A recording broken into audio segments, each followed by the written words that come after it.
So you know what really gets me going during the day is pointless streams, and I just love to just anything. Karma kitty, meow meow meow meow meow. Karma karma karma karma karma girl. Oh yeah, you big kitty. Oh, she got to my pussy. I use gentlemen all wearing wigs. It must have been the most bizarre. Do you have any group pictures from that then? I wish I did. Isn't that something? Well, yeah. So in other words, you were spending these weekends, military, blah, blah, blah, and now you're trying to find yourself. Did you go to the psychiatrist? So I went to I got this, the name of the psychiatrist who supposedly is writing these letters. So I went to see the psychiatrist. And the psychiatrist is talking to me, and I'm trying to act a little crazy because I wanted to get out. It seems like he was looking for me to be a little crazy, so okay, I'll be a little crazy. Did you wear your wig? I didn't wear the wig, but I had a lot of problems, and I started to tell him that, and then he wrote me this letter. According to the letter, I'm stark raving mad, and I can't be in the military. Now I had to take this letter. Yeah. And hand it to my commanding officer. Now, mind you, I know all these people. Right. Okay, so I have to act the letter now. Right. This is only a month later. Yeah. I was fine a month ago. Yeah, right. Now the psychiatrist is giving you stuff ready to make. Yeah. You hand it to your CO. So I take the letter. I hand it to the major. I sit down across the desk, and he reads the letter. And he starts talking to me. I'm just a stone's throw away from Motley headquarters is now a sad shell of its former self. The only store open here is Sears, which in fact just announced its closing. In fact, the parking lot here now is pretty much a hub for Amazon Prime delivery vehicles. Can you drive home? But if you think Amazon is behind this retail apocalypse, Can you drive? think again. I said, yeah, I can drive.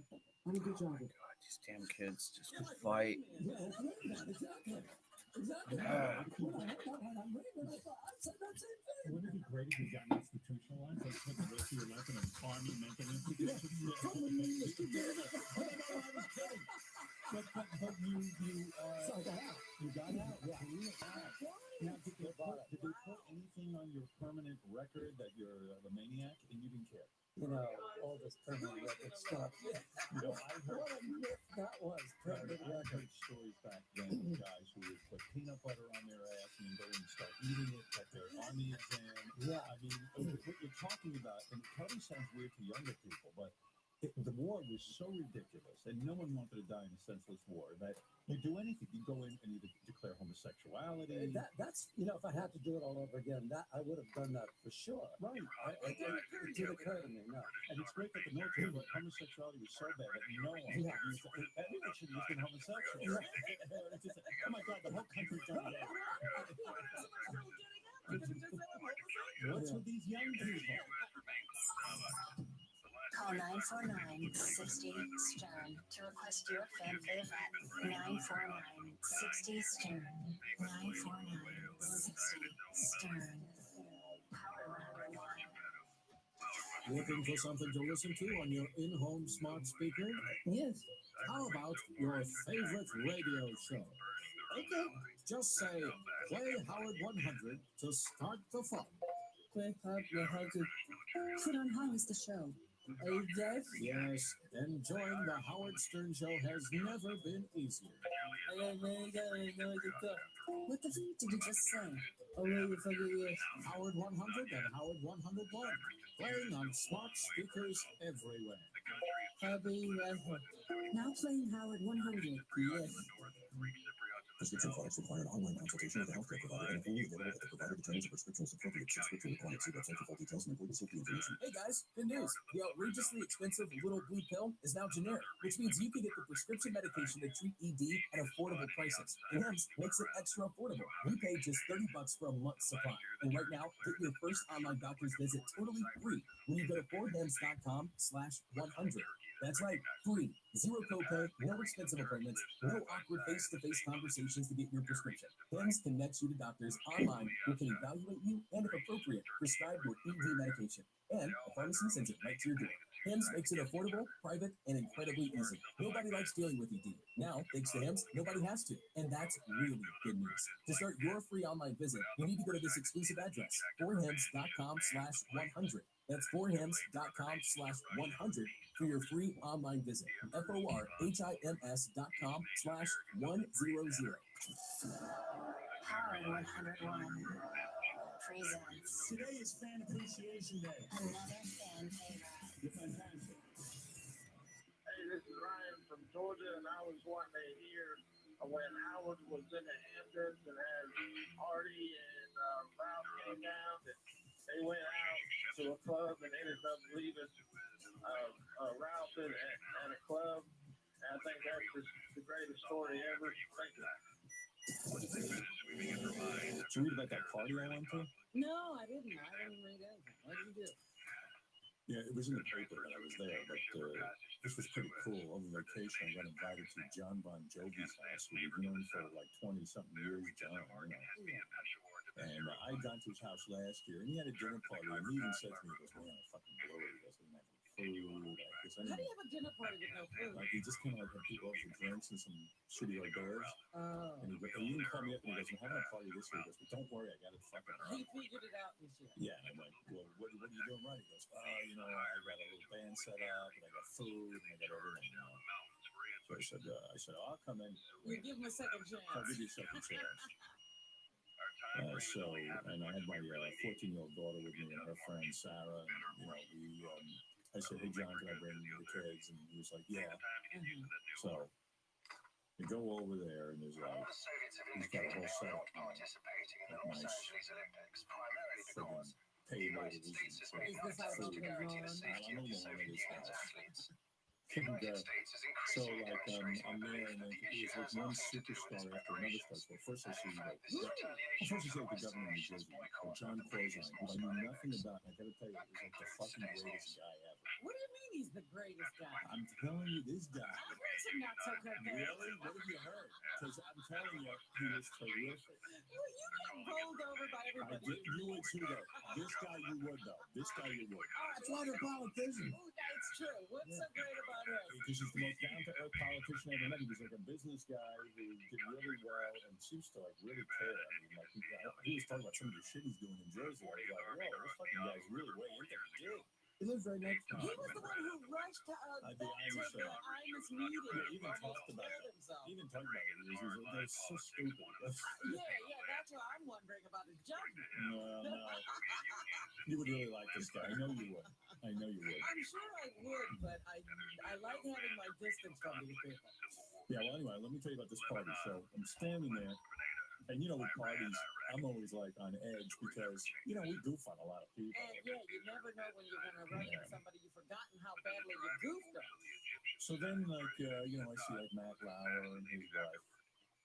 Then, you know, and then all of a sudden, like, then like some like heavy people started to show up, like Paul McCartney, Billy Joel. Really? I'm walking through the house, and I run into Roger Waters from Pink Floyd. Wow. And I'm sitting talking to him and his wife, and it was kind of a really fun, cool, you know, you don't meet at parties. I'm like, and then I'm walking over, and my daughter says to me, hey, Dad, can you introduce me to Bruce Springsteen? So I go, see here? So this is like Artie's lecturing. So I go over, because I met him once before, you know, for a second.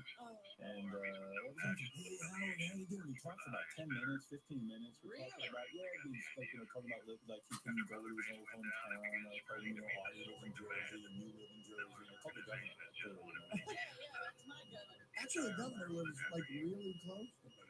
Yeah, it's Hoboken. Yeah, he's right there. I see him all the time.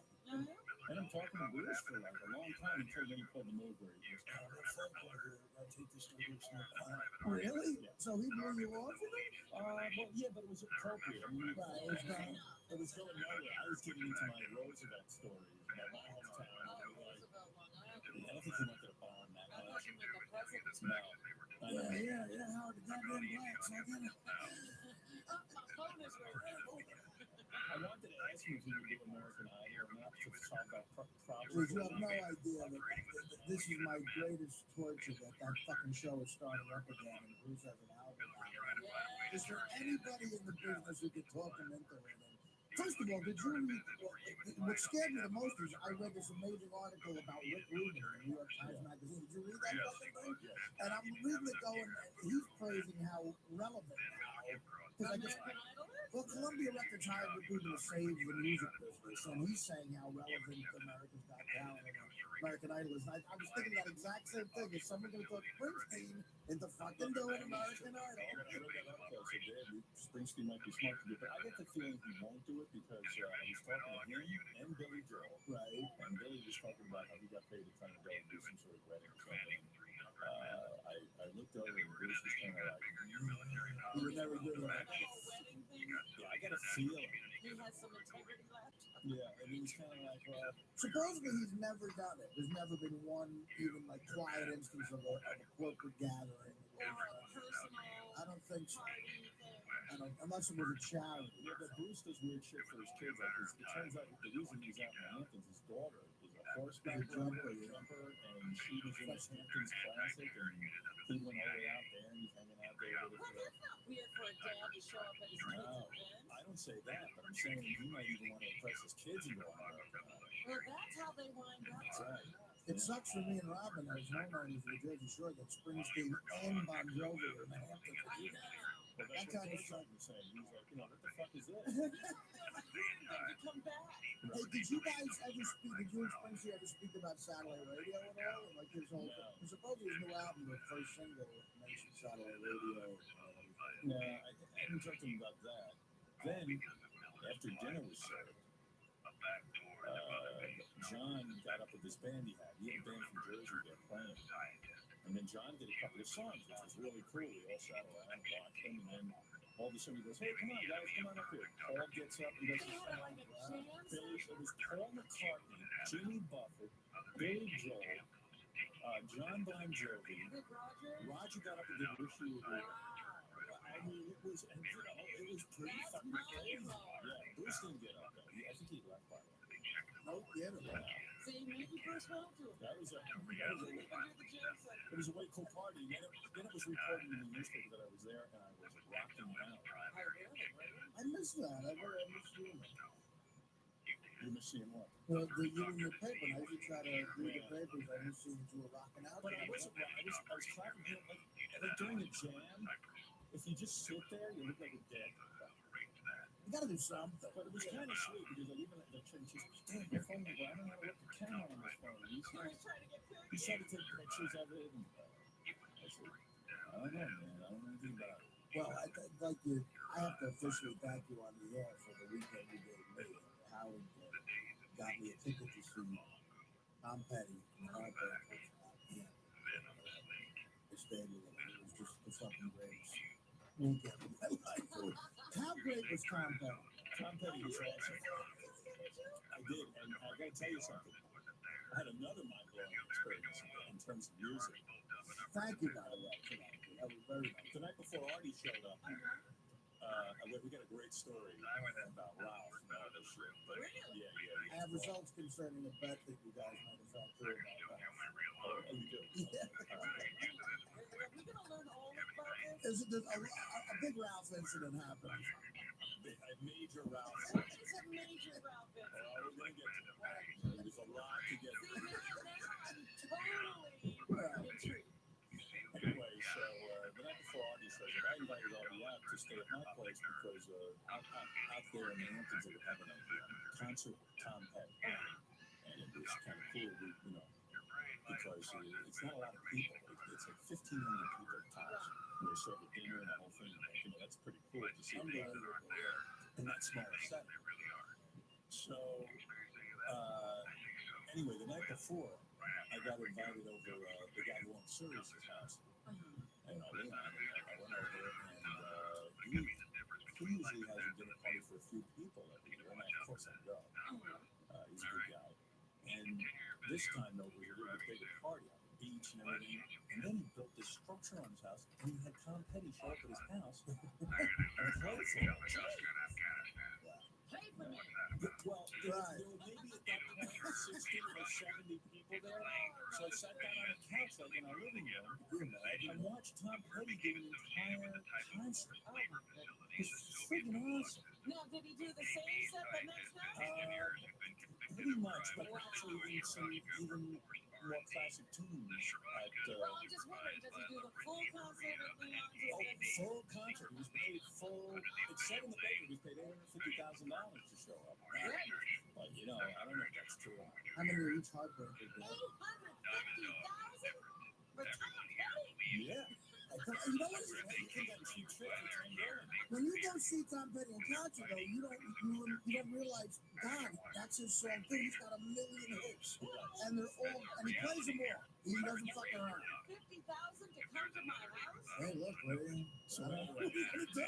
Anyway, I was seeing Tom Petty the next night. I guess that's how he got Tom Petty. Because Tom Petty was like, "He figured it out. Pick up a couple extra bucks." Couple extra shekels. So anyway, well, that's what these guys make. Like they paid these guys. And Tom Petty got paid $1 million to show up at Well, that's a concert. You can see. I always wondered, but I mean, look again. It's 60 people, private home. You know, I should have studied music. Yeah, you really nailed it as radio. So, because it's cool. You go out, you $1 million. Just throw money at it. Yeah, it's fun. You sing. So anyway, okay. So Artie was coming out. He wanted to see Tom Petty. He said that to me. I said, I can get a ticket for you. We have an extra ticket. And he said, good, you know. Yeah, I understand. I'll tell them. No, you stay with me. Of course you come out and you stay with me. So I was excited to see Artie's social life. It's fun to do. So, where do I begin? Yeah, So I guess I kind of like.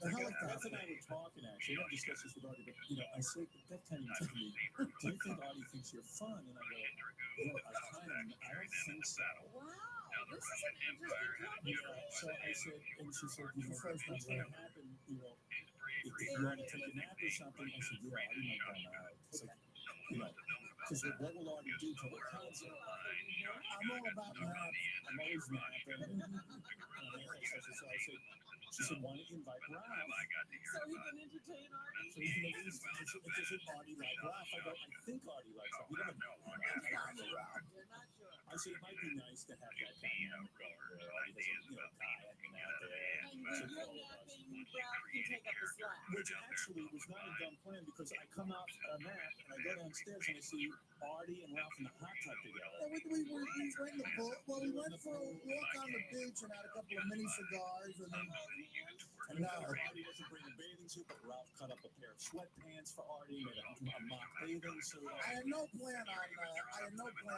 going in the pool. You were so happy in the water. No, but then I looked at the pool. It was so inviting, you know. And I was like, You're going to a guy's house, you know, you bring stuff. Artie was weightless in the pool. I had my own room. My room looked out onto the pool. You know, the bathroom. What did you think he was going to do with you? I took him in the sewer. Where was he going to put you in a tent? And I said, we took a walk on the beach, and I said, you know what, fuck it. That pool looks great right now. We had a few hours, and I told Ralph, go get a pair of scissors, and we'll cut up my sweatpants. So that's exactly what he did, which was good. That's like a fashion project for Ralph. Yeah. Most guys would punch in the face. That keeps him happy. So you were keeping him happy. I bet it made him happy as well. Right. So I bet he did a great job. He did, actually. They were very, Sort of made him in the water the whole time. they're very even and everything. But I would like, you know, maybe in the future. I realized too, you wouldn't come out of the house until I left. I don't know why. I don't think that's it. You let Ralph see you in your suit. Well, Ralph's microphone is on 5 hours a day. Well, it's funny because I'm sitting there and I go, boy, these guys, I said, these guys are like Artie with some brain and chicken soup.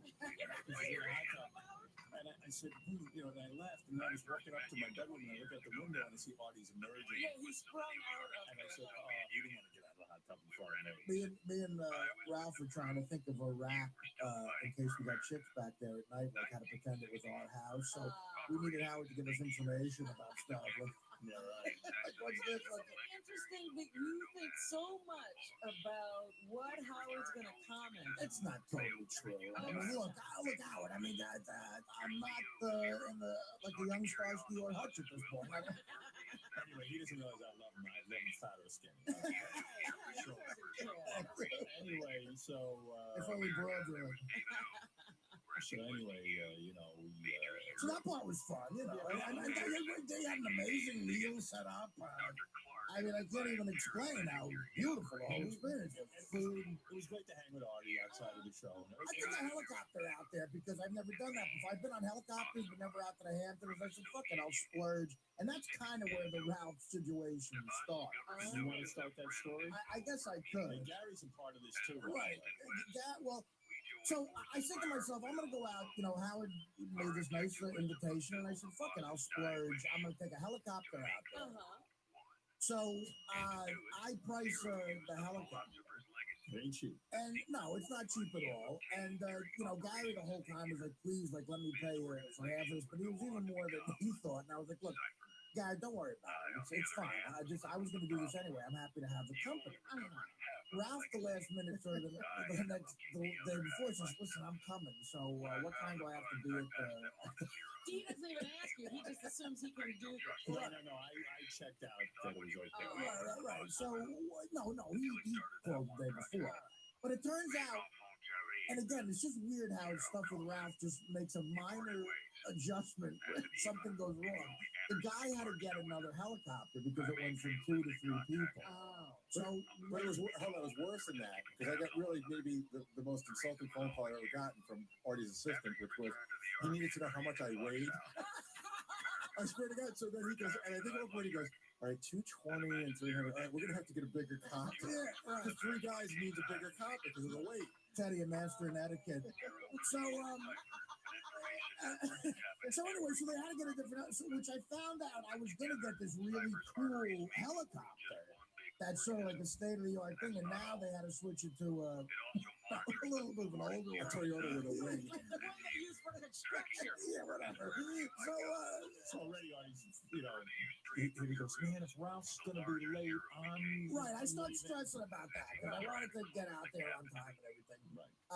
It turns out because of fog, we were delayed anyway, but at no point. It would have been quicker if they drove. In some, not quite, but almost. There was a lot of fog, which fucked everything up. But we got out there on the helicopter. But at no point does Ralph even think about saying thank you or look, can I pay? Right. How much do you want me to chip in? Nothing like that ever comes So up. there's I get to the place first where the Not helicopter. that I care, but again, like that. I get to the place first where the helicopter takes off from. You know, so I walk in. I go, is this where it's supposed to be? Ralph, I mean, I can't tell you he did anything wrong, but there's a way he walks in as if it's his place. You know what I mean? Like he walks in, they have like Hamptons magazines out, like there's another couple there. Ralph walks in, like sort of doesn't look at them, like picks up a magazine, starts thumbing through it, talking about how great the trip is going to be as if he takes it every week. It's just a funny way he is. Right. It's Ralph. Acts as if, yes. And so I'll get through this and then I'll hand the ball off to you at some point here. But because it's a long thing. Yeah. I can hang on everywhere. So we get out there and Hang in on this one. because they changed the helicopters, the car that was coming to get us didn't know what was the right helicopter to get. They had information about the old one that was just 2 people. So now with just 3 people, now with this new helicopter, the guy didn't know where to go. So indirectly, we had to wait an hour for a car once we landed. So it really was like we might as well have walked. And again, of course, you know, you don't blame Ralph directly for this, but it's just so funny that it's something Ralph caused indirectly that made this mayhem sort of happen. It just wasn't a smooth trip. Yeah. And But I gotta tell you, Howard, Artie is stressing. The 2 of you guys you guys stress out on so much stuff. Howard's having a little barbecue, and Howard's stressing because he wants it to be good. He wants everybody to be on time. And now Artie's stressing that he's fucking up the barbecue, and he's like, He's thinking about, he's freaking out. no, he's thinking about being late to Gary's party for dinner. And how badly that went for him. Right. He screwed up the But this whole wasn't dinner. his fault. No, but at one point, Artie shut the phone and goes, Jesus Christ, I can't control the weather. You know, he was just bumming out that he's going to be late to your show. No, I'm just saying Artie knows that he you know, and he doesn't want it to happen again. right. Actually, I'd forgotten completely about fucking up guys. But anyway, I did too. I remember That's all that I did. So anyway, there's that nuttiness going on, and fine. It's like I didn't expect anybody to offer this, but still, it's a nice gesture. All right, so wait, so you guys get to my house, Right. and that's okay, it's fine. Get to the house, we're having a perfectly reasonable afternoon, and that night is the Tom Petty concert. And me and Ralph did hang. We sort of bonded, the pool thing and everything. And we were having fun. We started drinking. He did something. He made you a babysitter. Right, these guys were drinking and having a good time. We had a great meal when we landed, and we started boozing. It was fun. Yeah, it was fun. We were all having a good time. And, I got my nap. And Ralph kept all the company as planned. And it's just, everything was going good. So I say to the guys, look, we're going to have dinner at the concert, and everyone be ready. We've got a car coming and everything, so we can all drink. Right. Got a car coming at 7 o'clock. Everyone be ready 7 o'clock or 7:15, whatever the time is. Forgot about this place. So we're walking out the door. Everyone's ready promptly, 7:15. We got this thing timed out. And I look over, and Ralph is 2 minutes before 7:15. 7:13 starts making phone calls because he has to plan his trip to California, and he's trying to get airline reservations. So I said to him, you motherfucker. I said, it's 7:13 and he goes, please, it's not 7:15. It's 2 more minutes. I go, but we're ready now. We all want to leave. He's on one coast arranging for the next coast's plan. Yeah. Like you had all afternoon to call. Like, why would you call it 7:13? You said 7:15. I said, You can't get anything done with an airline in 2 minutes. no shit. Exactly. So I said, Yeah, that's the point. Absolutely. I go, hang up the phone. Okay. Which, by the way, thank God Howard was around to say that, because anybody else would not have hung up the He phone. would have made you wait. Yeah, no, I would have just left. I was nice enough. I must have been in a good mood because I said, okay, hang up the phone. We should just pull out and left. Now, keep in mind, I had a drink at this point. Ralph had started drinking, right? So he was about 2 or 3 drinks deep into the evening. All right. All right. So now we go in the limo. We go in the limo, and Ralph starts in. He's got to pee. I have to pee. I knew it. I was So- going to say, he's got to stop to go to the bathroom. Well, wait. So I said, Ralph, why didn't you pee before we, like a little kid? Why didn't you pee? I didn't have to go at that point. I go, yes, you did. I said, it's 5 minutes into the trip. What the fuck is wrong with you? You can't pee. There's no way to pee. But not just saying I have to take a leak. Writhing around on the floor of the limo like a second grader going, I gotta get there. Yelling at the driver. Yelling at Terry. Really rude. Yeah, like you do an impression of what he Almost like Terry is getting us, a really nice guy, is getting us to the freaking concert. He's driving at a reasonable speed. We pull up to the entrance, and Ralph, like a third grader, is rolling around. Terry, where are we? Terry, come on, get us there, Terry. What are you doing, Terry? I mean, they're screaming at him because he's not getting us there quick enough so he can piss. So, okay. Is this a mental condition? Wait, this is nothing. This is And nothing. we all have another couple drinks in the limo. You know, so now the night's rolling. On top of. Right, the night's rolling. I don't remember him drinking that one. We both had a drink. Oh, did you? Right? All right. So, I don't recall that, but okay, because I don't think I was drinking actually. I've been so sick, and I would never drink it. Like, to me, drinking it, these guys are really good drinkers. You took a drink into the car from your house. So you were carrying glasses. Yeah, well, That's a life move for sure. So anyway, we get to the concert, and now there's like a lot of people there that I know, and security people and things. Press, and it's a red carpet. It's red carpet and press. And one of the guys, the security guys at the event system, your whole group is inside. And there's one guy pissing right in front of all of us. So I go, what? Are you kidding? He just pissed? Yeah. He just plays. Yeah. So he makes us all kind of look like shitheads. Yes. You know what I mean? It's embarrassing me It because. would be one thing if you were the security guys are all laughing. Like Ralph ran out of the limo, ran by like the big entrance. It's a big publicity By the event. way, there's a tent right there with bathrooms. He could have just said, "Where's the bathroom?" You would have been in 3 seconds. But Howard, it gets better because then you guys go in, right? So now my group comes in. It's me and Ross and John Hine. We walk in, and the security guard goes, "Oh, your posse just walked in." I go, "Wait." They go, "Howard's over there." And they go, "Oh, cool." And they go, "Yeah." And there's some dude in the bushes, and you can see Ralph in the bushes peeing. Yeah, in front of this event. But So Anybody could have walked by and seen Ralph kissing. Yeah, everyone did, but the part was that it now becomes not Ralph's peeing in the bushes, but Howard Stern's guy is in the Well, that's bushes. what I'm saying. That now you pee in the bushes. Well, think about it this way, all right? Oh, we get out of Howard Stern's limo, and boom, our pops got peed. You know, I mean, it's like Paparazzi like all over the place. It's one of those Hamptons events, you know. Oh, what a boob. yeah, so like at this point, I'm like, Ralph, stay away from me. I don't want to be near you. And I said, Pretend you don't know me. And I said, if you start smoking pot, I don't want to be anywhere near you. I don't want to picture me with anyone smoking pot. I don't want, I don't want that drug thing. I just don't. It's not an image that I condone. The pissing is enough. Yeah, the pissing image is bad enough because people tag me as being a slob and uncouth and being an asshole. Howard Stern's gang rolls out of the car and starts peeing all over everybody. My eyes are out. And everyone's disgusted. Artie's disgusted. Despite Artie's on-air demeanor, he's a pretty low-key guy. Like, we go somewhere, he knows how to behave himself. I can call an audible at the line at this point in my life. It doesn't even... Artie behaves himself everywhere, but he knows where to behave himself. Artie's like the most considerate guy. Like when Artie left my house, the bed was made. I didn't ask him to do this. The room was spotless. When Ralph leaves my house, I find out like a half-smoked cigar laying on the fucking bar. Well, I should find out he didn't plan on leaving exactly. Wait. So, That's so great. Are you still with this story? I love it. Please. Yeah, because this is such a ramp up. So now I'm livid because I hear, everyone's talking about it. Some guy got out of Howard's car and peed all over the place. So, like, I'm just fucking out of my mind over this, just sick. And then, If I can tell you that Ralph swears that he didn't take anything of any kind, but early on, right after he walked in after peeing, he went to the bar. One of my friends said Ralph dropped 3 drinks in a row. Okay. He just kept dropping drinks. He started drinking very heavy. Is he now having a problem? Well, you tell me after this story.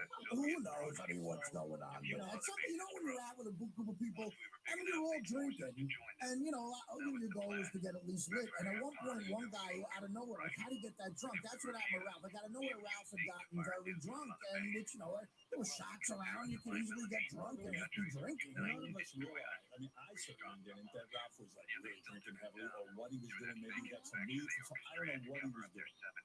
From what I could tell, he drank, and then the concert started. He went up to the front. He came back, and like I was talking to him, he kept dropping his iPhone and everything, but like he was perfectly coherent as far as I was concerned. Okay. Did you guys agree? I mean, it wasn't like he knew he was shit-faced. He was dancing obnoxiously and running in, hitting into people, but in a way, he was just being sort of Ralphish. He wasn't being, like, you wouldn't think, my God, this guy needs help. The first tip-off that Ralph was really, really drunk was at the end. The show's over, we're standing there, and this couple is a big fan of Artie. And the girl's pretty cute, the guy's pretty average looking. And Ralph, it got to the point where Artie and I thought that the guy was going to punch Ralph in the mouth. Because the girl wanted to take a picture. They both wanted to take a picture. And he kept saying, "You're really hot. Lose that guy. Fuck off. You can't be in the picture." Like, really obnoxious. Really inappropriate This stuff. is the Ralph that got punched out at school. Right. Yeah. He says really weird things. It was such a cool scene where at the very end of the concert, I had pushed up front as well, and it was me, Ralph, and Paul McCartney standing within feet of each other. And I remember pointing that out to Ralph. And Ralph's big thing was he wasn't impressed with Paul McCartney. That's what he said. I don't know. He said something like that. He didn't seem that impressed. He was like, I was like, wow, he's not bullshitting about that. I'm saying something to you first. Ralph goes to see Beatles impersonators. Right. He loves Well, he's more impressed with that. Well, it ties into the rest of it, though, why he wasn't so impressed. But wait a second. So I leave about there's like 3 songs left on the set list, and I was like, I want to beat the traffic and I want to go home. I'm sick of Artie, and all the guys are going home. They were like, okay, don't worry, we're with Ross and a bunch of guys. They were going out for the night. They were going to have boys We were going to go, it turns into a club scene at the end. So, they have a little bar, and they bring out a DJ to play dance music. And it would have been a nightmare for Howard to try to get out of there. So we set it up early. Howard's like, I'm probably going to leave you guys now. And I said to her, if you want to call me or Ralph, I said, everything else. She said, I'll give you a ride, but, they said, no, we got to cover. Okay. So I split all the guys, Gary, Artie, Ralph, all of them are hanging out. Like Artie said, they have like a little thing. And then they decide to go to this place called South. It's a restaurant, and it's kind of like a bar scene. It's kind of fun. I go there once in a while, really like it. And so they have all, so they get in the car and they all go. Ralph included. He's already drunk, but he's going. I guess, but again, I'm already out of the picture. But these guys, they said, yeah, maybe he was high or something, but no one really thought he was that. Look, at that point, I was feeling great, and Ralph was. See, but this was the point Gary just brought up was the key change. Like when we met that couple, he was being so inappropriate, and that was after the Tom Petty concert and before we went to Sarah's. So, like, and it was a great group of guys. We were the guys in that. We were all having fun. It was Richie Notar, it was Ross, it was me, it was Gary, and John Hine. John, I know we were all hanging out, but Ralph, at that point, we said, look, Ralph might start a fight. We got to take care of him a little bit. We started to have the discussion. This is a really weird thing amongst ourselves. And John Hine says, if somebody punches Ralph, will you jump in? And I go, I don't know. It depends on what he did. I said, I guess I have to. John Hine, full of truth here. Ralph wouldn't want him around. Those guys have some issues. I don't know. So John was questioning whether he would get involved if Ralph got involved. Yeah, he was like, God, it's all right. I don't know if I know. We had to have that discussion. Pissed off. He thinks I invited John Hine. Yes. What is that all about? He found out that John Hine went to the concert. You invited him. He's furious that John Hine somehow jumped the chain that Ralph's been here much longer. And why didn't you invite Sal instead of John? Well, Sal, who gives you your information? I don't know how John Hine ended up there. In fact, I invited John Hine. Over my house for some food. Don't tell Sal. I did, but But the point is, Howard, it doesn't matter how you got there. If you did, where do you get this information? Where do you conjure up this bullshit? Somebody told me. I just heard that John Hine went with you guys. I'm happy for John Hine. I saw him at the concert. I had no beef with him. Hold on. John Hine was there, and nobody told you how good. You just assumed, right? Well, this is your gig, Howard. I mean, you're the leader of the pack. Dude, Artie came over. That's it. I don't care about Artie and that pack. I don't know how John Hine ended up there. I don't know what John Hine did for the weekend. I saw him at the concert. I had nothing to do with it. I find that out. You're an asshole. I don't care. he said that. I was just a little hurt. I felt that, you could have done what John Hine did. Ask John Hine how he did it. I'm not the one who sold the website for a couple of mil. I don't have the money to pay $3 grand to see Tom Petty. So, you're assuming. You're making a wacky assumption. All right, very good. Whatever angle I take, I'll be wrong on this. So I'm happy for you. I'm happy for John Hine. I'm just saying I was a little insulted, okay? Now, is that wrong? Being insulted? In other words, let's say I go to a Van Halen concert and John Hine is there. Are you insulted? No, and I'm happy. The issue's not John Hine. It's just that I felt that. Sal, you jumped to conclusions. Hey, you said you did with John Hine. John, how did you end up at that concert? Gary invited you. Oh. Okay, there you go. Don't get upset with Gary because John jumped you and Gary. Yeah, I'm done with Gary. Gary over. Gary and John are close. I just assumed that you invited John Hine. I had nothing to do with it. Although I did invite him over my house when he was out there. Yes, you did. How come you never made it? This is very nice. How come what happened? I was stuck in another thing that I couldn't get out. I was in Long Island City. I couldn't get out to the time. Sal would kill himself rather than stuck in anything. Well, let me just say this for Sal. See, John Hine knew you'd be upset, and that's why he didn't make it. Smart move. I'm happy for you. And you got to hear the rest of the story. So yeah, I'm listening inside. All right, so we know now that Ralph is a little tipsy, but we're all a little tipsy, but who knows how tipsy he is. We go to this Sarah's. All right, and now we get in there, and Ross is Mr. Plan guy. He immediately is able to assess the situation, and we go. Ross goes, look, Ross is my our friend. Ross Sapin, who we talked about. Yeah, and we get in there, and it was crowded, kind of a scene and stuff, and a nice place. But Ross was like, maybe a couple drinks and we'll go somewhere else, And we were like, fine, I don't care, whatever. And Ralph, we get a place to sit. Ralph starts dancing, Dirty dancing. like That's the key. like a woman who looked to be about 60. in really tight, like with bad plastic surgery and tight, real, like jeans. Yes. Artie's being complimentary at this point. She was heavy, and that's being, kind.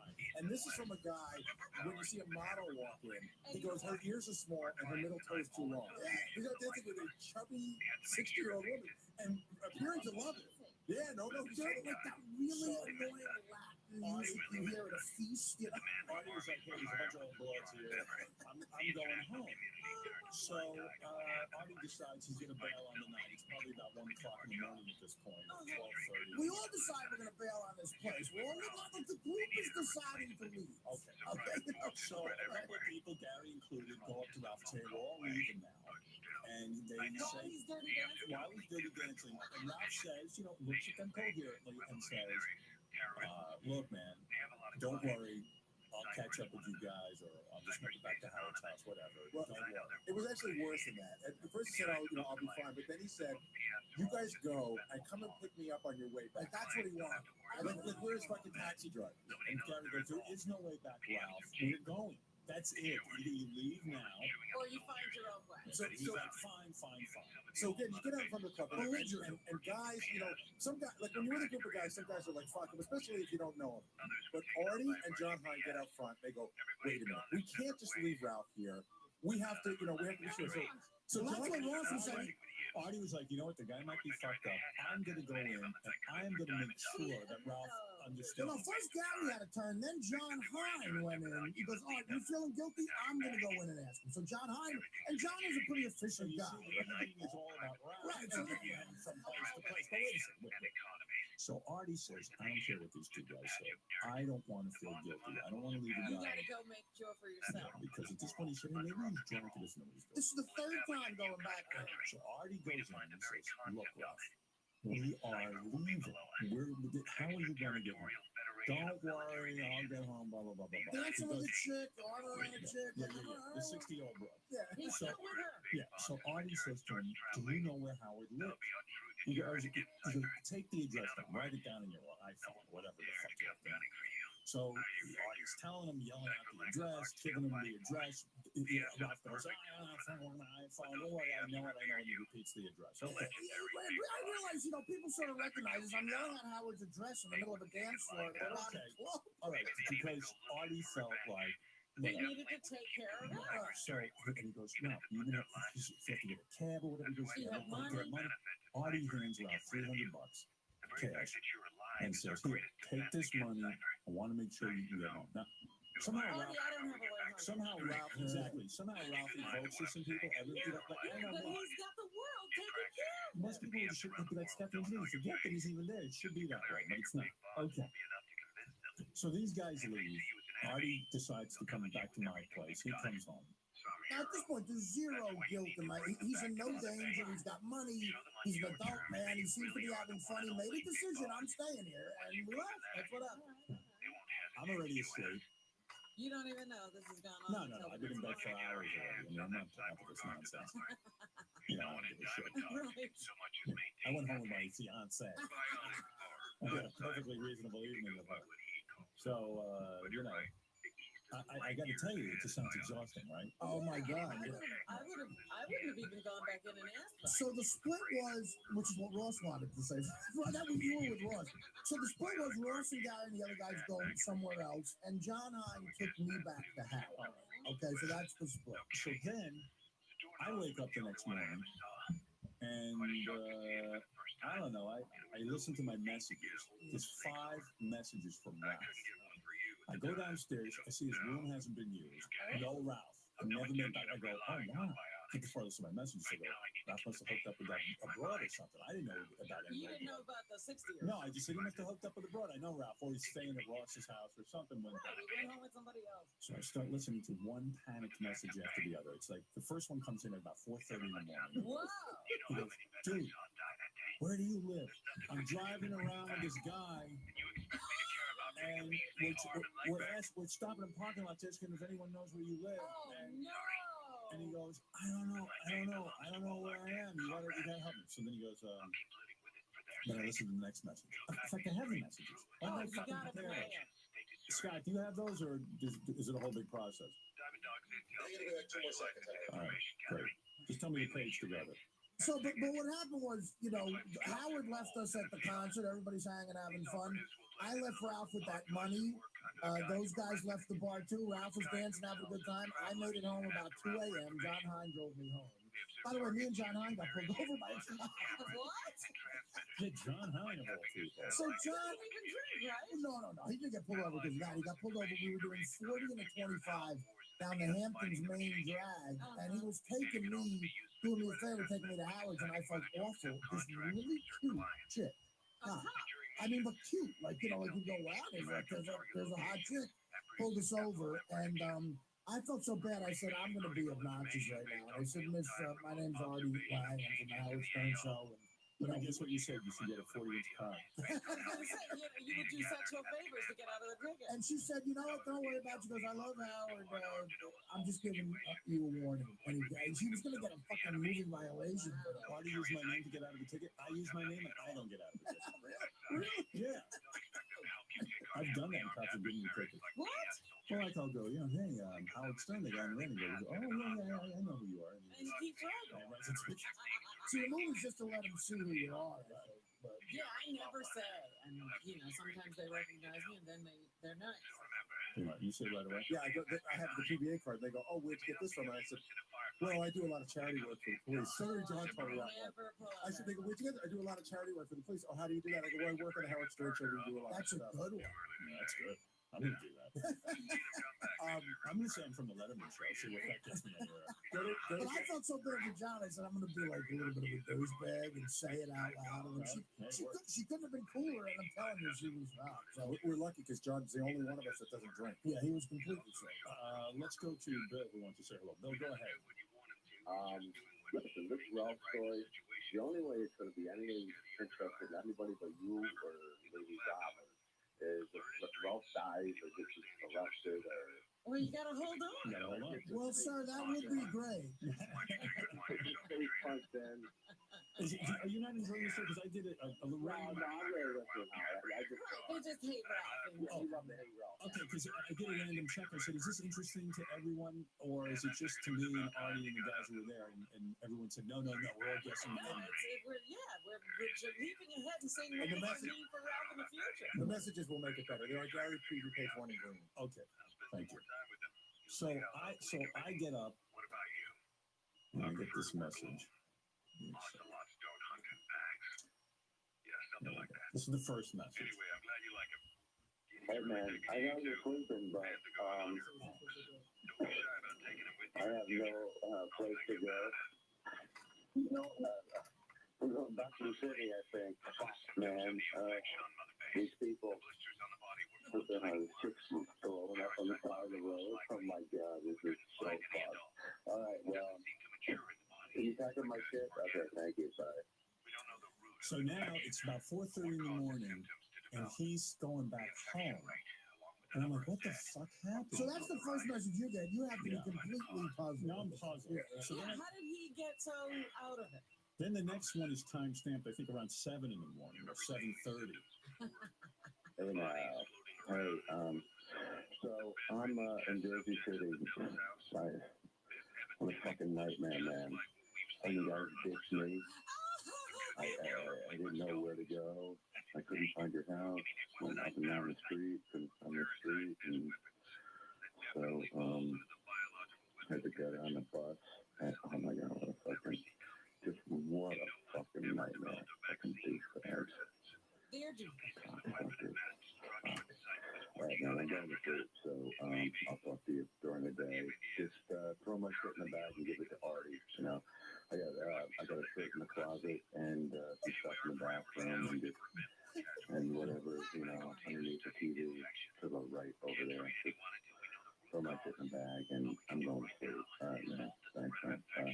If the one thing, you knew exactly where everything was. You hear that He description? sounds very He lucid. sounds very alert and all this other shit. And I'm like, what the hell is going on? Yeah, what did they do to him? And then the third, I'm like, well, what did these guys do? And I'm dying to wake Artie up, and I go, Artie slept like I 1 o'clock locked in his the door so you couldn't Yeah, I was in a weekend mode. I put the air conditioning on. sleep until noon or something? Well, on a night out, you know, I got home, I didn't get to sleep till about 2:30, and I put the air conditioning on about 58. And he's calling these guys like cocksuckers and fucks, and I'm like, man, they really screwed him over. I don't know what's going on. What did they do to Ralph? Hey, douchebag, could you put some cookies in my bag? Please, Margaret cookies, like 3 or 4. That would be very good. Thank you. Oh, yeah. Fuck it. I can't believe I'm home. Fucking cocksucker, man. Fucking asshole. Fucking, oh, fuck. Dude, I had to, I'll tell you that. I had to fucking scale the side of my building to get my house. What a fucking pig. Fuck. Okay. Just give me some cookies, though. So we get it. So Artie wakes up. All the guys come over to my place because we're going to have a meeting about what went down. So I finally wake up. A big summit. I wake up at Ross is noon, over and Gary. I make it into the kitchen. I can barely move. Like my 1 p.m. I wake up, and I see Howard and Beth, and they go, "Did you hear what happened to Ralph?" And I'm like, "Oh, fuck, what happened?" Right. And then I hear, So we tell him all this, and he goes, I fucking gave the guy $300. I went in 20 times and said to him, Ralph, I'm going home now. Do you know how to go? He goes, this is my worst nightmare. He goes, I never want to ditch a guy. I never would do that. He goes, I'm fucking mad, outraged. there was no indication. I was really pissed because look, the only way we'd be in the fault is if we sort of knew that Ralph was in a blackout or something. But of course we didn't know that. Wait a minute. You know what? There was no indication of that. What John Hine told me was that when he went in to say, Ralph, we're really leaving, this is, you know, how are you going to get home? Ralph said, just tell Ross to come back at such a time and pick me up. Yeah, he kept saying. And the other thing you should know, you know how Ralph has that iPhone that he's madly in love with, that he plays with like a baby? Yeah. So we wondered, he's got my cell phone number, he's got Ross's cell phone number, and he's got Howard's address in there. He's got this thing that he's in love with. Freaking thing runs out of batteries. Oh, you're kidding. That's another great part of the story. Yeah, so we all decide to get him on the speakerphone and find out what's going on. And we tell him, hey, you know, you're being an asshole. Artie went in, he goes, what? He claims he doesn't remember. I said, so what are you on? What kind of drugs are you doing? Because that ain't from drinking. He says, I swear I didn't take, I smoked a little weed at the concert, I drank, and that was it. I said, what's the last thing you remember? I said, do you remember sitting next to Paul McCartney? And it was me, you, and Paul McCartney in the third row, I said. And we were, you know, having a great time listening to Don't Come Around Here No More. And he goes, Art, I don't remember standing next to you and Paul McCartney. I totally would remember that. Which explained to me why he wasn't that into it. But there was no indication of that night. He seemed to be all right. So I said to them, why didn't you go to a hotel? Oh, they were in the hotels. Well, there's tons of fucking hotels. Why wouldn't you go to a diner and just wait till, you know, I get up at 6 o'clock in the morning. What are you doing? He goes, I don't know what I'm doing. Somehow he latched on to some guy. Yeah. This is the mystery. That he was driving around. And because his iPhone, the single biggest advancement in the history of technology, that he can't call anybody, he borrows the guy's cell phone to call Howard. So now the guy has Howard in his phone. Yeah, so clearly the guy knew Ralph was. Of course he knows Ralph and Howard. That's why he's doing that. And they're blowing up and down. And Ralph got out of the guy's car at one point and started yelling, does anyone know where Howard Stern was? And he said, fuck it. Because Ralph told us he did it. He goes, at some point, I was desperate, dude. I'm sorry, but I was desperate. Whatever he was on, he must have come off. But he got next to a very big celebrity's house who lives next to him. That was like a landmark. There's another sort of very big celebrity there, and as there are all over the place. And so he knew that was close by, and we were like, well, then you couldn't get it a little, it's only like a little ways further. No, I couldn't do it. I was yelling at Howard's name.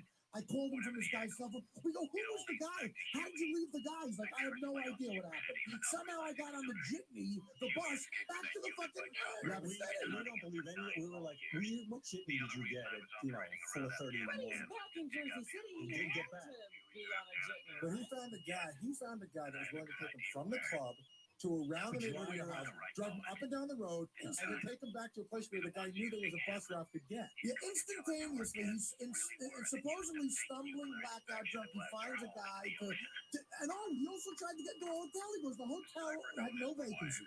So he gets it, he finds that information out. He makes it somewhat back to Howard's house, makes phone calls, figures out his cell phone's dead, gets to the fucking bus stop. I couldn't do that till here. But he's a train wreck. It's like, so and then I said, Ralph, do you remember? He goes, by the way, did someone give me money? I have a stack of hundreds. And I said, Ralph, I gave you $300. I said, you don't remember that? I put it right in front of your face. I go, dude, this is money for you to get home. He goes, yeah. He goes, actually, thanks for doing that. I never had money. But meanwhile, here's the kicker to that part. So he knew that I gave him the money, and I said, yeah, Ralph, that was me. And he goes, oh, thanks. That was nice. Well, no. He said he didn't remember you gave me $300. He said, I said to him, do you remember Artie giving you $300? He said, oh, is that how I had a pocket full of money? Right. Then we found that out on the phone. He said, oh, thanks. But did he say on the phone that he was going to give you the money back? No, he never said that. He never said that. So listen to this. So now I'm packing Ralph's room up, which, by the way, he's like spread out all over the house. I mean, like he So it wasn't just in his room, he had to go all over. It was just he luxuriates and gets everything out and unpacked, and his books over here and his this and his that. It's like he was just there for 1 hour. You know what I mean? He was just there for an overnight visit. And he really did leave a lit cigar on like a teak bar. No, it actually wasn't lit. It was out. It was out. So Howard then picked up for him, packed for him, got a shirt out of the closet, figures out where his other shit is, and put these great homemade cookies they had. Packed them up and put them in the bag. You actually responded to the cookie request. Yeah, he actually gave him cookies. So you packed up his bag. Now Artie's got him slept Ralph's bag. Really, I mean, a packed up fucking bag waiting for me to take it back to Ralph. So after all this, Artie decides that he'll make it easy for Ralph. Because Artie got a car to take him from the helipad to his house. What happened is, so now I have Ralph's bag, okay, and it's like one of those sort of, lazy Sundays where, you're hungover, what do I want to do? Me and Gary get the helicopter back. So, and again, the guy, it was an issue for the guy because I thought you were 3. He goes, no, we're only 2. And you could tell the guy had changed something. He goes, oh, whatever, I wish you would have told me that. So, Ralph inadvertently fucks up that guy's day in some way. So, we're on the helicopter, which is the greatest ride ever. And in the middle of the helicopter ride back to Manhattan, I go to Gary, I go, listen, after all this bullshit, I can make Ralph's life so easy. I had my guy who always drives me, my driver, picking me up at the helipad in Manhattan. And I said, he actually doesn't live that far from me. I could just tell the guy that I'll give the guy Ralph's number, and I'll give Ralph his number on his answering machine. And I'll say, guys, hook up at some point during the day. My driver will hand deliver you the bag, Ralph. And of course, though, he charges me for a ride. Okay. So Gary had some great advice. He goes, okay. Number 1, you shouldn't do it because fuck him. But number 2, if you do it, it's out of your hand completely. Because you know he's got it. Now Ralph has a deadline. Ralph is skipping to it because he's got to get to California. He needed shit in that bag for California. So I agreed with the second part. I said, fuck it. I don't want this in my head. I call Ralph from the helicopter. I leave him a message saying, look, get in touch with this guy. He's going to have your bag. And your bag will be put in a Lincoln Town car to your house. I tell my driver when we land, I go, look, take this to this guy's house. He's like, fine. And he didn't plan on doing anything else on a Sunday. It was a special Sunday ride. And I must have charged about $40, $50 for whatever that is. And I don't want the guy to do it for me for nothing. So Ralph calls me back when I land. He goes, dude, thanks so much. That was really, really great. The guy fucking took it right to me. I really need all that shit. I'm going to California tomorrow. And he goes, by the way, I gave the guy a few hours. And I go, oh, that's nice. That's nice. You gave the guy a few hours. He goes, yeah, so thanks, man. And I said, well, have a good time in California, I guess. And he goes, great, I will. Thank you for everything. Because by now he realized he was wrong. He was like, I'm not really mad about this, man. I'm sorry give me the $300. He even re-brought it up again. Now, knowing he's going to California, he says he gave my driver a few dollars as a tip. So then we just hang up, and he's going to California. I say, good luck, have a good time. I call my driver. I go, did he give you anything for me? And he goes, no, he didn't give me a package for you at all. He didn't give any money to get back to me. He's like, nope. And I go, what did he tip me? And he goes, not much. He goes, like, let me $10. So just a few dollars. And, I don't know the exact number, but Ralph might dispute that. I got to check for my guy. But the point is, You know, now, am I right in assuming this is Ralph's mindset? Because this is what pissed me off. He's going to California. He doesn't have a lot of money. He figures, unless somebody brings it up, I'm not giving him back the 300. I got 300 cash on me. I'm taking this guy out. And fuck it. Yeah, you gave it to him, Marty. Why would you want cash? You gave him the money. Now he's feeling mad because, and rightly so, Absolutely. dude, where's my 300 back? He did that out of the goodness of his heart because he cared about Ralph, and Ralph is taking it. I wouldn't even say, even if he said to me, look, I needed it. I used, what's the jitney? $50? What is it? Right. So what you would have said, look, I'm low on cash.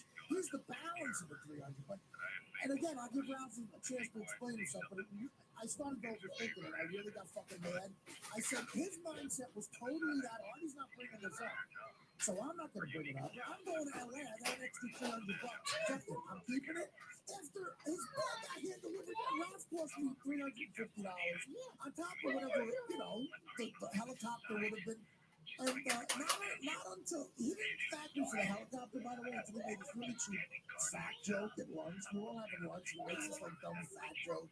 That I was aggravated by it, and I don't care about fat jokes, obviously, but something about it rubbed me the wrong way. And Ralph could see I was pissed, and then he went, "Oh, by the way, thanks for the helicopter. That was really nice." And so again, it's like I don't know. It's that sense of entitlement and money, and it's not about the money, of course, but just and he's gonna claim I forgot. Of course, I was gonna pay you back. Is there any way I let him on in thinking you don't have to pay me that money back? I don't think I said that. And in fact, I want to ask you guys a question because Ralph got mad at me on a wrap-up show a couple of weeks ago. He said that I'm the one who started this rumor, a fact about him that's wrong, that he has a sense of entitlement. But doesn't everything in that story show he feels he has a right to be in the helicopter, a right to have his bag open with cookies, by the way? Ralph knows that he has a sense of entitlement. But how do you not? He wouldn't even recognize it because he's so entitled. How does he not remember the whole night? Because he's blacking out. But Howard, a couple of hours later, when you're like that, he describes to the longitude and latitude where all the shit is in the room. Yeah. I got stuff a little bit to the right there. There's a shirt in the closet. And I'm like that. I don't remember how to shirt in a fucking closet. He wasn't drinking then. This is, you got him before and after blackout. Yeah, I don't know. I gotta stop hanging with Ralph. But deep down, again, people ask me about Ralph. I don't think Ralph is deep down a bad guy. It's just It's not that he's a bad guy. And I don't think that, but it's like, you know what? If a guy who's a friend, right now I don't like the thought I have in my head about a friend that he consciously kept money away. Yeah. See, but I can't invite him to anything social out there, I've decided, because he really did embarrass me by kissing, like, in front of this beautiful event. Because, this is where I live, and it's like, I don't like that reputation. I hang out with guys who are peel. He could have gone to a fucking bathroom. He didn't have, come on. Well, it's the perception. Now it's like, we invite Howard. He has these friends who are kind of out of control. Well, anyway, we got to take a break. Okay, it's time to take a break. We'll come back. We got a lot more show for you. But first, these words. Call 949-60-STERN to request your fan favorite. 949-60-STERN. 949-60-STERN. Power 101. Finding great candidates to hire can be like, trying to find a needle in a haystack. Sure, you can post your job to some job board, but then all you can do is hope the right person comes along, which is why you should try ZipRecruiter for free. ZipRecruiter doesn't depend on candidates finding you. It finds them for you. Its powerful technology identifies people with the right experience and actively invites them to apply to your job. You get qualified candidates fast. So while other companies might deliver a lot of hay, ZipRecruiter finds you what you're looking for. The needle in the haystack. 4 out of 5 employers who post a job on ZipRecruiter get a quality candidate through the site within the first day. ZipRecruiter, the smartest way to hire. And right now, you can try ZipRecruiter for free. That's right, free. Just go to this exclusive web address, ZipRecruiter.com/100. That's ZipRecruiter.com/100. ZipRecruiter.com/100. Another fan favorite. Hey, this is Brian from Phoenix. I'd love to hear when Fred met his wife on one of the dating games. I think it was Diamond. I could be wrong about that. Anyway, I've been listening since the early 90s, but I think that predated me, and if it didn't, I missed it. So we'll off the hero and Fred met Allison. Thanks a lot. Hope you hear it soon. Take care. We're supposed to have Tyler there. Maybe she burned up. Is she not here yet? Gary says keeps calling her house. Her answering machine is on, so either she's there and doesn't want to speak to us. Yeah. Stop. Well, we'll see what happens. We'll be back right after this. So no dial a day? Hey, Fred, why don't you go on dial a date? Uh-oh, he's getting that weird shrug thing he does. No, he's not. Yeah, you have a weird little thing you do when you get weird. See, he's never seen this. No, he doesn't. You need to look in the mirror a little more, my friend. I don't stand in the mirror while I'm talking. You start to shrug and you start to make a face. No, leave him alone. He's gonna be mad at me. No, forget it. You're not gonna let him do it. No, because I don't want it. Sounds like he wants to do it. But he'll be angry all week. God knows what he'll do to his parents this weekend. I really want to do it. Yeah, Fred? I've been known to do stupider things in my life. Are you gonna have sex with the girl? Now wait a minute. What? Only if it's legal. Read it once, you want? He has to like her first. Fred's not gonna like any girl. He's gonna find something wrong with her. You know that. He's gonna say she's a slut or a pig. Oh, she's a star or whatever. Give her some, a star effort. Fred finds something wrong with every girl I mentioned. I've seen the most beautiful women throw themselves at Fred, and Fred found something wrong with it. He's good. No, the thing is, Howard, they have to like me. So the ones you say, oh, well, they're star effort. The thing is, they don't like me for me. They like me for... So you're a man of position. You are what your work is. You are that. They're impressed with you. What is wrong with that? You're taking the wrong out. They're impressed with the Fred Norris, the man of the 80s. Not the Fred Norris who just walks around like a bum. You know, he wants to think that they would have him even if he wasn't. I mean, I can respect a man, but I respect a man who's choosy. I got one writer who would hump a fire plug. Yeah, he has No morality. whatsoever. He'll do it with... And I got you who won't do anything. I'm trying to bring you guys closer together. Come on, let's put Fred on dial. Well, let's see. Let's take a few regular phone calls, have some fun, and then we'll see if we want to put Fred on. I'll find out if Fred really wants to do this. All right. Let's go to the phones and see if we can dig up a few broads for Fred. Also, we prefer to have girls who have very little ties to their family and stuff.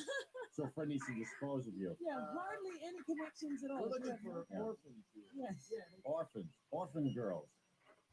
Those who don't mind being buried up in Connecticut in Fred's parents' backyard. Yeah, orphan girls with few friends who ever come to visit them who might notice their friends. Yeah, run away. And you're on the air. Oh, so good. This is good. Debbie is. You want Fred, huh? Yep. How old are you? I'm 24, I'll be 25 this month. I think you got to be like the perfect girl. I think Fred really, I don't want to say he's edible. But he's like, he's into his mother and his He family. wants a young, Mother. unspoiled... Yeah, I think he wants a virgin. Fred? Really? Anyway, what does Fred look like? Well, Fred is very handsome. That's the funny part about it. Fat man? No, he's not that. He's got a Girls, great body. girls freak over his body. They freak over him. Alright. I think a good body people, especially when they have a good body. He's thin, he's muscular. He's muscular, but he's not like muscle bound. How old is Fred? 30. 31? 31 thin. But he acts like a 12-year-old. Fred makes a good living there. He's way into the six figures. That's alright. That's all right. Who else do you know that's got his six Yeah, what are figures? you dating? Who you dating? Adonai Khashoggi? Oh, I'm not important anymore. Yeah. Really isn't.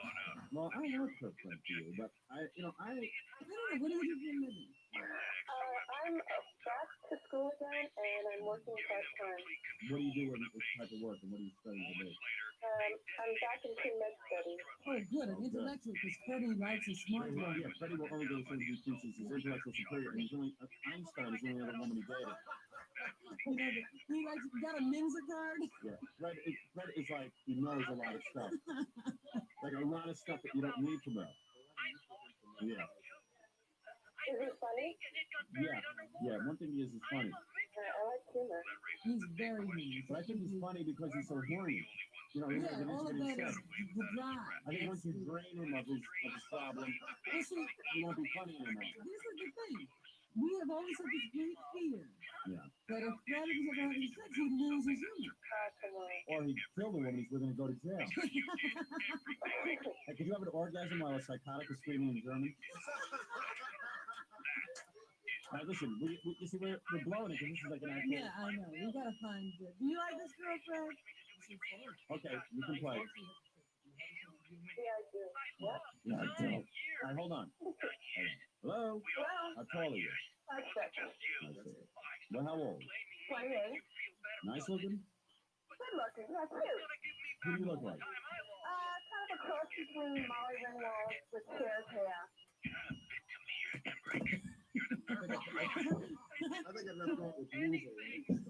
Fred, don't grab the phone like that. Hello? Yeah, I want to play down with it. Okay, now you sound perky. I like that. How old are you?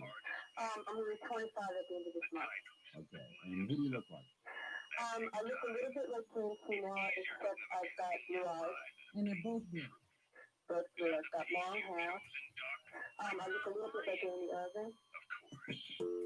Howard. I hate the way she looks. I don't want to see Fred hanging around with an Amy Irving. You are terrible. Oh, Nobody likes that look. I hate that frizzy hair. You didn't find out. Maybe it wasn't frizzy hair. You know, if this is going to be Fred's girlfriend, I'm going to have to see her around a lot. And have her over to the house this summer for swimming.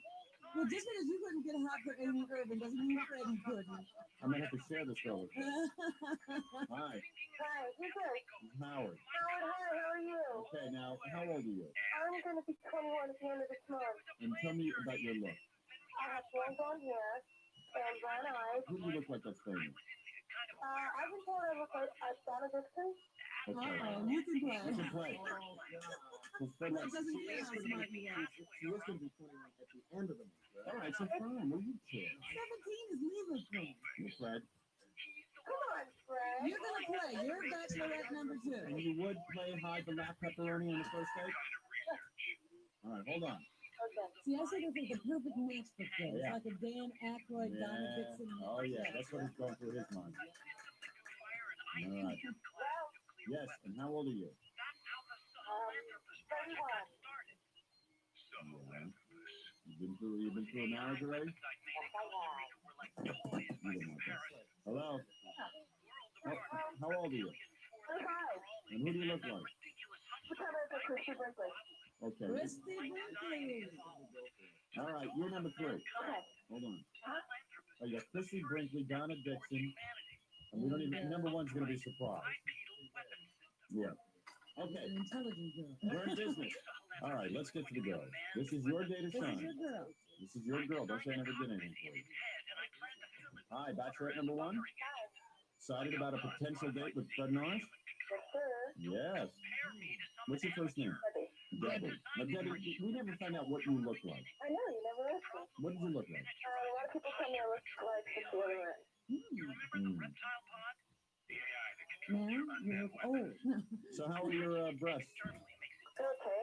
Are they big? Oh, we have to do this without... Yes, we do. It's very important. No, they're not real big. But they're not small. Can you cut? He's big. Yeah. And you take care of your body? Uh-huh. How much do you weigh? I'm 5'8", and I'm 140. No, that's nice 5'8". Yeah. Nice and tall. And what do you do for a living again? You're a student? Yeah, I'm a student, and I work part-time in the ski and sports shop.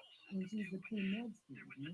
You gotta figure like she's good looking. If a guy in a ski and sports shop hires her, because they can only have the budget to hire like 1 or 2 ladies, and they like to hire good looking ladies. So my money's on you. Well, you've had sex with guys? Yeah. And you're real good in bed? Why, is that yeah. I think Fred, quite frankly, I know Fred, I think, Rob will disagree with me, but I think Fred needs someone to sort of like come on to him. No, I don't think so. All right, Fred, tell the truth, am I right? You would like a girl to be a little aggressive and start rubbing your back or maybe kissing you lightly on the neck. No. And Freddie and I have talked. Oh, and Freddie doesn't like physical contact, is what you're talking about. No. That's not it. I think that he would be turned off by an aggressive Yeah, sexually aggressive. Not all of them. No, once you get to know it, but somebody who just came up and started rubbing him, he would punch. I see. Have you ever tried some light lesbianism? No, Never. never. I think Fred would like it. That's good, because Fred is not into the freaky stuff. No, he's not bringing you home to his mother if you've done lesbianism. How many sex partners have you been? But I'd love to hear your answer to that. Okay, let's just put it this way. In the last 6 months, what have you done? How many sex partners have you had in the last year? Two. Two? Oh, stop it. Well, but like ongoing ones, yeah. But you're not attached to anyone. No. Mm-hmm. Did you suck a tennis ball through a garden hose? Did you make smoke come out of Fred's ears? Maybe. Ooh, wait a second. Are you really, really good in bed? I mean, do you move around a lot? Oh, Howard, come on. Come on, let's be honest. Yeah, but I'm not doing that on the date. Are you a swimmer or you?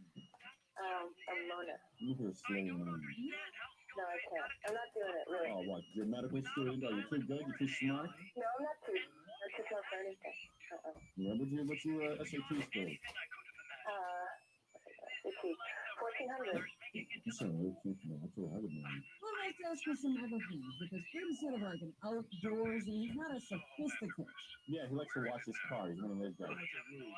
Yeah, he's a real, like, if there's a car wash, like, right around the block, he'll wash his car himself. I do the same thing. Oh, you do? Because I wash it better. I see. And, like, even though he has an incredible cigarette habit. He does? Yeah. I really don't like You've given that up? When did you give that up? See, he doesn't tell anyone. That's the kind of creepy thing. Is like he'll do stuff and not tell you. You know what I mean? Yeah. It's not like it's going to change the world. It's just for me. Because there's too much pressure to tell everyone. But wait a minute, what is he sneaking away from now? How can you walk out of the room all the time? No, I go out to do stuff like that. Oh, you gave up on cigarettes. Very good, Fred. So he doesn't smoke. But as soon as something goes, like as soon as his date comes up, he'll start smoking again. So. Okay. Alright, so he doesn't smoke anymore. Yeah, because I really don't like smoke. And he's got a nice body. Good. That's one thing I'll say about Fred. I've slept with him a few times. And I think that Dandy Fred is very sensitive. Oh yeah, sensitive to the point where any little thing could ignite a real problem. But I also think that he probably would be a good lover. Yeah? I don't think so. Oh, Howard, not to you. So, what does he like? I like a lot of sports. Water sports? Fred, I played, one time I played frisbee with Fred, and I know he tripped over a rock and broke his ankle. Well, that's not a fair thing. I'm a pretty good skater. You're outdoorsy, huh? Yeah, I am. Ever sodomize someone in the woods?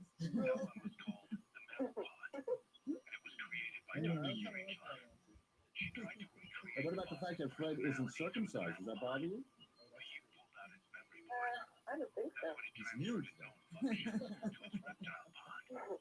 We call him Smegma Face.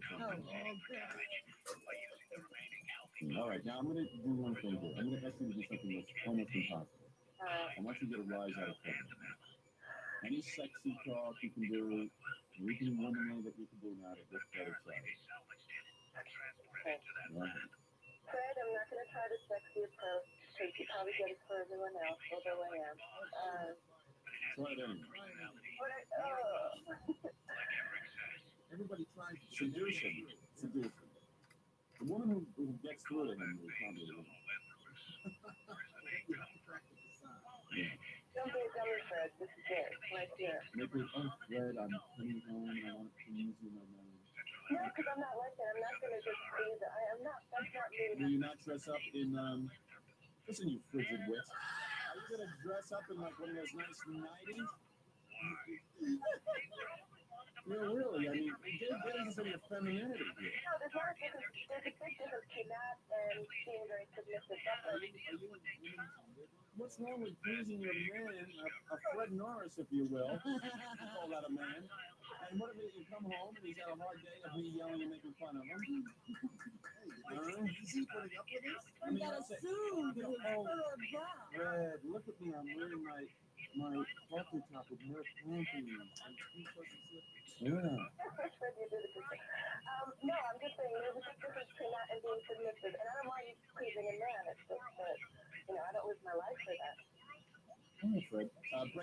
your wife to go on a date with this one. Oh, Howard. A lot of love jelly. Lot of love jelly. She sounds like me, doesn't she? Hey, could you at least pass wind with your phone? I can't hear. What's that? Do you pass wind? Yeah, I did. Okay. All right, listen, hold on, okay? I like you. Let's go back to our life. You learned a lot about you. We're not to go out with you. Oh, stop. All right, listen. She sounded cute. That's right, go ahead. We've been waiting around for sex for like 6 months. You're number 2? You sound like a hot little sweet thing, don't you? Yeah, thanks. You sound very young, though. She sounds little. You sound like a munchkin. No, I'm not a munchkin. I'm 20 years old. Yeah, and how tall are you? I'm a 5'6". You're 5'6". You are 5'6". Yes, I And am. how much do you weigh? I weigh 125. You do weigh 125. Yes, I do. Right, because there was some discussion that you did not weigh 125. How did you know? I didn't say it. Okay. Anyway, what is it again you do for a living? I'm a bookkeeper. Now that's good. Listen, I think that's good. Manage their empire. Here's another interesting quirk about Fred. I spent maybe a full 2 years convincing him to put his money in a money market fund as opposed to a bank book. Passbook savings. And like Fred said, no, I don't want to do it because I want to keep my money in the bank. I said, no, Fred, you can still keep your money in the bank. It's the same exact thing, but do you still have a passbook? You see what I mean? Another couple of years for an IRA. Right. Do you have an IRA? Oh, you do have it. I'm just glad he doesn't have any of these mantles, all right? Yeah, well, who knows? Now, you said, what do you look like? I'm a victim. You really look like her. Dan Aykroyd's wife? I really do. No kidding. You the girl that was on Bosom Buddies? Yeah, that's her. Okay. She's married to Dan Aykroyd. Is she? I didn't know. Oh, yeah. Follow her, you know? I don't follow her network. And you look like Donna Dixon? The Dixon, with the world on here and everything.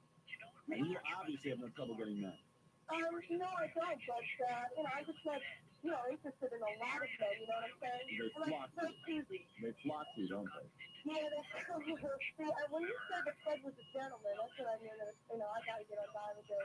Fred is a gentleman. Right. He's almost too much of a gentleman. In fact, he may never touch it. But he could be really, yeah. I think Fred would pass out if he touched something. But he can be abusive. He can turn mean. Like they mean people. But he is a gentle guy, basically. And tell me, you're very shapely. What are your measurements? What am I measuring? Yes. Oh, you want me to hold on like I just a tape? That's okay. What are you wearing right now? I'm wearing underwear and a top and a bra top. I was getting ready for work. A bra top? Yeah, I was getting ready for work. What does that mean, a bra top? I guess a bra. Oh, Oh, a bra top. What kind of pants? bikini, Kim. They're pink. No, I found myself wanting to be Fred Norris. I never thought I'd say it. And once in my life, I want to be Fred. Donna Dixon, what is that, a black bra you wearing? Oh, no, it's fine. What color are your pants? Pink, I said that. Say it again. I like pink. It's like Oprah Winfrey. You gotta repeat this one. Yeah, come on. Oh, great. You look like Larry from the Three Stooges, or you shave that time? No. Shave? I'm sorry? You shave? I said yes. You do. Yes, I have nice stuff there. I don't do that thing now. Any lice? No way. No AIDS or anything? No, are you kidding? I know Fred's clean. Right, that's like a plus. No herpes? I'm sorry? Herpes? No, Mm-hmm. none of that. I'm very clean. Now, how many sexual partners have you had in the last year? I count 4. I see. Like I said, I'm very picky with men. I like gentlemen. I don't like egotistical men. Yes, you are. Oh, 4 is, kind of a good number considering. Yes, it is. Stop. Did you have them all at the same time? Oh, no. Have you ever had any little bit of lesbianism? Come on. Being as beautiful as you are, you've been seduced by Some of your girlfriends have fallen in love with you. No. Come on. Nothing ever happened where a woman came on to you? No. As beautiful as you are?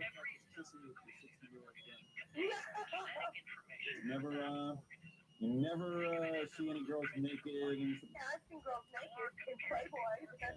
nothing ever happened between you and a little friend there? Oh, come on, Howard. I'm straight. What age did you start having sex? I was 16. You were 16. I was. Howard, No, wait a minute. You said something before that, there's nothing wrong with that in aggressive woman. I don't know why you think there's something wrong with that. Okay, let's see how aggressive you are. All right, Fred is sitting here. I want you to, turn him on. Turn him on. That's right. I want you to, Listen, I'm not intimidated by that. I want you to make Fred's French fries swell up. All right? Okay, you gotta promise me one thing, though. You guys got quiet. Yes. No laughing on it. Fred, and don't get embarrassed. Fred makes that noise because he gets embarrassed. Freddie, stop it messing with those cards. Yeah, Fred, put down the cards. Wait a minute. You guys can have that fucked up, but you know how hard it's gonna be for him to get a rise if you guys are screaming at him? I swear to you, nothing will happen like that. Huh? Fred will never get a rise. No, I will keep quiet and so will Robin and Jackie. Okay, well, hold on, okay? Okay, here we go. Guys. Yeah. How are you, honey? This is so much.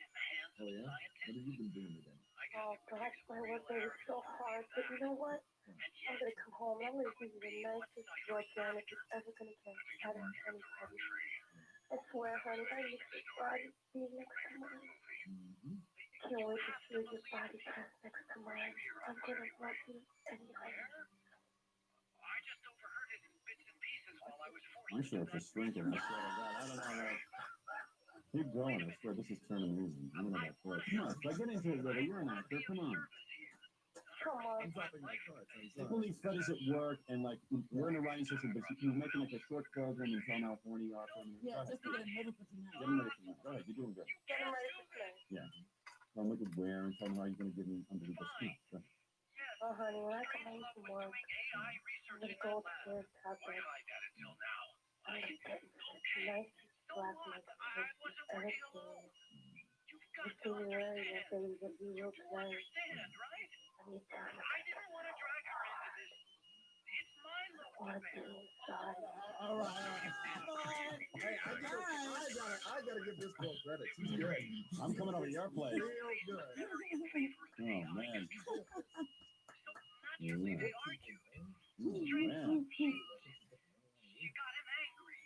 With the soldiers. Look at him. Oh, man, you are hot, aren't you? You're a very horny woman, aren't you? Yeah, that's what's going on. I don't know if we can ask this question. I gotta ask it. This what for you is out of bounds sexually? Out of bounds sexually? What is out of Well, bounds? let's be careful here, Yeah, that's Fred. what I know. That's why I'm doing that.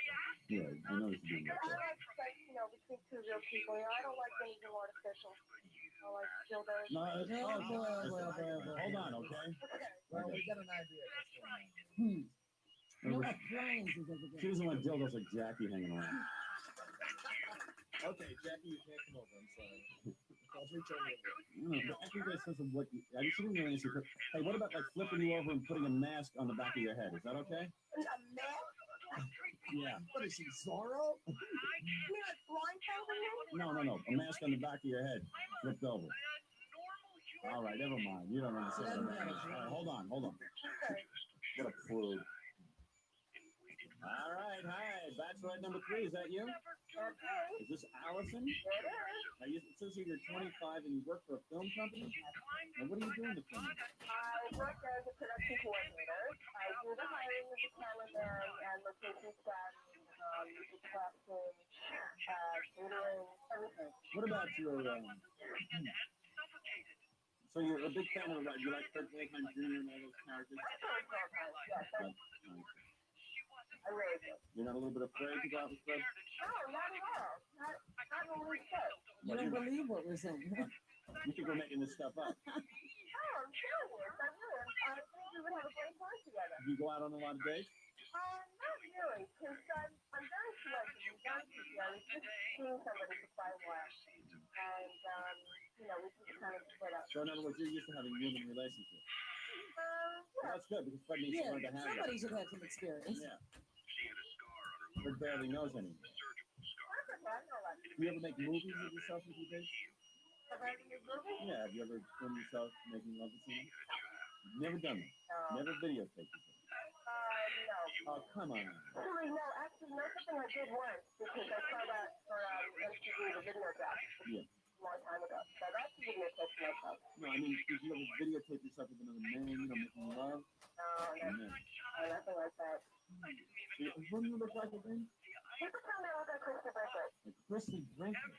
Yeah. Well, men must be crawling all over you.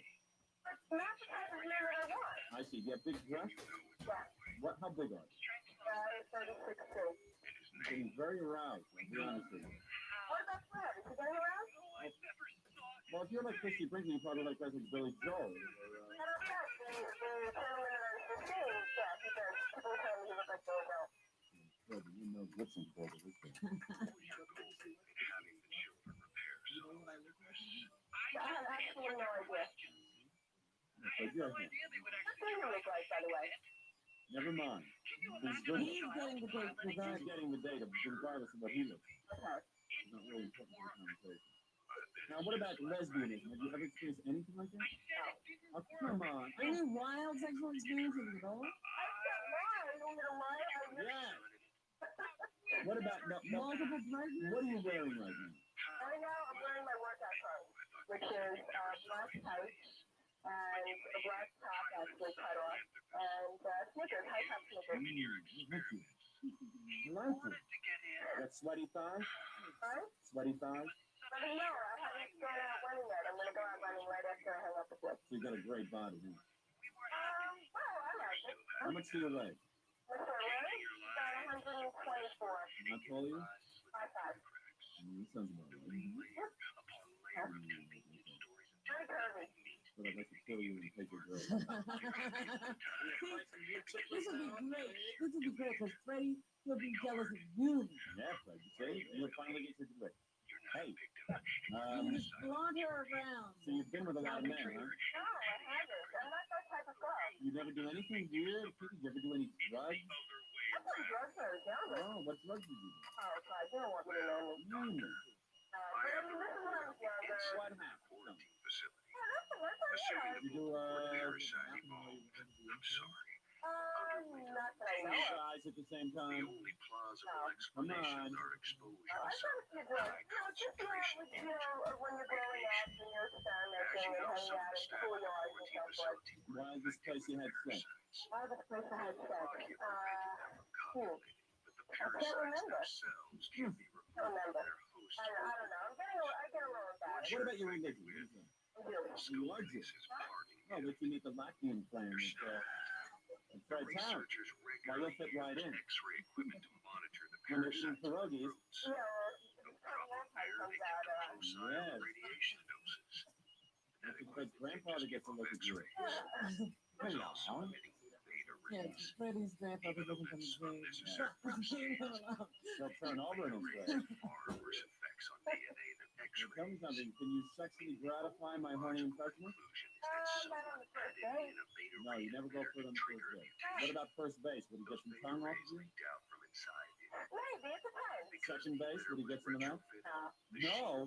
What do you think they are? Made of gold? How dare you? Man is in show business. He has a degree of fame. What do? You work for a production coordinator. Any idiot can do that. What about you as a sexual turn on? I mean, can you turn Fred on now? Let's put you through in a hot tub, let's say, or something. I want to do that to him now. I want to save that. That's got to be saved. Okay, well, let me ask you a question. What would you most likely say? What would I most likely hear you say? I love you. One more time for turning you on. I don't love you. Definitely not. Why not? Well, unless I really meant it. Unless I really meant it. So if it had to be the choice out of the two, it would be the second one. Because I love you, I couldn't tell you if I didn't really mean it. How many times do you think you could go in a night? Well, it's not really up to me, it's up to him. You would like that, though, huh? It depends. There's no money like men doing also. I mean, if he doesn't turn me off, then it's not even worth it. What's a mental insanity? Does insanity turn you off? No, it turns me on. I like that. Or you do like a little crazy? You don't mind a man who mutters to himself? The psychosis that you, horny. No, I'm just kidding. I like a little, I don't like traditional, I'm a traditional person, but... Now, you're not trying to get next to Fred so you can get involved with our show, are you? No, not at all. Hey, you like burgers and stuff? Like a lot of red meat? No. Fred loves to eat red meat. Yeah, Fred eats like a mental patient. Except he's not a greasy fast food. He used to smoke like a mental patient, but it doesn't do that. Could you take care of Fred? You know, Fred strikes me as the kind of guy who needs taken care of. I mean, you would have to take care of me also. Well, he can take care of you He'll be financially. able to make some money. As long as I got a job, he'll make some money. You can make the money off yourself. Well, I'm going to tell you something. This is my impression of how this thing goes. I think, I'm going to be honest with you, the number two turned Fred on. And I'm going to tell you what turned him on. The girl was very open. She had a sense of sexuality. She wasn't completely passive, but she had a sense of like, ooh, I want to please my Fred. I'm going to give you one last opportunity to sing Fred a love song or to somehow create a sexy situation with just you and Fred, not too quiet. You can do whatever you want to convince Fred right now. I think a little sexuality in here would be very nice, a scenario, if you will. You heard what number two did. That's really things Fred on. You know, you and Fred are on a date. You're not around. We're not around. Forget we're here. Even though chances are we will be there on the date. Right? You what? Like the kind of grass in Connecticut? Yeah, go ahead. Well, before you touch the grass, you need to people walk through the grass. Why don't you act it up? Yeah, you're talking to him. You're not saying. Fred, let's take a, Fred, don't cut the grass today because my bikini is on, and I need some cocoa butter with it. You know what I'm saying? Come on. Cut the grass, I don't want the neighbors to see you move. That's how you're going to be sexy?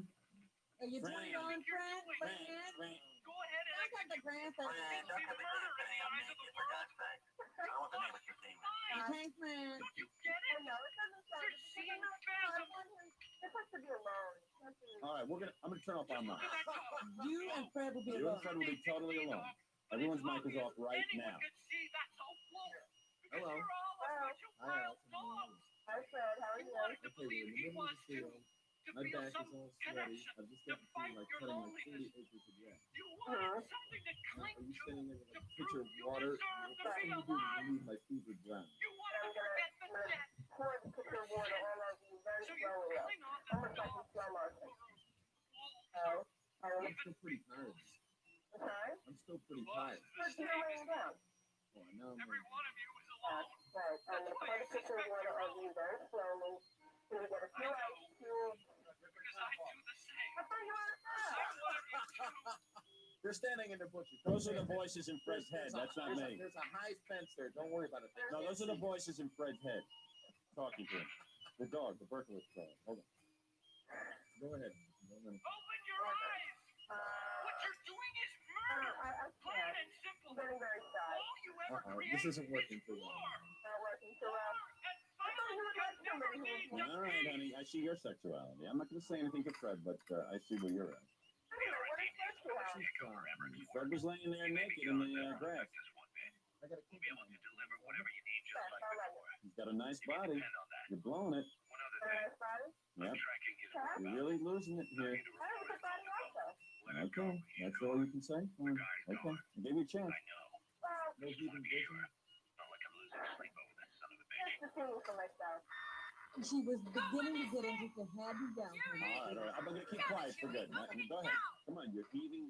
Oh, my bosom is aching for you. My body. I'm going to spread out your body and rub your chest and my rub all the flat belly. soreness out of your chest. Yeah. Robert, let's not get involved. Okay. Fred, you're back in the grass. Hold on. Maybe you guys should come back in here.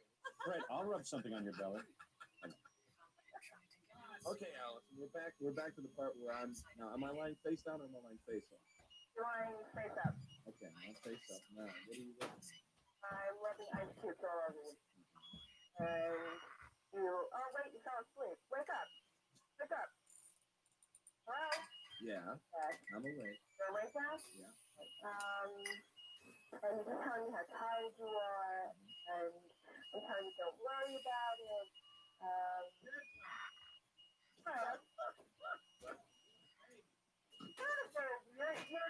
Keep describing how many times he's tired. You're talking to him. You're rubbing him. Oh, honey, you did such a good job with the The grass looks so good. I'm so hot. I can't sit. I'm going to nibble your neck. Oh, I love your sweaty body. Robert, I think you want Fred. Wait a second. Have you ever cut grass before now?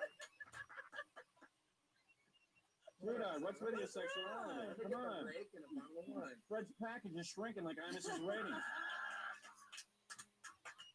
Come on, let's have some fun. It's the weekend. Yeah. I can't hear. All right, we'll put you on hold. Now we try. We tried. Hold on, okay? It's going to be a mystery, but Fred is going to pick one of the girls. I can't wait. Me too. No coaching. No coaching. Excuse me. Let's review him. He was Number one number was one. Debbie. Pre-med. Looks like Sophia Loren. B to a C cup. Something nice about her. Debbie, where are you from? I was saying. Hold on. Nice voice, med student. And works in a ski Very sports. bright. Number two was very sexy. Looks like Donna Dixon. And was in panties and bra. Sounds like she had a take charge attitude. I think she'd really take care of Fred well. She had a good sexual imagination. Nicole. Yeah. Bookkeeper. Bright girl. Number three was Allison. And, she was like, oh, come on, all right, I'll do it. Jewish and she's whining. Yeah. And let's face it, you're Latvian family, Fred. I mean, we'll be putting the barbed wire up in their backyard, I mean, they're a bunch of, Nazi background there, your family. Oh, come in. Come in, sit down in the barbed wire chair. So you are a Jewess? Yeah. It's nice for Fred to bring home a dress for Easter. So tell me, young lady, did you kill Jesus? All of that. Yes. I like her. She's a very nice girl. It's like Christy Brinkley. She's 36C breast. And she's probably better in person than she was on the phone. And I want to say something. The girls who usually sound bad Yeah. look good. Right. I found that to be true on the show. They don't have to be. Hey, number three, where were you from? Hold on.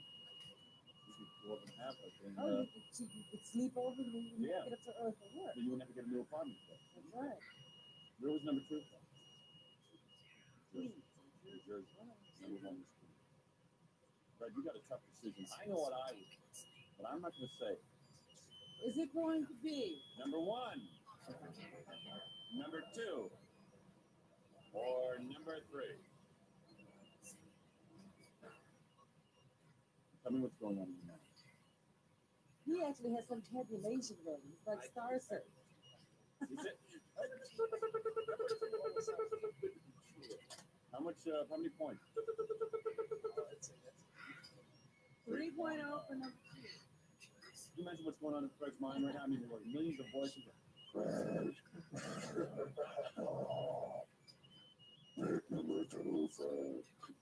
That's your voice in the play. Yeah. How did I get in there? Get out of here. All right, what do you give number 1?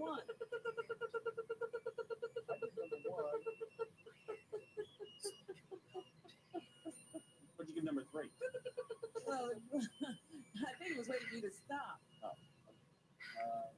Number 3, I actually think it's 3 points. Well, that's surprising. Over number 2? See, I told you. You don't know. I thought he doesn't want to. Oh, and sorry. 2.9 for number 1. It looks like number 3. Wait a second. I don't believe it. What the hell is going on? How the hell did you come up with that? I would have taken number 1 over if she was pre-med. Really? I would have taken number 2. Really? Yeah. I definitely would have. Well, we knew that. There's no doubt Why in my number mind. 3, Fred? Tell me why. She seemed like she was a very nice person. Not that the other two were not nice, but it seems like you have a lot more. You really are crazy. I was just kidding before, but you really are crazy. Fred, are you done cutting the grass? I'm going to dump some cold water all over you. Really, I'm going to pour this ice on you. Number 2 is like out of a penthouse form. All right, hold I don't. Let's break that. I can't believe that. I hear those voices in your head. Reggie Smart.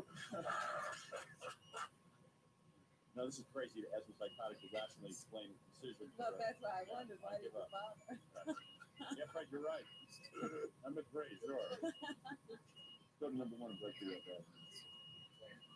Number 1. You heard the news. Really? Number 3? Well, what are you nuts? You've been hearing it all morning, so I guess it must be true. I don't know. See, he is nuts. You're very nice.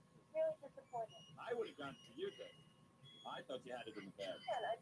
Man, really. Yeah, I thought it was going to be 1 or 3. I really did think it was close to She scored 1,400 on her SAT, but she could have kept up with me. How much did the other one score on your SAT? All right, no, it's too late. Too late. I didn't have that information. You forgot how cute her was. You know, I was all the way in the beginning. I waited on the phone for an hour and a half. All right, listen, don't be a sore loser. I won't.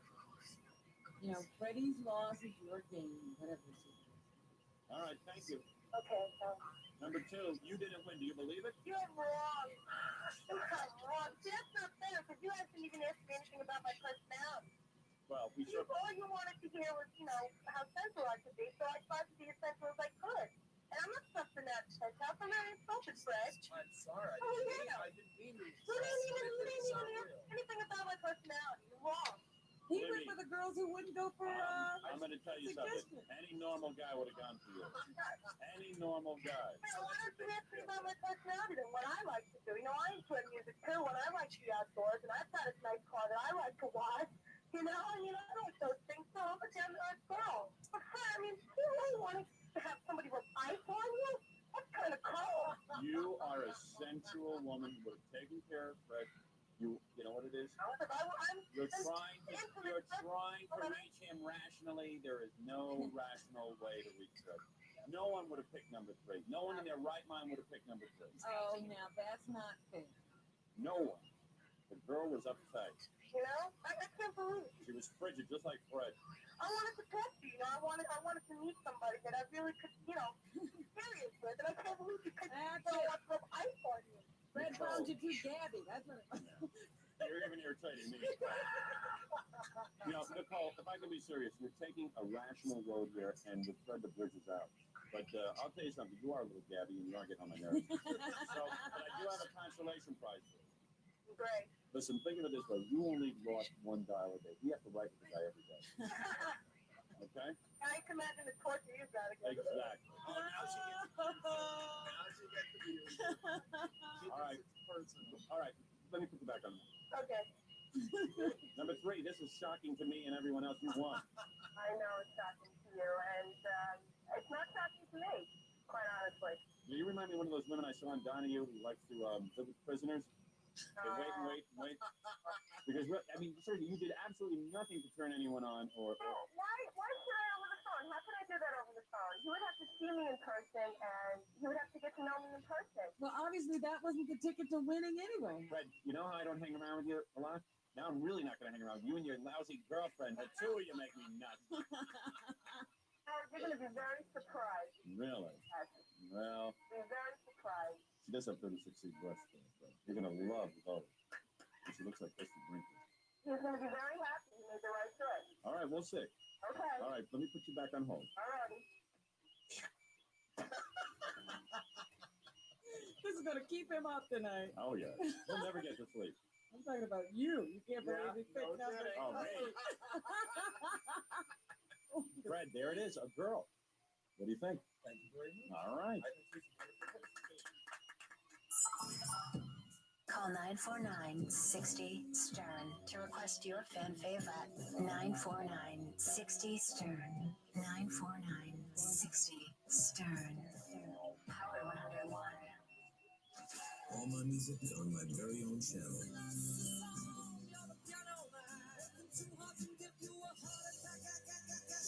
The Billy Joel channel. For a limited time, Sirius XM channel 105, or listen at home with the Sirius XM app. Howard Stern channels. Howard 100. Howard 101. Sirius XM. Business today moves faster than ever. If you're slow to adapt, then you will get left behind. If you're still running on QuickBooks, that's you. It's time to hit the gas and accelerate with NetSuite. Stop paying for multiple systems that don't give you the information you need when you need it. Ditch the spreadsheets and all the old software you've outgrown. Now is the time to upgrade to NetSuite by Oracle, the world's #1 cloud business system. NetSuite gives you visibility and control over your financials, HR, inventory, e-commerce, and more. Everything you need, all in one place, instantaneously. Whether you're doing $1 million or hundreds of millions in revenue, save time and money with NetSuite. Join the over 24,000 companies using NetSuite right now. Let NetSuite show you how they'll benefit your business with a free product tour at netsuite.com/100. Schedule your free product tour right now at netsuite.com/100. netsuite.com/100. Here's another fan favorite request on Howard 101. My name is Jeff. I'm from Manhattan, and I want to hear about Ronnie's pet talk because I'm a shellfish and I'm in the limo business. I want to hear that one again. Ronnie Dame would drop me so mad. Why? Because I'm gonna bust his balls right now. But I I don't always care. like it when you bust his balls, so I'll get ready to have some fun at his Well, expense. then sit back and relax. I'm sitting in the back of the car, and I was out Saturday night. We get in the car, Beth and I.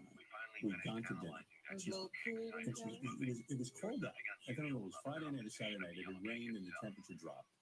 Yeah, it was chilly. So, oh my God, I'm freezing. I'm in the car for a half hour, you know. So I said, oh, she goes, can you put the heat on? I said, sure. So I go to put the heat on. And, you know, sometimes heat takes a second to come on. It's blowing cold air. I said, just be patient. The heat will come on. We're freezing now more because now cold air is cold air. blowing on you in a cold But I have a switch that says heat and has air conditioning. Lo and behold, I put down the window and I say to my driver, the fuck's going on? I'm freezing back here. I'm freezing. He goes, no.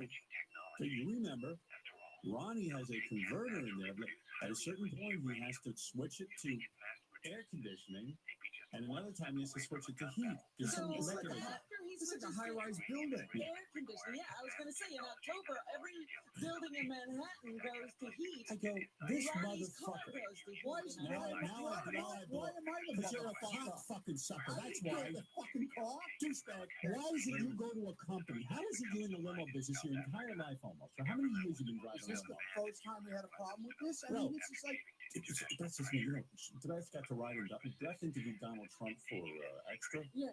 he rides around in a Maybach. That's $200,000. How do you have a fucking car in America? It's the only fucking car that I know of. I can't have heat. You're the only one who has a converter. I have to decide It's not that a car. converter. What is it? Explain to me what's going on. You gotta be fucking kidding me. Get that thing fixed. There's nothing I can do with it. What are you doing? There's What nothing. does it have in it? I Go want to the guy who built it and say, how come you're the only car maker in goddamn America who can't fucking have heat and air conditioning going at the same time? Here's what happened. They went back to the old system they used to use years ago before they had climate control on these things because it's separated from the front to the back, okay? You follow any of this? No. There's two separate units in there. Fuck you don't understand. I'm trying to explain to I you. understand you. Go ahead. There's two separate Fuck units. you. Why would you say fuck you? No one. Because Ronnie, there's not a car in America that doesn't have heat and air conditioning. it's two separate units. The back and the front. The So back and the why don't front. they coordinate them? All right. So here's what happened. Hey, So here's you what I want you have to do. heat and cold. I want you to go today and tell this guy, I'm going to announce his fucking company every day on the air. No one should ever buy a car from him. It's bordering on criminal intent. Who in America has a car that doesn't have air conditioning and heat? I could go buy the shittiest car on the planet. But here's what But they happened. can't simultaneously work. In the summertime, here's what I have to To do. build a fireplace back Do there. you have heat and cold whenever you want it? Yes. See, he has it up front where he is. Do you know don't have how it. embarrassed I am? I get in this car, and let me tell you something. It ain't cheap to have a limo, otherwise everyone would have it. Right. But you get in a car, and we're freezing and laughing at this. We're going only in America with Ronnie the limo driver. Come on. I mean, maybe you shouldn't be a security guy. Work full time on your car and getting a car that works. What Maybe you you're have to do- overextended. What you have to do is keep a blanket in the car. So that in the summer, if it happens to get cold, I go, you can I'm sitting there, I cover go, up. I say, I gotta say something to this guy. I go, why is it acceptable that look, it was a cold night. It must have been 30, 40 degrees. I don't know. It was freezing. Ask Ralph. He's been in there. Ralph, am I making this shit up? You there? Hey now? Yeah. It's a You horrible should see, even when I got the air conditioning going, you get frozen out, and then you try to adjust it. No adjusting. I never saw a car like this. They have usually a thermostat. You set it. It could be hot. It could be cold. It could be in I mean, between. at this point, everything's is digital. You don't dial in the number. No, you should see what I got. I got knobs, and if you set them just right, you might not freeze your balls off. I want a 1970 stretch Valiant limo. Buy me one. Just give me the same. I mean, Ronnie, how do you accept this from the guy? No, how do you keep accepting this? How do you not say to the guy, you got to clock. You know what? If you had to fucking drive people from the Today Show and all that other stuff like you used to do before I made you a security guard, it would be fixed because people would get in the car and say, "Listen, asshole, we're not paying you." Yeah, We sat there back there and froze. But you know what? I'm a shithead. That's what you must fucking think of me. Get the You fuck must. out of here. So why am I freezing in the back of the fucking car and it doesn't bother you? What kind of stupid comment is Well, that? you think I'm a shithead? Yeah, I should do I that. think you're a I get in the car. shithead. What if my parents are back there? We're all sitting shivering in the fucking car. You don't care? Oh, you remember we had to Tell the guy this is. Oh, Ronnie says we have to come. I mean, it's embarrassing to me. And why is it embarrassing to you? Are you nice and toasty up front? Yes, because he has both heat and air conditioning. Listen, get this shit fixed. Ronnie, how do you switch it over? Ralph, could you just stay Yeah, how do you switch it over, brother? Switch or Like, what date did you decide I should stop Is being it cold? something they take out of the car? When did you switch over? when it turns like 75, 80 degrees. All right, now, No, there's under the hood is a valve that I have to shut off. It's like a little petcock. well, why don't And that keeps the air, antifreeze from flowing to the back of the car so you get cold air. But remember, why is it every car in America, every limo in America has hot and cold? And you're the only fucking guy that doesn't have 20 different times. Well, tell the guy, what point is he going to give the money back? The car doesn't work. Well, can't you change the pet cock according to the weather? Can I ask you a quick question, Ronnie? Yeah. If it's just a matter of turning this pet cock, Right. how come whoever was driving Howard that night didn't know how to do it? He knows how to do it. I don't know why he Well, didn't do because it was a 15-minute or 20-minute Right, ride. he's gonna now stop the car. He just wanted to get home. switch the Right. pet He's going to go out under the hood with a flashlight and start and pull over You don't somewhere. have to go under the hood with the flag. Oh. It's right up front. It stopped. It's right up front under the hood. So all you have to do is stop and get out and then just get under the hood. Maybe switch the pet cock before you get out of the He restaurant. would have to stop the car and get out, though. I've been down to like the most remote locations. Like I've been down to it's like in Florida on an island where guys got to beat up limo. You know, they don't have the top of line. Go in there. They got air conditioning, they got heat. Don't ask. They got it all. I'm the only guy I think in America who's got a fucking pet cock. I mean, aren't you embarrassed by this, or you don't care because it's me? Yeah, right. I don't care. If you I had to don't drive, fucking care. who do you love? I don't fucking care. If you had to drive your family around, you should say, "Hey, gee, we don't have heat back there. Sorry, Yeah, I don't care. Bring blankets. bring a lot of blankets." I tried everything I fucking could with that car. No, you didn't. You're lying. Yeah, not lying. Did you tell the guy you want your money back? Why should we? Why not? It's not a working car. You could not do business. If you had to rely on this car to do business, where you had to drive different people the way a real limo driver has to do it, instead of getting work for a sucker like me, Yeah, okay. you would be up shit's creek. Because they would, if it was another customer, they'd say, "We're not paying our bill. We're not heat." Bullshit, you're telling me that shit. I'm a sucker, not you. Me, I'm an asshole because you must think I'm a piece of shit. I decided that. You must think I'm the biggest piece of shit, that I'm sitting back there freezing. I just need heat, that's all. I'm sorry. Don't tell him you just need heat. Whatever. No, I need heat and air conditioning. No, Ronnie, let me clarify. Come back here. I need heat and air conditioning, not just heat. Don't reset the pet cock. You don't need those doors open, do you?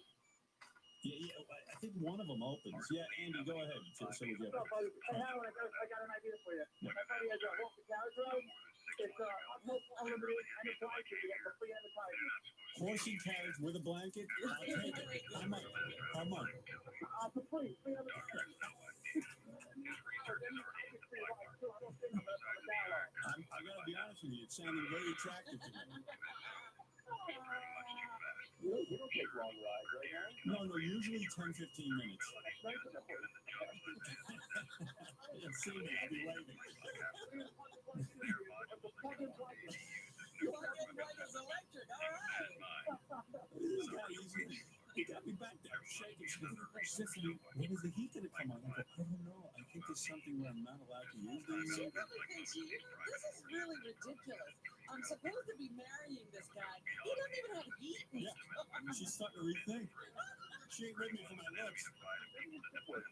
Nothing. I can't get a fucking break. What's up with that?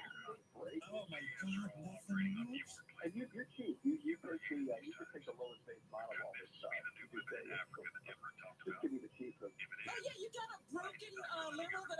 idea? Why do you have something that doesn't work?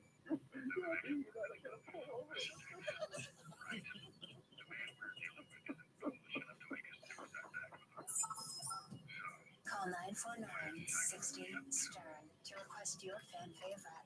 949-60-STERN. 949-60-STERN. Power 101. Presents. Today is Fan Appreciation Day. Another fan Yeah, I'm Josh from Pittsburgh. I want to hear some Beetlejuice. I like Little Beetle. I watch them all the time. Your shows about Little Beetle. Hey, Jerry, you're on in Detroit.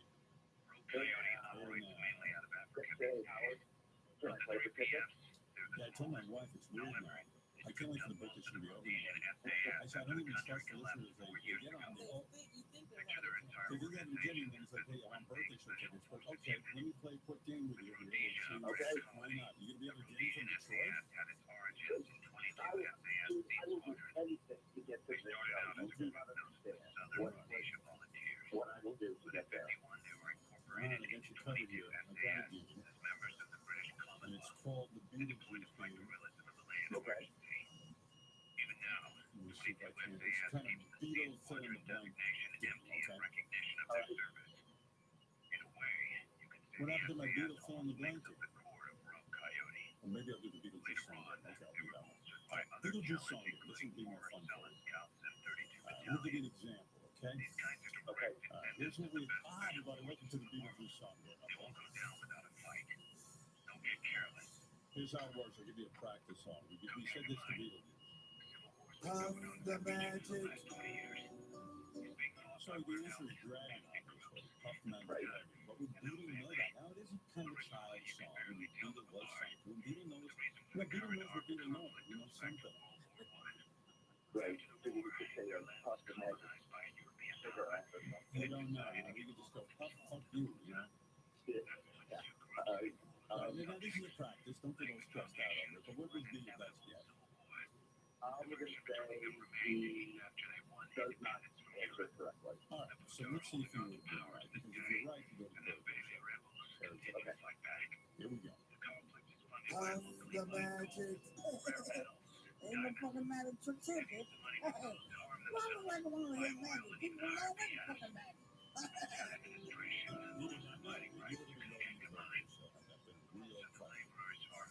That's a funny thing, you know, when there's no pressure on, everyone seems to get right. Now we're going to put some pressure. That's right. Here we go. That was pressure. Was it? Oh, sure. Right now, I'm pacing like a motherfucker. All right. Here we go. Now, here's a real question. You get it right, you go to the birthday show. You get it wrong, well, I gotta hang up on it. Okay, and now, on a quarter of time. So, okay, so really put a lot of thought into this. Here we go. Here's your question.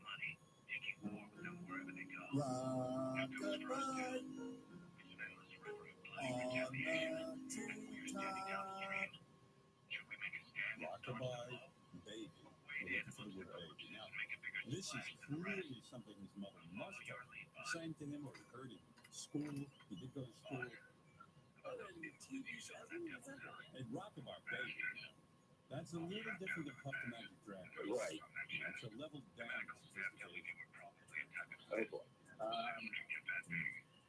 The gun is always just to go against them, but this one seems, I mean, like, I know that when you played this before, you used things like, how much does the dog eat in the window, and you do that. So, you know, and that one is part of the Puff the Magic Dragon, but, you know what, I'm going to go with, he doesn't know a lot of things, but he does know some things. Right. In kindergarten, he was taught by Jerry O'Connell's mother. I know that, so he did go to school. And I'm sure she taught him like that baby, but who knows if he retained it? That's the problem. All right, let's go with, I'm going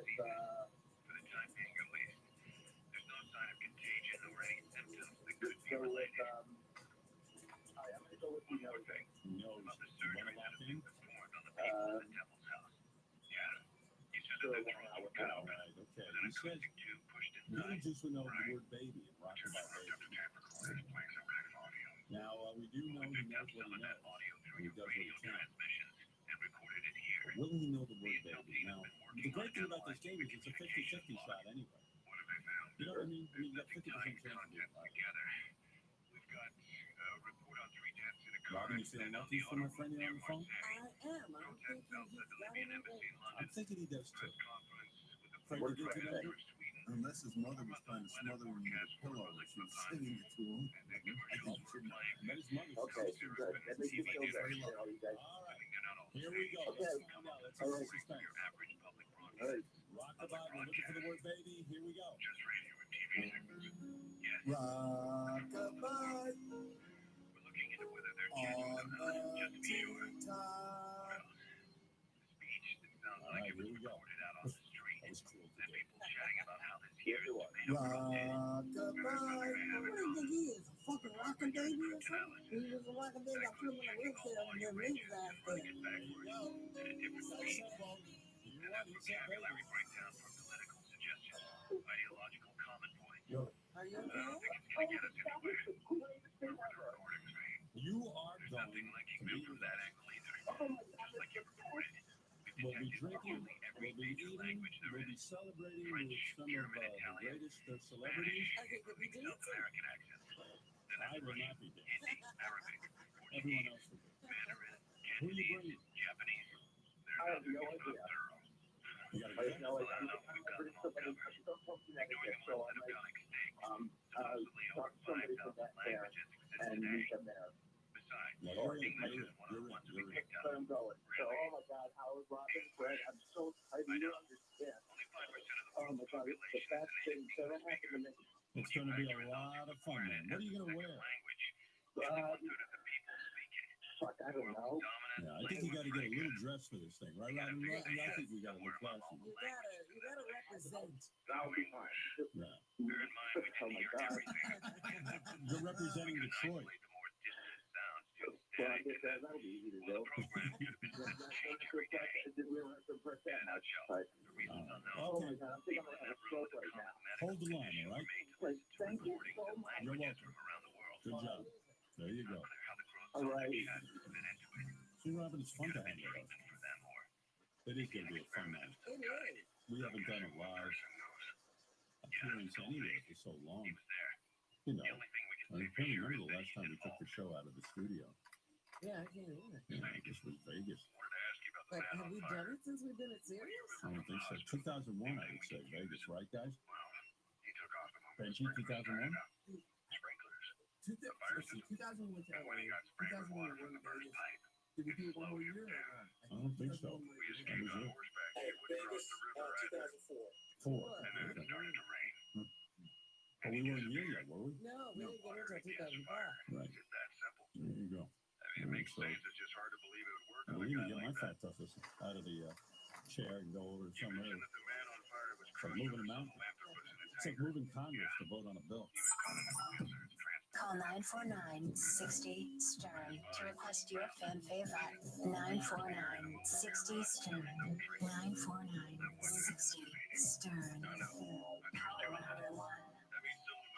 Prescription products require an online consultation with a healthcare provider and are only available if the provider determines a prescription supported with subscription requirements. See website for full details and employee safety information. Hey guys, good news. The outrageously expensive little blue pill is now generic, which means you can get the prescription medication to treat ED at affordable prices. And Hims makes it extra affordable. We pay just $30 for a month's supply.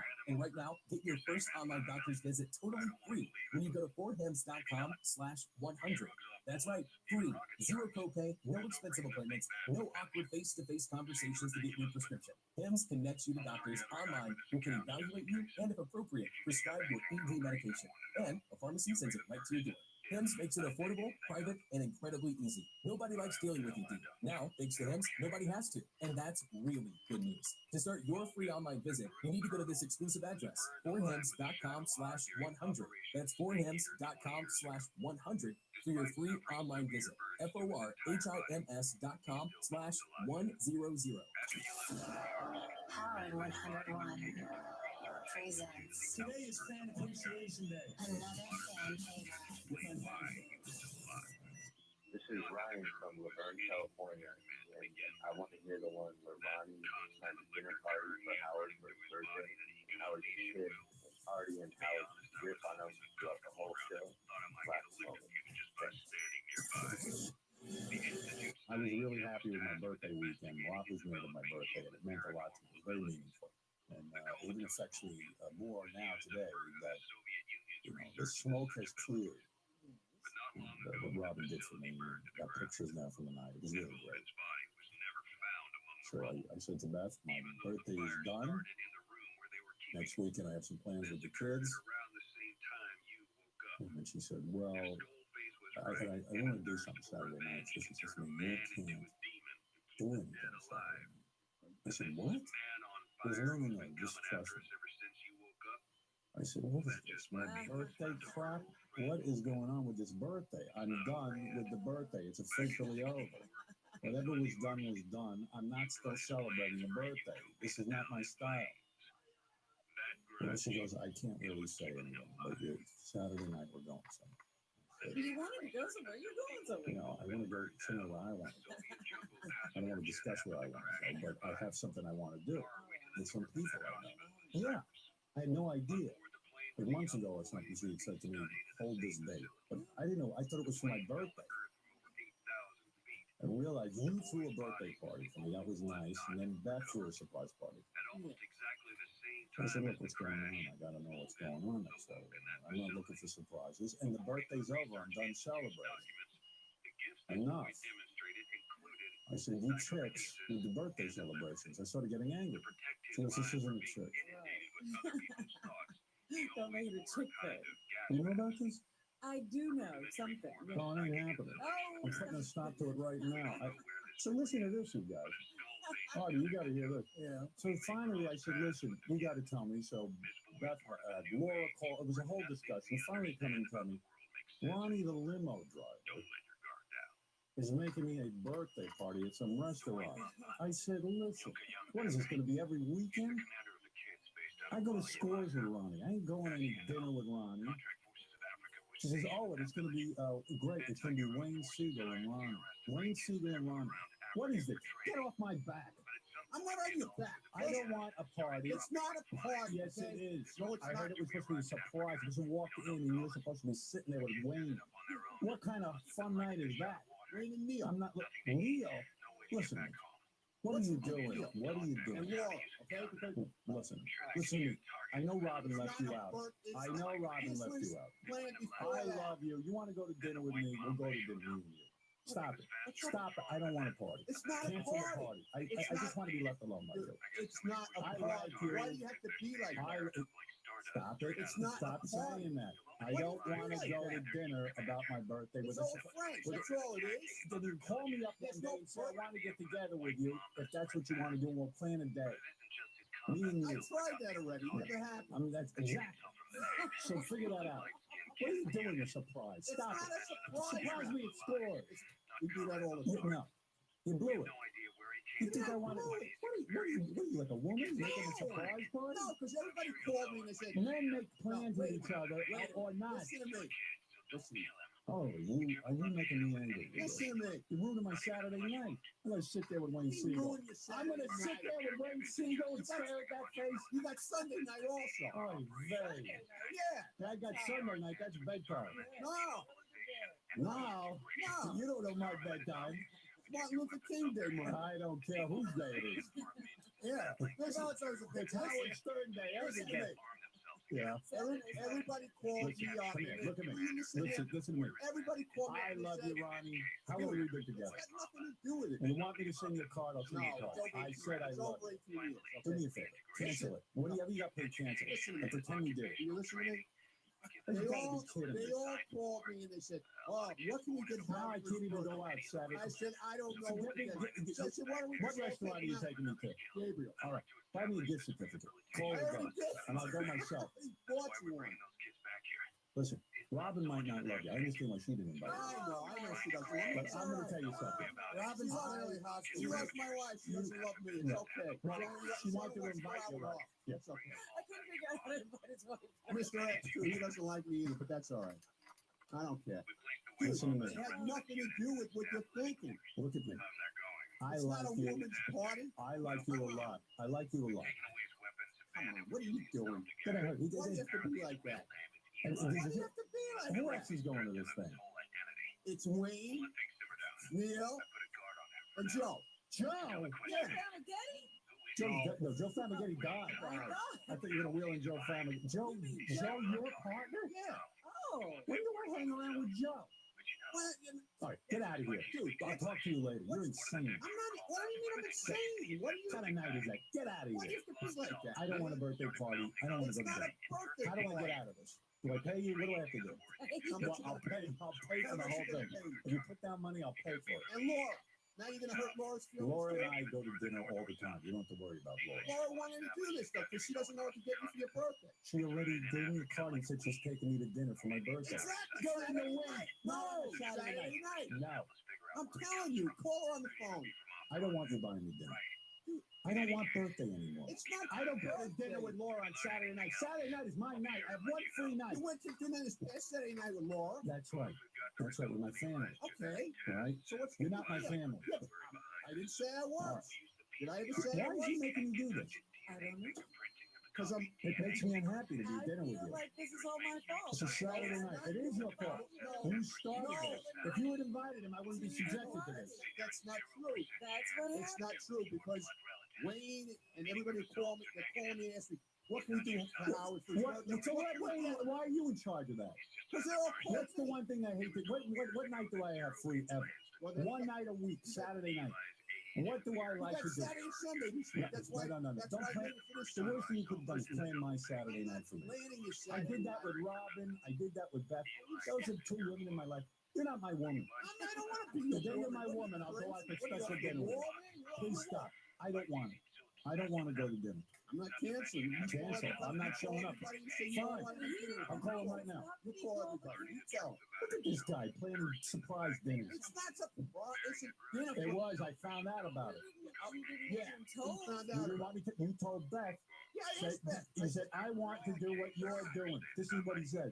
I want to do what you're I doing. did not say that. What are you That's crazy? what you said. I did I not. got the whole story from everyone now. I busted you. I don't want. I never Why said that. didn't you Get invite back Ronnie? now, man. Why didn't you invite Ronnie?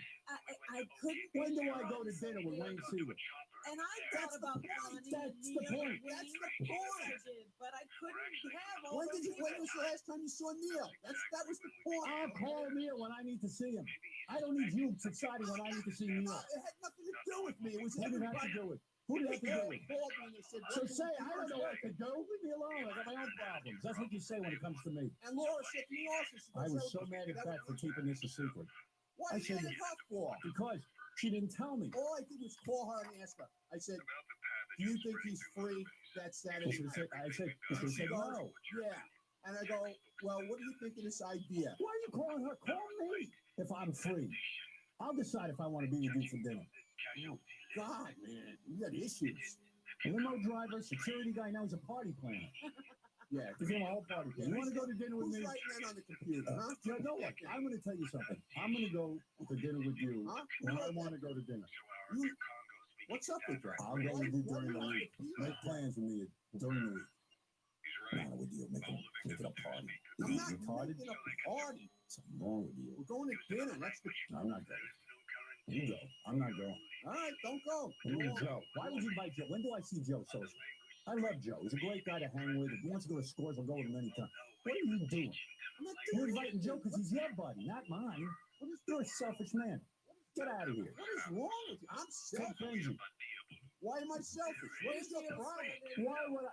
Well, you think I want to walk into a restaurant with 11 people now you're describing, a big table, I sit there and just, again with the birthday? I'm done with my birthday. It's over. It's not birthday. It wasn't even a birthday cake involved. Nothing. What are you Oh, talking my about? It was God. legit. I want to do what you do. I'm going to have a surprise. Don't lie. I didn't. Oh, Get why her on did you the tell phone. me about Get it? her on the phone. She wasn't allowed to Get tell her me. on the phone. No. Get her on the phone because I never said that. Hey, yeah, you're on I the never air. said that, okay? Shut up, Ed. I don't want to hear about it. Then you gotta go and just get around the limo. Don't you talk to Robin and Ari. I told someone the other night, last night a friend of mine and Ronnie's called me. I said, you gotta hear what Ronnie did. I said, you gotta hear what Ronnie did.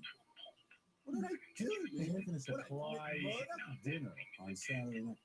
I go, so what the guy said to me? He goes, Ronnie's still in your life? What's he still doing there? Yeah, who's the guy? I'm not saying who. Who's the guy? I don't want you to get it. I don't want you on it. I'm not going after him. He's a good guy he likes. Yeah, he just doesn't understand what you're doing. All right, now listen, get me out of this stuff that you planned. I don't want to leave it all. You get it out. You get out.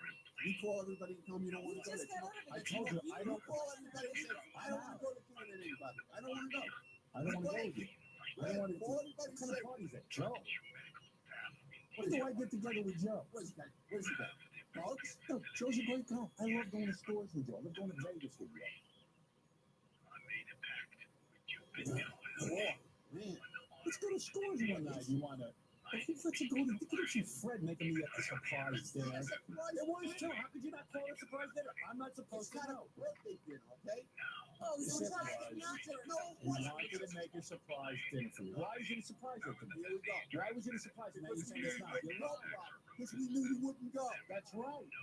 I don't want to go, so why are you forcing me to do this? No, I'm not going to force you. Don't go, okay? No. Get out of here with that. Be like that. That party of yours. It's not a party, okay? Get Laura on the phone. Get Beth on the phone. You know what I'm doing? Saturday night, I'm going to dinner with Neil. We and Neil. That's it. Hold on a second. I love to see Neil. Yeah. That's it. I didn't say that. Get Beth on the phone, Gary. Get on the phone. Get on the phone. She told me she was not allowed to tell me what this was. I said it was a bunch of the old guys getting together. But you didn't tell me. You told her.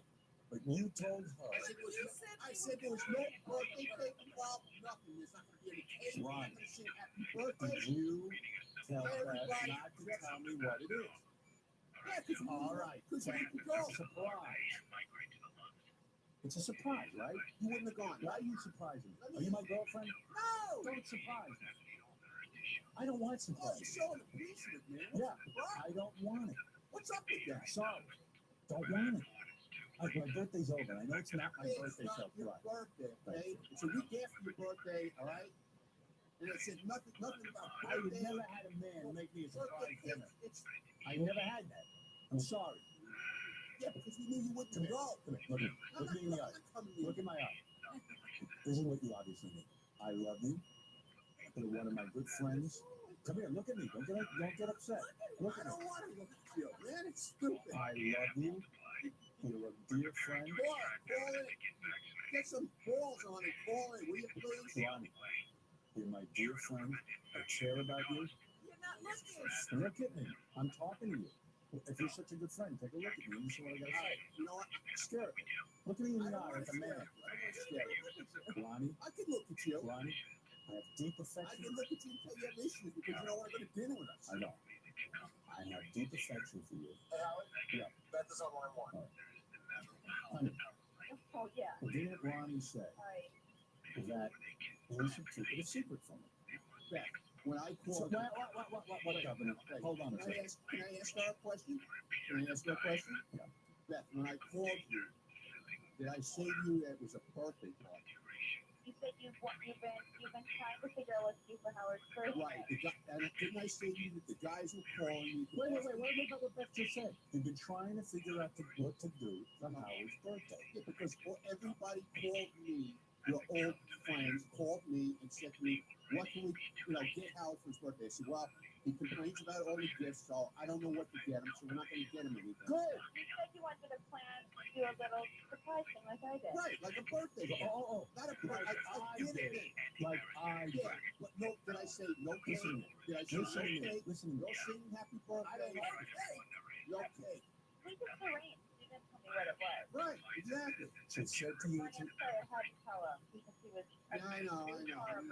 Yeah. Horrible. He wants to meet me. I felt so bad. He must scream. You should hear this part. I'm an idiot. Wayne Seager going to sit there and dinner with you. You should hear. Wayne was going to be there. Yeah, this is some party. Wayne, Laura, and Wayne's girlfriend, and you, Yeah. me. Yeah, Neil and Joe. Oh, me? I didn't know it was Joe. Well, Neil's a dear friend of mine. Who's Joe? Joe. That's what I mean. That's Ronnie's buddy. How dare you do this to me? You think I am so insulted. You're so nice to him. You think I invited? Well, if I want to You go to think I dinner, invited Osama bin Laden or something? to your don't party give me or a something? surprise. It's not, you know. Look at me. I care about you. I love you. You're my friend. And you're also a coworker. You're not listening. Look me in the eye. Look me in the eye. You don't have to take me to dinner for my whatever birthday. Dude, I wanted to take you to dinner because I wanted to take you to dinner. That's Listen, all. I don't want No big deal. Saturday night's my free night. Well, you got 2 free nights. Thank you. That's why I planned this way. Oh, you're not canceling? No. Oof. I'm not going to dinner with 11 people. I'm not doing it. Then you're going to have to. I'm not going. You want to go to dinner Saturday night? Will you bring Bonnie and me and you will go to dinner with us? And then you just tell everybody that. Fine. Why? What's wrong with Neil and everybody else? I love Neil. I'll go and dinner with Neil. I'll go out with Neil myself. I don't want 11 people sitting around for my. I don't want to sit at that restaurant with 11 Why, you people. never sat in a restaurant with 11 Listen to people? me. You never Listen to sat me. in a restaurant with 11 people? I don't want to do that with you. I don't want to do that with you. Stop torturing me. Do you hear what I'm saying? I'm refusing your gift. It's some gift. Okay, fine. I'd rather play that desktop darts that John got. That's fine, man. You're insane. That's What fine. kind of woman are you? I'm not a woman. A woman playing a surprise party. Oh, I know what I'll do. I'll make a surprise party. Oh, you're insane. If I never do that to you. Would I ever do that to you? No, you definitely I'll torture you. Go out to dinner, okay? So now why are you torturing me by asking me to go to dinner? I don't want to go to dinner. Why are you making me go? Nobody else knew what to do. Ruin my Saturday night. Get out of here. You're doing this for yourself, not for me. Get away from me. I'm trying to. I'm doing it for myself. Right, go back and think about the wrong you did How me. stupid is that? What kind of statement is that? I'm sending Benji to play with me. Wait till you get there and Benji's Wait, sitting there. you think I appetizer? You think I have to go to dinner with you? That it's going to make me feel good? Obviously. What's wrong? Why else would you do it? Because I don't want it. I thought you were my friend. I guess You not. are my friend. Yeah, I guess not, man. I guess you're not. You know, I'll go to dinner with you anytime. Not on a Saturday night with 11 people. Bunch of ball, right? Yes. Yeah. I guess I gotta go. No, you Can don't you have to go. tear it down to small No, group? you don't have to go. Make it a Don't go. smaller group. Don't go.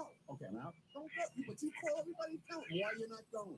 Get Neil on the phone, Wayne on the phone, and Joe on the phone. Go ahead. Get Yeah. everybody on the phone. What? Don't forget Wayne's You were gonna have girlfriend. dinner with him on Saturday. Yeah, you're gonna have dinner with him. How about a brunch instead? How about a brunch? Howard, listen, whatever you do, don't make plans for Wednesday night, the 21st. Oh, this is exactly what he did to me. Yeah, oh, I didn't. You got any surprises? On Wednesday the 21st, if you had plans that night, there wouldn't have been. I was going to have plans. No, you that didn't night. have any. Of course I did. I don't make my plans. That's why I called Beth. From now on, I am busy to any plans. I called Beth and asked her if you guys had plans. That's all I did. Yeah, when did you call? Over a week ago. When did he call you, honey? It was a couple weeks ago. A couple of weeks ago. Yeah, gee, sorry, I hadn't made my plans yet. Next time I got to do a defensive move. I have plans every night. No, she said My plan is to stay away from your dinners. She said you had plans with people, but they were canceled. So I said, well, is that a good night? She Good said, night. Call me. What are you calling her? What? I can't talk to you. You can't talk to me. That's the problem. I can talk to you. I talk to you every day. That's the problem. I would have said to you, Ronnie, let's go to dinner during the week, me and you and the girls, and that'll be it. I wouldn't have gone for this big shindig you planned. Not a shindig, man. What's the big deal? It's not enjoyable. I'm trying. Ronnie, look at me. Seriously? Seriously? No. I don't need that. I don't enjoy what you're planning. I don't want that. Well, you I'm don't want to done see with your my old birthday. friends? You don't want to see your old friends? I do. Yeah, okay. I want to see my But old you gotta friends. see him. You got to see him separate. That's right. You got to see him separate. That's right. That's my quirky personality. Why do you have to see him separate? Why can't everybody That's what get I together want. like we used to do? But that's no good, right? Not interested. Not interested. I'm a different man. Issues. Don't plan parties. I'm not. You're the worst at it. You're not good at it. What is your problem with me? You didn't even, What is it? I can't even begin to tell you my problem with you. It's going to take a lot of rebuilding our relationship after this fiasco. Oh no. Yeah. The relationship has been damaged? Of course. Insulted me. Why don't you pay me then? I'll quit the party then. Give me some money. All right. What do you I'll need? be like everybody I'll else. give you $200. 200. Not enough. $1,000. Not enough. Yeah, I'll do anything. I'll pay $1 million to get out of this stupid thing. That's a good deal. We have a winner. All right, I'll go. You don't have to go. You don't have to go. Yeah, but you call Laura. I'm not calling anyone. I'm just not going. Why do I have to We'll go? all go. We'll sit there like dinner. You leave the 2 chairs empty. Beth, would you like to go? Okay. Oh, yeah. Beth can go. Yeah. Oh my goodness. If you had a cake, I'd go. Honey, I'm sorry I had to wake you. All right. Sweetie. I'm insulted I wasn't invited. Yeah, you should be. I wish you would go. Party. It's going to be so party. Because those guys are so much fun when they're with their wives. Yeah, that's it. Listen to me, Robin. I love Neil more than I love my own foot. I love Wayne. I love going to Atlantic City. I love Ronnie. I love when we all get together, the guys. Neil? Yeah, I love them. When was the Dude, Neil and I have had our peace with each other. We talk to each other whenever we see each other. We talk about how we love each other, but we haven't really gotten together. But you know what? We're not like girls. We don't need to see each other every minute to know that we care about That's each other. not what Neil And said. if we, That's not what Neil He said. was talking to you, though. I'm telling you. But yeah, but Neil tells me All different. right, listen to me. Listen to me, Ronnie. Neil tells me different. All right, Okay. all right. You Everyone's think I'm lying? Get him on the phone. Oh, Ronnie? now we gotta get Neil. Think I'm Can I lying? say something? I'm not lying. I agree. Why would I say that? Listen carefully to what I'm saying instead of yelling. Because we really need to get an education. I love going. Neil, Wayne, Ronnie, there's certain guys, when we get together, and we do stuff like bachelor parties, we go to Super Bowl sport. It's great. We don't get together with the wives. These are your guys. These are guys, these are men's men who know how to party and drink and play cards and do all that. And it's great. This maniac is planning a Saturday night dinner party with the wife. That's not what I'm into. Since when? You want to give me a gift? I'm going to tell you the gift I want from you. Plan a night, me, you, Neil, Wayne, cards, drinking, afterwards scores. That's a party. I don't get together with you and the wives. Are you insane? Why, you hate my wife now? Oh, dude, that's not what I'm talking about. You don't even know what I'm talking about. I know what you're talking about. Go back I to know the, exactly. go back to the planning I got- table, you and Wayne and Neil Dude, and I got Joe. more of an education than you think I got, okay? Yeah. Where did you go? Where did you go? Get out and go plan a new night for me. Wait a minute, what did he Yeah, let's. Oh no, you better discuss with me what you figured out. And by the way, when I see you later privately, don't bring this up. I don't want to hear from you. Insane. Planning a night out with the girls. Watching a behavioral drink. Yeah, that I love. When he's sitting there next to the wife and he doesn't say 2 words because he can't talk dirty or anything. That's right, when he can't be himself. There's no better guy on the planet than Neil Drake. But he's gotta be unleashed. Yeah, but when he's sitting next to that wife, Paula, it's a different Neil Drake. You don't even know who that is. Can I get you a drink, honey? I mean, they're all the petty fools. Oh my God, give me a break. And Ronnie sitting there with his wife is another treat.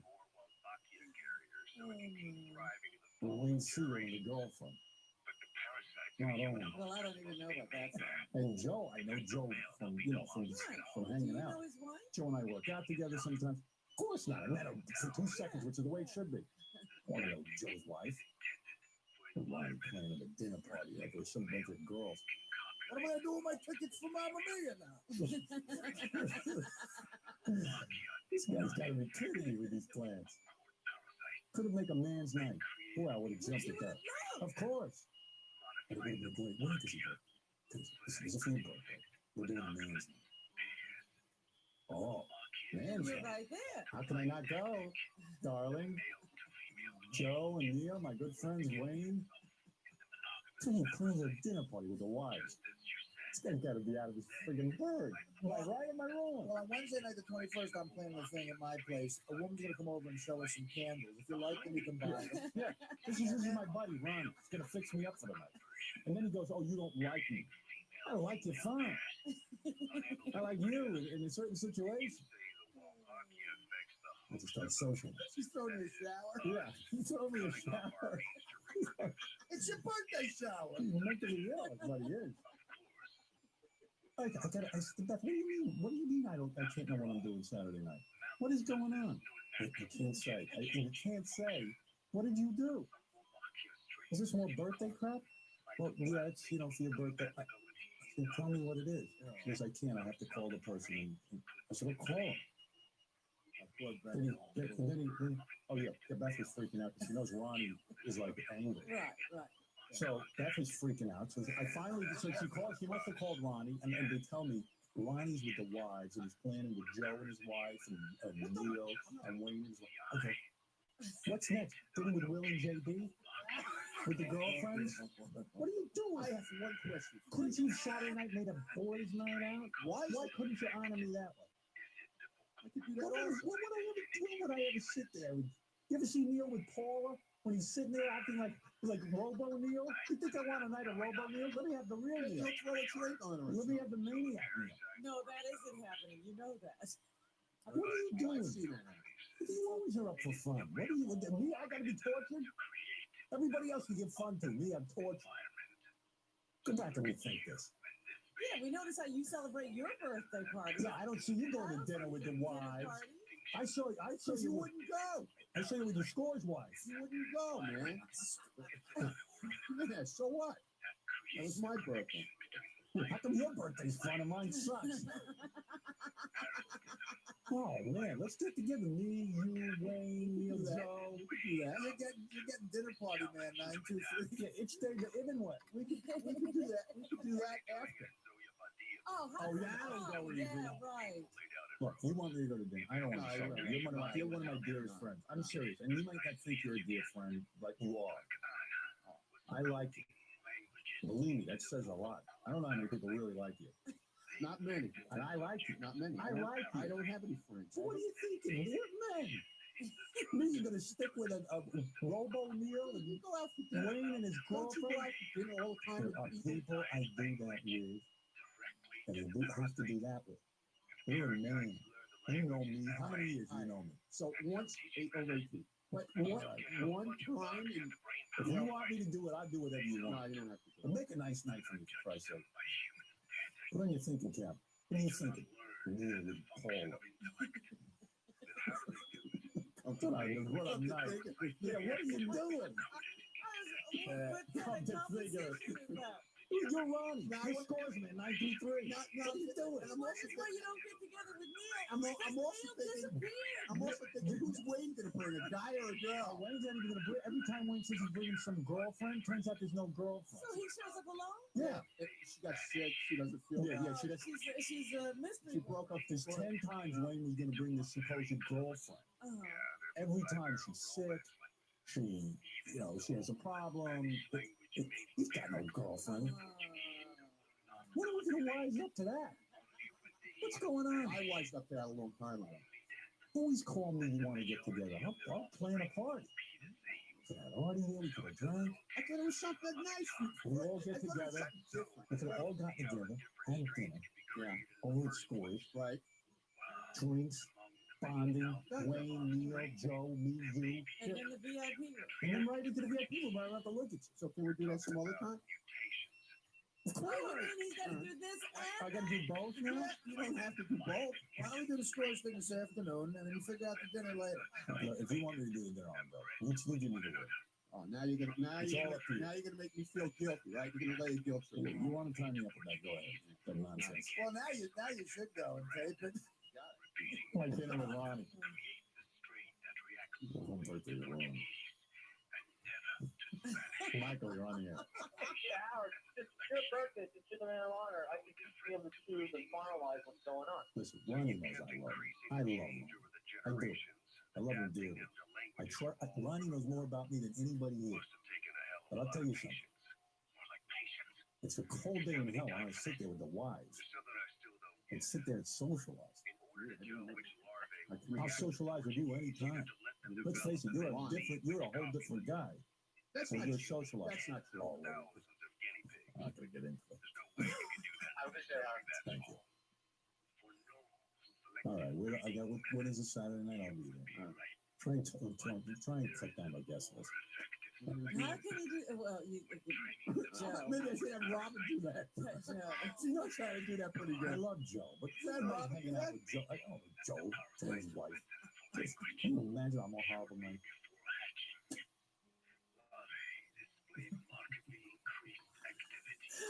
Bunch of fun guys with their wives. Yeah, the best. Guys are my friend because he's a man's man. Yeah. Used to drive a bakery truck. That's what I like about you. What kind of bakery truck driver sits in planes parties, cheesy parties at cheesy restaurants? What's wrong with you? It's not good. Well, you like that restaurant. I love that restaurant. But not with you. Because I love things with you that men know what that is. Right. Go back and go plan my party so much. See if you can buy more people out on that. All right, good luck. Good work on that. Call 949-60-STERN to request your fan favorite. 949-60-STERN. 949-60-STERN. Power 101. One thing we learned in 2020, the internet is even more awesome than we thought. Groceries online, movies online, doctor visits online, and of course, going to the post office online with Stamps.com. Over 900,000 small businesses all over the country use Stamps.com to save time and money. And now you can too. Stamps.com brings the services of the post office and UPS right to your computer. Beneficial U.S. postage for any letter, package, or classic mail anywhere you want to send.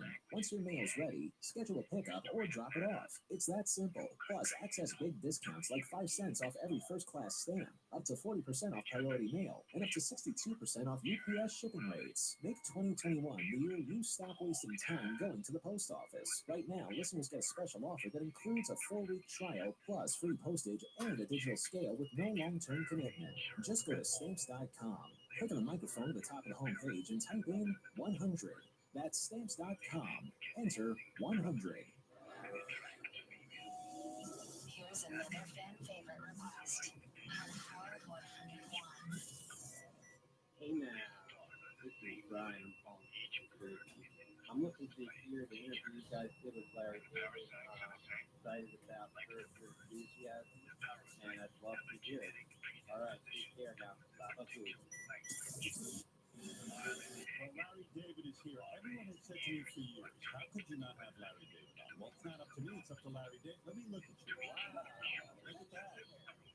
You look good. Sit on the couch. You know how many strippers have sat on that couch? You're kidding. I sit on this couch? Look at you. This means you've arrived when you sit on that couch. Wow. Out of all of your accomplishments. You know, people always say to me, you and Larry should be friends. You and Larry. I get the same thing. Yeah, I get the same thing. Yeah. You should be watching Curb Your Enthusiasm. Howard, this is you. But Larry, argue why we shouldn't be friends. I'm sure Because we're both deep down despicable people. Two miserable. I mean, you're a legendary miserable guy. And people know you. By the way, that's really not true. It's not. You're happy. I have a very good disposition, I think. Yeah. So why do you get that reputation that, oh, Larry's... Yeah, I think I know what it is. The story goes, third season of Seinfeld, you're, of course, the creator of Seinfeld. Every reason in the world to be happy. The show is now successful. You know, it's getting more and more notoriety. And they come to you and they say, Larry, the show has been renewed for a third season. And you were in tears. Yeah. It was too much pressure in a sense for you, right? It's like a relationship I just didn't think I could keep it up. Right. Not in the erectile sense, but what was the pressure? In other words, was it an internal thing where you said, gee, the show is so important to people, I don't want to disappoint them? Was that the pressure? I always felt that, well, last year was a great season, now what? But when you achieve a certain amount of fame and money and all of this stuff, isn't the pressure removed in a sense, or it doesn't matter how much money you have or success? In other words, that pressure is coming from where you're trying to prove yourself to your parents? Or... Yeah, who is it you're trying to impress? I'm trying to impress myself. And do you think that these ideas that you have, that everyone seems to respond to, so universal, do you worry they're just going to run out? You know how it's like when I drink a cab. I drop off the fare. I start driving around. Where's the next one? There was nobody on the street. Nobody. And I do racing 5 other cabs down 2nd Avenue. And then somebody raised their arm 10 to 8 times and cut me off. But wouldn't show business be the worst kind of career for a guy like you? Because it is that kind of lifestyle. You don't know where your next job is coming from. You don't know where your next idea is coming from. Maybe it's something more steady. Yeah, you needed a job, right? That's what my mother said many times. In fact, your mother sent you to a psychiatrist at one point in your life because she said, I'm really worried about you. Your trajectory had been, you were in the military, you were in the reserves, right? Yes. Now, you're a little bit older than me, so you were at sort of where Vietnam is a real looming danger. Absolutely. I mean, you could have gone to war and been killed in a senseless war. And that defines you. I wasn't even do that in the military. Right. But you joined the reserves, right? Yes. And was that a way of staying out of Vietnam by joining the reserves? Yes. Do you think you would have done Canada in those years? Definitely. Yeah, if you didn't have the reserves. Sound right. So most people don't understand this, and I still don't understand. If you join the reserves, don't you have a good chance of being called back to go serve in Vietnam? At that time, they weren't really using a lot of reservists. I don't think in Vietnam. That was because of the draft. Yes. You had a full-time military, and the reserves were backup. So the Corps was get into the reserve, and they probably won't call up the reserve. Right. Yes. So you spent time in the reserves. I guess you got out of high school. Did you get college? I did. Yeah. But the reserves were, that was where they could be targets. It was no. What did you have to do? Well, here's the thing with the reserves. First of all, I had to go to basic training and the occupational specialty school. I was in petroleum storage.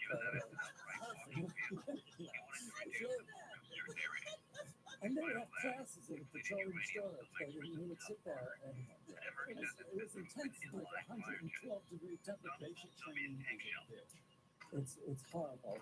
I cried my first night there. Were you homesick? Well, I was in the army. I was among strangers. And there's a lot of people who have very, it's diverse backgrounds, and a lot of people don't get you, right? Yes, well put. Right. With the drill sergeants, such big meaning to you? Yeah, they would wake you up at 4:45 a.m. and come into the room and scream.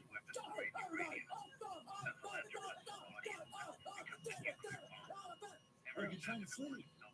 Yes, it's 5 o'clock, 5:30 in the morning. Did you turn to them and try to explain to them that they're essentially to avoid the draft and that you didn't need any aggravation? I don't think I ever said, I don't think that And was there's nothing. and there's a physical weapon. You got push-ups in there, the pull-ups in Yes, there. the whole thing, and there's a weapon, there's a rifle that I have to fire. Have you ever fired a weapon in your life? No, not even a BB gun. And you're good at it? Maybe you were a natural snapper or I think there's 3 grades. I was the lowest grade, a marksman. I was a marksman. So you get out of the reserve. How long were you in the reserve? A couple of years? And there's also, you have to go to meetings once a month. And at that point, we all had the Jew pros and everything. And I had to wear a wig to go to the meetings. I had an appointment in New York, and I would go into Brooklyn for the weekend, stay with my parents, and spend all Saturday and Sunday at Floyd Bennett Field in an airplane, a freezing airplane hangar. And then I heard about this psychiatrist who was writing letters to get people out. Out of the reserve. Out of the reserve. Because I had been there for 2 years, and in the summer, you had to go to summer camp for 2 weeks, sleep in a tent for 2 I mean, the whole thing was absurd. Yeah, but when you say you had to wear a wig, because you had big hair, and you have to have a short military pass inspection, you'd stuff your big hair under the shield, and you'd have like a crew cut wig. Yes. What the whole unit did. It wasn't just me. It's just a bunch of guys wearing wigs. Yeah. It's hardly fighting for it. Oh my God. Are you gentlemen all wearing wigs?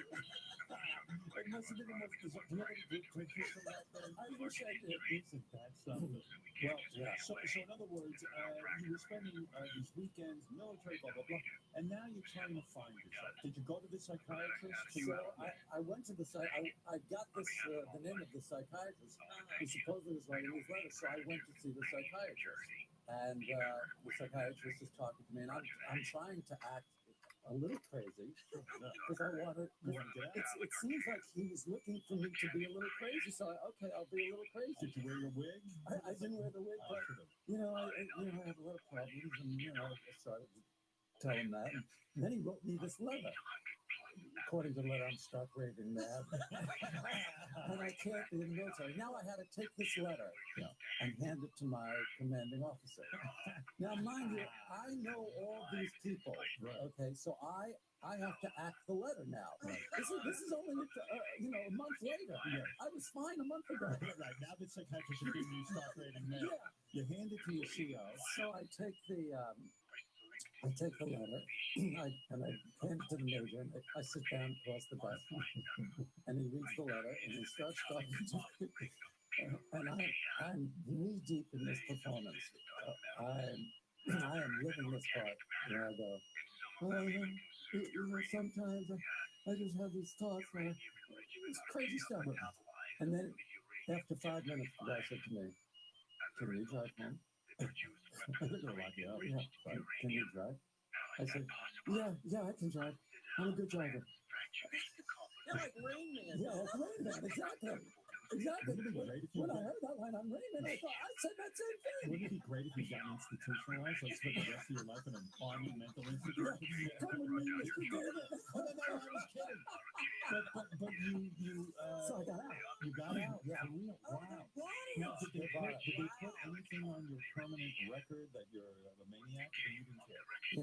All this permanent record stuff. What a myth that was, permanent I record. heard stories back then of guys who would put peanut butter on their ass and then go and start eating it at their army exam. Yeah, I mean, what you're talking about, and it probably sounds weird to younger people, but the war was so ridiculous, and no one wanted to die in a senseless war, that you'd do anything. You'd go in and you'd declare homosexuality. That's, if I had to do it all over again, I would have done that for sure. Right. It did occur to me, no. And it's great that the military, but homosexuality was so bad that no one could use that. Everyone should have just been homosexual. Yeah. It's just, oh my God, the whole country's done that.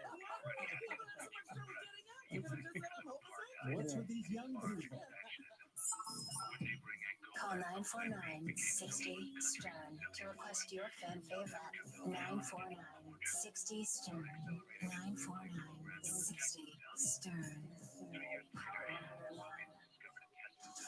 On the phone 101, Class is in session. Good morning, everybody! Learn about what happened on this week's Stern Show with the Howard Stern Wrap-Up Show. Stay with Stern Story. And for a lesson in Howard history, study up on classic show moments with Sternthology. The Howard Stern Wrap-Up Show and Sternthology. I gotta teach you. Learn your Howard 101 and Howard 101. Great information. It's totally normal to be constipated with belly pains, straining, and bloating again and again. No way. You could have a chronic condition called irritable bowel syndrome with constipation, or IBS-C. Linzess, or linaclotide, is a prescription that treats IBS-C in adults. Linzess works differently than laxatives to help relieve belly pain and let you have more frequent and complete bowel movements.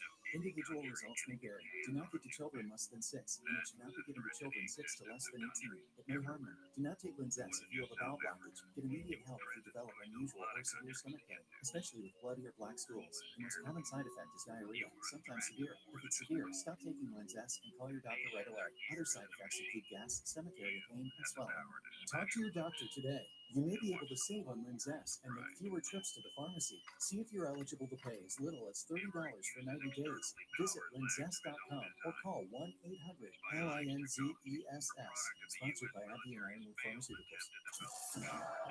Howard 101 presents. Today is Fan Appreciation Day. Another fan favorite.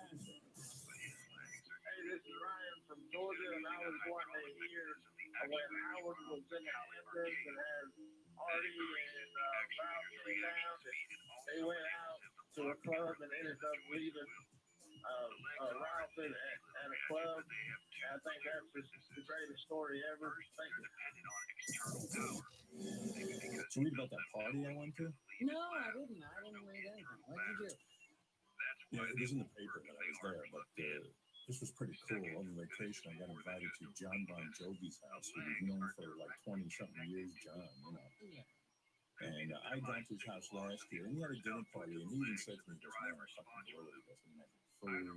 How do you have a dinner party with no food? Like, he just kind of like had people over for drinks and some shitty hors d'oeuvres. Oh. And he even called me up and he goes, I'm having a party this year. He goes, well, don't worry, I got it fucking right. He figured it out this year. Yeah, and I went, well, what are you doing right? He goes, you know, I got a little band set up, and I got food, and I got everything, you know. So I said, I'll come in. You give him a second chance. I'll give you a second chance. And I had my 14-year-old daughter with me and her friend Sarah, and, you know, I said, hey, John, can I bring the kids? And he's like, yeah. So we go over there, and there's like, he's got a whole setup, you know, like nice friggin' tables. Is this out on the lawn? Out on the lawn of his house.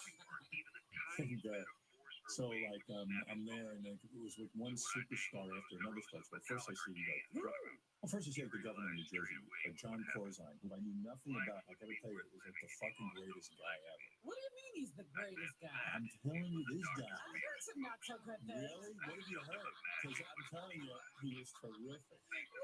Rolled over by everybody. You would too, though. This guy you would, though. This guy you would. That's why they're politicians. It's true. What's so great about him? Because he's the most down-to-earth politician I ever met. He was like a business guy who did really well and seems to like really care. I mean, like he was talking about some of the shit he's doing in Jersey. I was like, whoa, this fucking guy's really way into it. He lives right next to me. He was the one who rushed to the IMUS meeting. Yeah, even talked about that. Even talking about it. They're so stupid. Yeah, that's what I'm wondering about his judgment. No. You would really like this guy. I know you would. I'm sure I would, but I like having my distance from these people. Yeah, well, anyway, let me tell you about this party. So I'm standing there, and you know, with parties, I'm always like on edge because, you know, we goof on a lot of people. And yeah, you never know when you're going to run into somebody you've forgotten how badly you goofed on. So then, like, you know, I see like Matt Lauer and his wife. Then, you know, and then all of a sudden, like, then like some like heavy people started to show up, like Paul McCartney, Billy Joel. Really? I'm walking through the house, and I run into Roger Waters from Pink Floyd. Wow. And I'm sitting talking to him and his wife, and it was kind of a really fun, cool, you know, you don't meet at parties. And then I'm walking over, and my daughter says to me, hey, Dad, can you introduce me to Bruce Springsteen? So I go, is he here? So this is like Artie's lecturing. So I go over, because I've met him once before, you know, for a second. And all of a sudden, hey, how you doing? We talked for about 10 minutes, 15 minutes. We're talking about, he's like, you know, talking about like he can go to his old hometown. I told him, you know, Artie lives in Jersey and you live in Jersey. And I told the governor that too, you know. Yeah, that's my governor. Actually, the governor lives like really close to me. Yeah, he's Hoboken. Yeah, right That's what he said. 3 miles down. And I'm talking to Bruce for like a long time until then he pulled him over. He goes, I got a phone call here. I got to take this guy to somewhere quiet. Really? Yeah. So he blew you off to them? Well, yeah, but it was appropriate. I mean, it was going nowhere. I was getting into my Roosevelt stories about my hometown. And Roosevelt, Long Island. I don't think he wanted to bomb that I much. thought you meant the president's. No. Yeah, Howard, the goddamn blacks. I get it. Bonus rate. I wanted to ask him if he would do American Idol or not to solve that problem. Because you have no idea that this is my greatest torture that fucking show is starting up again and Bruce has an album out. And I'm like, is there anybody in the business who could talk him into it? And first of all, did you read, what scared me the most is I read this amazing article about Rick Rubin in the New York Times magazine. Did you read that fucking thing? And I'm reading it going, and he's praising how relevant now Because I guess American Idol is? well, Columbia Records hired Rick Rubin to save the music business, and he's saying how relevant America's Got Talent and American Idol is. I was thinking that exact same thing. Is someone going to talk Springsteen into fucking doing American Idol? When I read that article, I said, damn, Springsteen might be smart to do it. But I get the feeling he won't do it because I was talking to him and Billy Joel. Right. And Billy was talking about how he got paid a ton of dough to do some sort of wedding or something. And I looked over and Bruce was kind of like, he would never do The that. whole wedding thing? yeah, I got a feeling. He has some integrity left. Yeah, and it was kind of like, well, Supposedly he's never done it. There's never been one even like quiet instance of a corporate gathering. Or a personal I don't think so. party thing. I don't, unless it was a charity. yeah, but Bruce does weird shit for his kids. Like, it turns out the reason he was out in the Hamptons, his daughter is a horseback jumper, and she was in the Hamptons Classic, and he went all the way out there, and he's hanging out there with her. Well, that's not weird for a dad to show up at his No, kids' events. I don't say that, but I'm saying he might even want to impress his kids and go on American Idol. Well, that's how they wind up. That's there. right. It sucks for me and Robin as homeowners of the Jersey Shore that Springsteen and Bon Jovi are in the Hamptons. I know. Well, that's That what kinda Paul was saying. He's like, what the fuck is this? He's over there recruiting them to come back. Hey, did you guys ever speak? Did you and Springsteen ever speak about satellite radio at all? And like his whole, No. supposedly his new album, the first single, mentioned satellite radio or whatever. Yeah, I didn't talk to him about that. Then, after dinner was served, John got up with this band he had. He had a band from Jersey there playing. And then John did a couple of songs, which was really cool. We all sat around and watched them. And then all of a sudden he goes, hey, come on, guys, come on up here. And Paul gets up and does They his had song. like a jam It was Paul McCartney, Jimmy Buffett, Billy Joel, John Bon Jovi. Did Roger? Roger got up and did Wish You Were Here. Wow. I mean, it was, it was pretty That's fucking crazy. mind-blowing. Yeah, Bruce didn't get up, though. I think he left by then. No kidding. Yeah. See, maybe Bruce won't do it. That was a He that was a didn't even do the jam it session. was a way cool party. And then it was reported in the newspaper that I was there and I was rocking out. Oh, really? Were you? I miss that. I miss seeing that. You miss seeing what? You in the paper. And I usually try to read the Yeah. papers. I miss seeing that you were rocking out. But I wasn't. I was clapping. Like during the jam, if you just sit there, you look like a dick. You gotta do something. But it was kind of sweet because like even like Chevy Chase goes, damn, my phone won't work. I don't know how to work the camera on this phone. And He was trying to get he's pictures. trying to take pictures of it. And I said, I don't know, man. I don't know anything about it. Well, I'd like to. I have to officially thank you on the air for the weekend you gave me. Howard got me a ticket to see Tom Petty and the Heartbreakers out in Hampton. I stayed with him, and it was just the fucking greatest weekend of my life. How great was Tom Petty? Man? Tom Petty was awesome. I did, and I got to tell you something. I had another mind-blowing experience in terms of music. Thank you, by the way, for that. That was very nice. The night before Artie showed up, we got a great story about Ralph and all this shit. But Really? Yeah. I have results concerning a bet that you guys might have had too about Ralph. Oh, you do? Are we going to learn all about this? There's a big Ralph incident happened. A major Ralph. What is a major Ralph incident? Well, we're going to get to it. There's a lot to get to. See, now I'm totally intrigued. Anyway, so the night before Artie shows up, I invited Artie out to stay at my place because out there in the Hamptons they were having a concert with Tom Petty, and it was kind of cool. Because it's not a lot of people. It's like 1,500 people tops. Right. They serve a dinner and the whole thing. And that's pretty cool to see. Unbelievable, yeah. In that smaller setting. So anyway, the night before, I got invited over the guy who owns Sirius's house. Leon, and I went over, and he usually has a dinner party for a few people every year, and of course I go. He's a good guy, and this time though it was a little bit bigger party on the beach and everything. And then he built this structure on his house, and he had Tom Petty show up at his house and play for all of us. Pay for me. Yeah, well, there were maybe at that point 60 or 70 people there. So I sat down on a couch, like in a living room, and watched Tom Petty do an entire concert. Oh my goodness. It was friggin' awesome. Now, did he do the same set the next night? Pretty much, but actually even more classic tunes at. Well, I'm just wondering, does he do the full concert at Leon's? Or does he... full concert. He was paid full. It said in the paper he was paid $850,000 to show up. Goodness. But you know, I don't know if that's true or not. How many are each heartbreaker get? 850,000 for Tom Petty? Yeah. You know what? I said, hey, you can get Cheap Trick for $10,000. When you go see Tom Petty in concert, though, you don't realize, God, that's his song too. He's got a million hits, He does. and they're all, and he plays them all. He doesn't fuck around. 50,000 to come to my house? Hey, look, So anyway, what are you gonna do? Anyway, I was seeing Tom Petty the next night, and I guess that's how he got Tom Petty, because Tom Petty was Was around. in town. We figured, yeah, pick up a couple extra bucks. Couple extra Yeah. shekels. So anyway, well, that's what these guys make. Like they paid these guys. Tom Petty got paid $1 million to show up at At the Hamptons. Well, that's a concert. You could see. I always wondered, but I mean, look again. It's 60 people, private home. You know what? I should have studied an instrument. Yeah, you really blew it with this radio thing. Because it's cool, you know. You go out, get $1 million, and Just throw money at it. yeah, it's fun. You sing. So anyway, okay. So Artie was coming out. He wanted to see Tom Petty. He said that to me. I said, I can get a ticket for you. We have an extra ticket. And he said, good, you know. Yeah, I'm going to stay at a hotel. But I said, no.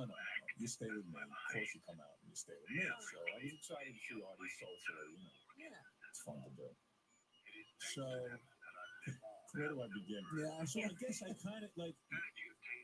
The helicopter. Beth and I were talking actually. I never discussed this with Artie, but you know, I said Beth kind of said to me, "Do you think Artie thinks you're fun?" And I go, "No, I don't think so." Wow, this is an interesting conversation. Yeah. So I said, and she said, "You know, what's going to happen?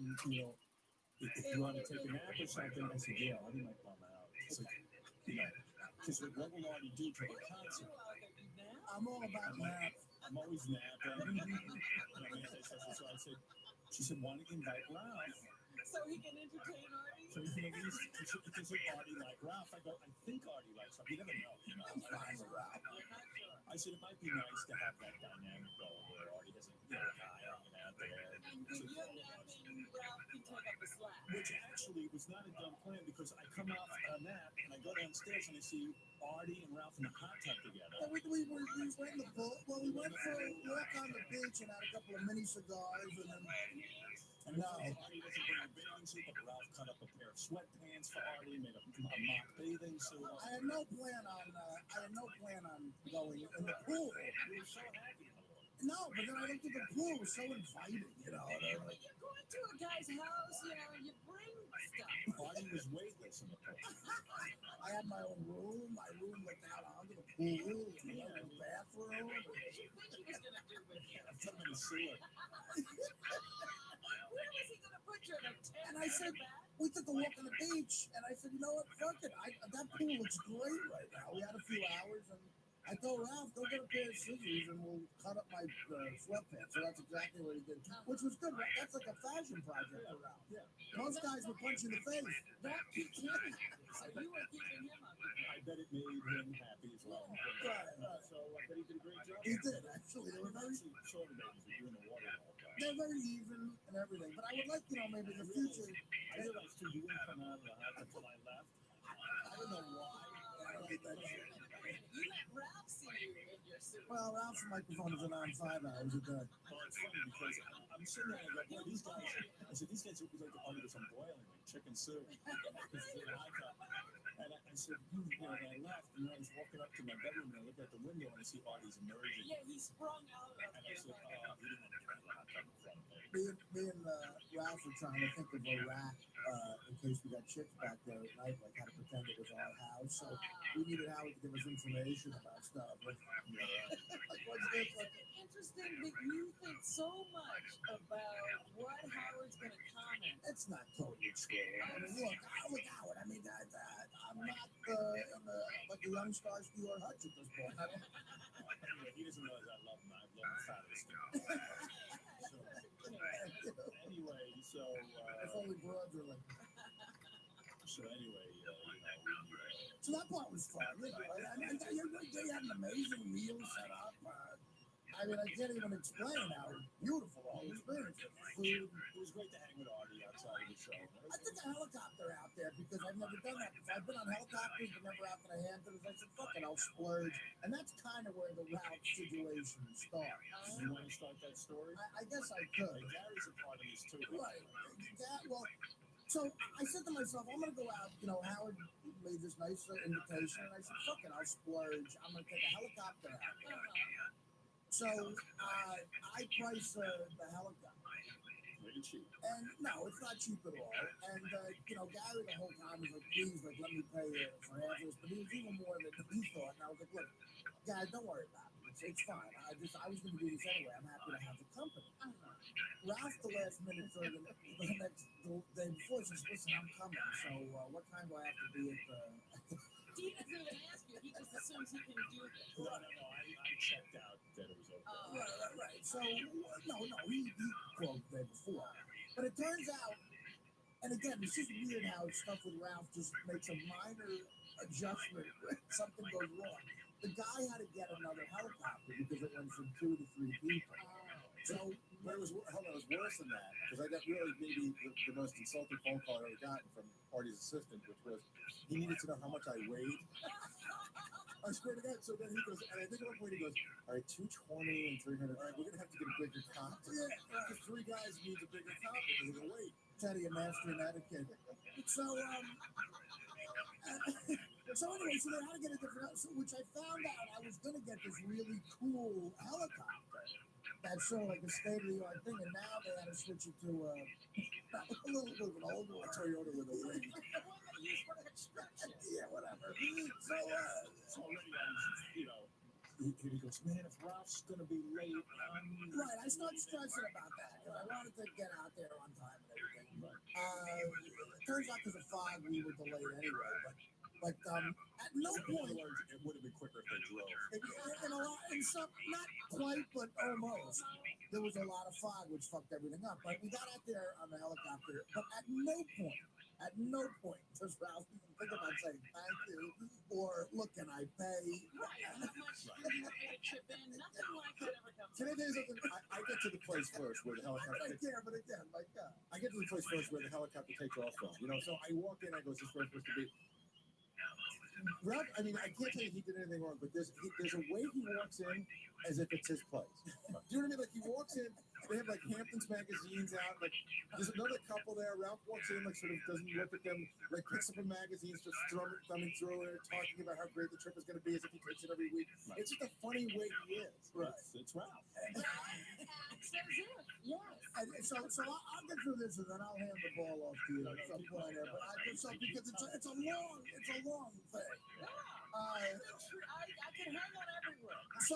So we get out there and because they changed the helicopters, the car that was coming to get us didn't know what was the right helicopter to get. They had information about the old one that was just 2 people. So now it's just 3 people. Now with this new helicopter, the guy didn't know where to go. So indirectly, we had to wait an hour for a car once we landed. So it really was like we might as well have walked. And again, of course, you don't blame Ralph directly for this. But it's just so funny that it's something Ralph caused indirectly that made this mayhem sort of happen. It just wasn't a smooth trip. Yeah. And but can I tell you, Howard, Artie is stressing. The 2 of you guys stress out on so much stuff.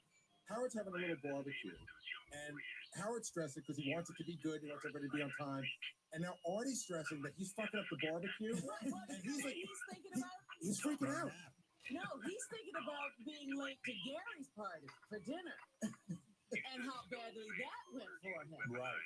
He screwed up the But this whole wasn't dinner. his fault. No, but at one point, Artie shut the phone and goes, Jesus Christ, I can't control the weather. He was just bumming out that he's going to be late. He was just that. No, I'm just saying Artie knows that he and he doesn't want it to happen again. Right. Actually, I had forgotten completely about fucking up Gary's dinner. But anyway, I did too. I remember everything. I recall that I did. So anyway, there's that nuttiness going on. And fine, it's like I didn't expect anybody to offer this, but still, it's a nice gesture. All right, so wait. So you guys get to my house, Right. and it's okay, it's fine. Get to the house, we're having a perfectly reasonable afternoon, and that night is the Tom Petty concert. And me and Ralph did hang. We sort of bonded, the pool thing and everything. And we were having fun. We started drinking. He did something. He made you a bathing suit. Yeah, these guys were drinking and having a good time. And we had a great meal when we landed, and we started boozing. It was fun. Yeah, it was fun. We were all having a good time. And, you know, I got my nap. And Ralph kept already company as planned. And just, you know, everything was going good. So I say to the guys, look, we're going to have dinner at the concert, and everyone be ready. Got a car coming and everything, so we can all drink. Right. Got a car coming at 7 o'clock. Everyone be ready 7 o'clock or 7:15, whatever the time is. Forgot about this place. So we're walking out the door. Everyone's ready promptly, 7:15. We got this thing timed out. And I look over, and Ralph is 2 minutes before 7:15. 7:13 starts making phone calls because he has to plan his trip to California, and he's trying to get airline reservations. So I said to him, you motherfucker. I said, it's 7:13. He had all day. He goes, please, it's not 7:15 yet. It's 2 more minutes. I go, but we're ready now. We all want to leave. He's on one coast arranging for the next coast plan. Yeah. Like, you had all afternoon to call. Like, why would you call it 7:13? You said 7:15. I said, we can't get anything done with an airline in 2 minutes. no shit. Exactly. So I said, Yeah, that's the point. Absolutely. I go hang up the phone. Okay. Which, by the way, thank God Howard was around to say that, because anybody else, he would not have hung up the He phone. would have made you wait. Yeah, I would have just left. I was nice enough. I must have been in a good mood because I said, okay, hang up the phone. We should just pull out and left. Keep in mind, I had had a drink at this point. Ralph had started drinking. Right? So he was about 2 or 3 drinks deep into the evening. All right. So now we go in the limo. We go in the limo, and Ralph starts in. He's got to pee. Have to pee. I knew it. I was going to say, he's got to stop to go to the bathroom. Well, wait. So I said, Ralph, why didn't you pee before, like a little kid? Why didn't you pee? I didn't have to go at that point. I go, yes, you did. I said, it's 5 minutes into the trip. What the fuck is wrong with you? You can't pee. There's no way to pee. But not just saying I have to take a leak.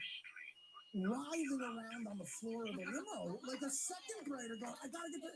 Yelling at the driver. Yelling at Terry. Really rude. Yeah, like do an impression of what he... Almost like you know, Terry is getting us, a really nice guy, is getting us to the freaking concert. He's driving at a reasonable speed. We pull up to the entrance, and Ralph, like a third grader, is rolling around. Terry, where are we? Terry, come on, get us there, Terry. What are you doing, Terry? I mean, like screaming at him because he's not getting us there quick enough so he can piss. So, okay. Is this a mental condition? Wait, this is nothing. And we all have another couple drinks in the limo. You know, so now the night's rolling. Right, the night's rolling. I don't remember him drinking in the limo. We both had a drink. Did you really? Yeah, absolutely. All right. So, I don't recall that, but okay, because I don't think I was drinking, actually. Yeah, I've been so sick, you know. And I would never drink, you know. Like to me, drinking, you know, these guys are really into drinking. We took a drink into the car from your house. So you were carrying glasses. Yeah. Right. Well, you know, that's a rivalry for sure. So anyway, we get to the concert, and now there's like a lot of people there that I know, and security people and things.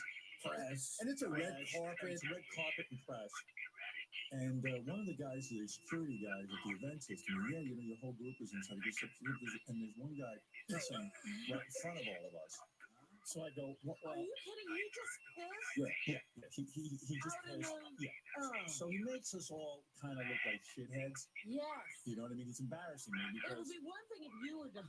Security guys are all laughing. Like Ralph ran out of the limo, ran by like the big entrance. It's a big publicity event. By the way, you know. There's a tent right there with bathrooms. He could have just said, where's the bathroom? He would have been in 3 seconds. But Howard, it gets better because then you guys go in, right? So now my group comes in. It's me and Ross and John Hine. We walk in, and the security guard goes, oh, your posse just walked in. I go, wait. They go, Howard's over there. And I go, oh, cool. And they go, yeah, there's some dude in the bushes. And you can see Ralph in the bushes peeing.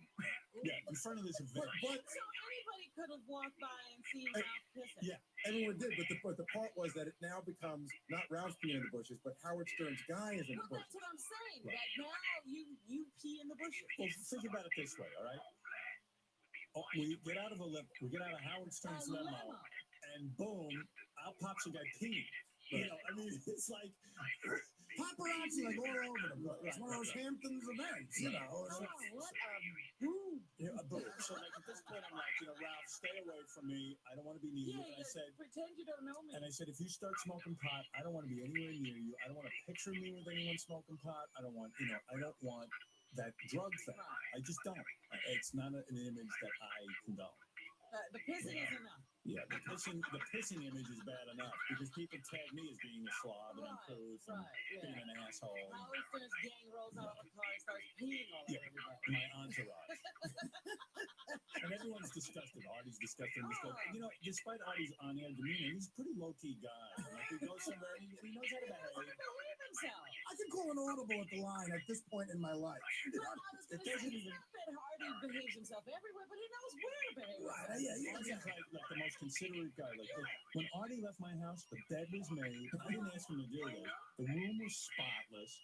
When Ralph leaves my house, I find a half-smoked cigar there on the fucking bar. Well, I should find out he didn't plan on leaving exactly. Wait. We'll tell you. So anyway, that's so great. Are you still with this story? I love it. Okay. Please. Yeah, because this is such a ramp up. So now I'm livid because I hear everyone's talking about it. Some guy got out of Howard's car and peed all over the place. So like I'm just fucking out of my mind over this. Just sick. And then if I can jump in, I can tell you that Ralph swears that he didn't take anything of any kind. But early on, right after he walked in after peeing, he went to the bar. One of my friends said Ralph dropped 3 drinks in a row. Okay. He just kept dropping drinks. He started drinking very heavy. Is he now having a problem? Well, you tell me after this story. Who knows? I mean, what's going on? But at some, when you're out with a group of people, and you're all drinking, and your goal is to get at least lit. And at one point, one guy out of nowhere, like, how do you get that drunk? That's what happened with Ralph. Like, out of nowhere, Ralph had gotten very drunk, and there were shots around. You could easily get drunk and just be drinking. None of us realized. I mean, I certainly didn't. That Ralph was like really drinking heavily, or what he was doing. Maybe he got some weed from something. I don't know what he was doing. From what I could tell, he drank, and then when the concert started, he went up to the front and came back, and like I was talking to him, he kept dropping his iPhone and everything, but like he was perfectly coherent as far as I was concerned. Okay. Did you guys agree? I mean, it wasn't like he knew he was shit-faced. He was dancing obnoxiously and running in, hitting into people, but in a way, he was just being sort of Ralphish. He wasn't being, like, you wouldn't think, my God, this guy needs help. The first tip-off that Ralph was really, really drunk was at the end. The show's over, and we're standing there, and this couple is really a big fan of Artie. And the girl's pretty cute. The guy's pretty average looking. And Ralph, it got to the point where Artie and I thought that the guy was going to punch Ralph in the mouth because the girl wanted to take a picture. They both wanted to take a picture. And he kept saying, "You're really hot. Lose that guy. Fuck off. You can't be in the picture." Like, really obnoxious. Really inappropriate stuff. This is the Ralph that got punched out at Scores, I think. Right. Yeah, he says really weird things. It was such a cool scene where at the very end of the concert, I had pushed up front as well, and it was me, Ralph, and Paul McCartney standing within feet of each other. And I remember pointing that out to Ralph. And Ralph's big thing was he wasn't into Paul. He wasn't impressed with Paul McCartney. He's out of his mind. That's what I don't know. He said something like, "I'd be more impressed." And he wasn't. He didn't seem that impressed. He was like, I was like, "Wow, he's not bullshitting about that." He's saying something to you first. Ralph goes to see Beatles impersonators. Right. He loves the he's more Beatles. impressed with that. Well, it ties into the rest of it, though. Why he wasn't so impressed with it. But wait a second. So I leave about just like 3 songs left on the set list, and I was like, well, I want to beat the traffic and I want to go home. And I said to Artie and all the guys, I'm going home. They were like, okay, don't worry, we're with Ross and a whole bunch of guys. You had a way to get. They were going out for the night. Yeah. They were going to have boys' night. We were gonna go. It turns into a club scene there at the end. So you have a little bar area, and they bring out a DJ to play dance music. And it would have been a nightmare for Howard to try to get out of there. So we knew, we had set it up early. Howard was like, "Oh, look, I'm probably gonna leave. You guys hang." And I said to Artie, if you want to come with me or Ralph, I said, or any of the guys, I said, I'll give you a ride. But they said, no, we got it covered. Okay. So I split. All the guys, Gary, Artie, Ralph, all of them are hanging out. Like Artie said, they have like a little thing. And then they decide to go to this place called Saracen. It's a restaurant, and it's got like a bar scene, and it's kind of fun, I go there once in a while, really like it. And so they get in the car, and they all go, Ralph included. He's already drunk, but he's going anyway. I guess, but again, I'm already out of the picture. But these guys, they said, yeah, maybe he was high or something, but no one really thought he was that. Look, at that point, I was feeling great, and Ralph was. See, but this one, the point Gary just brought up was the key change.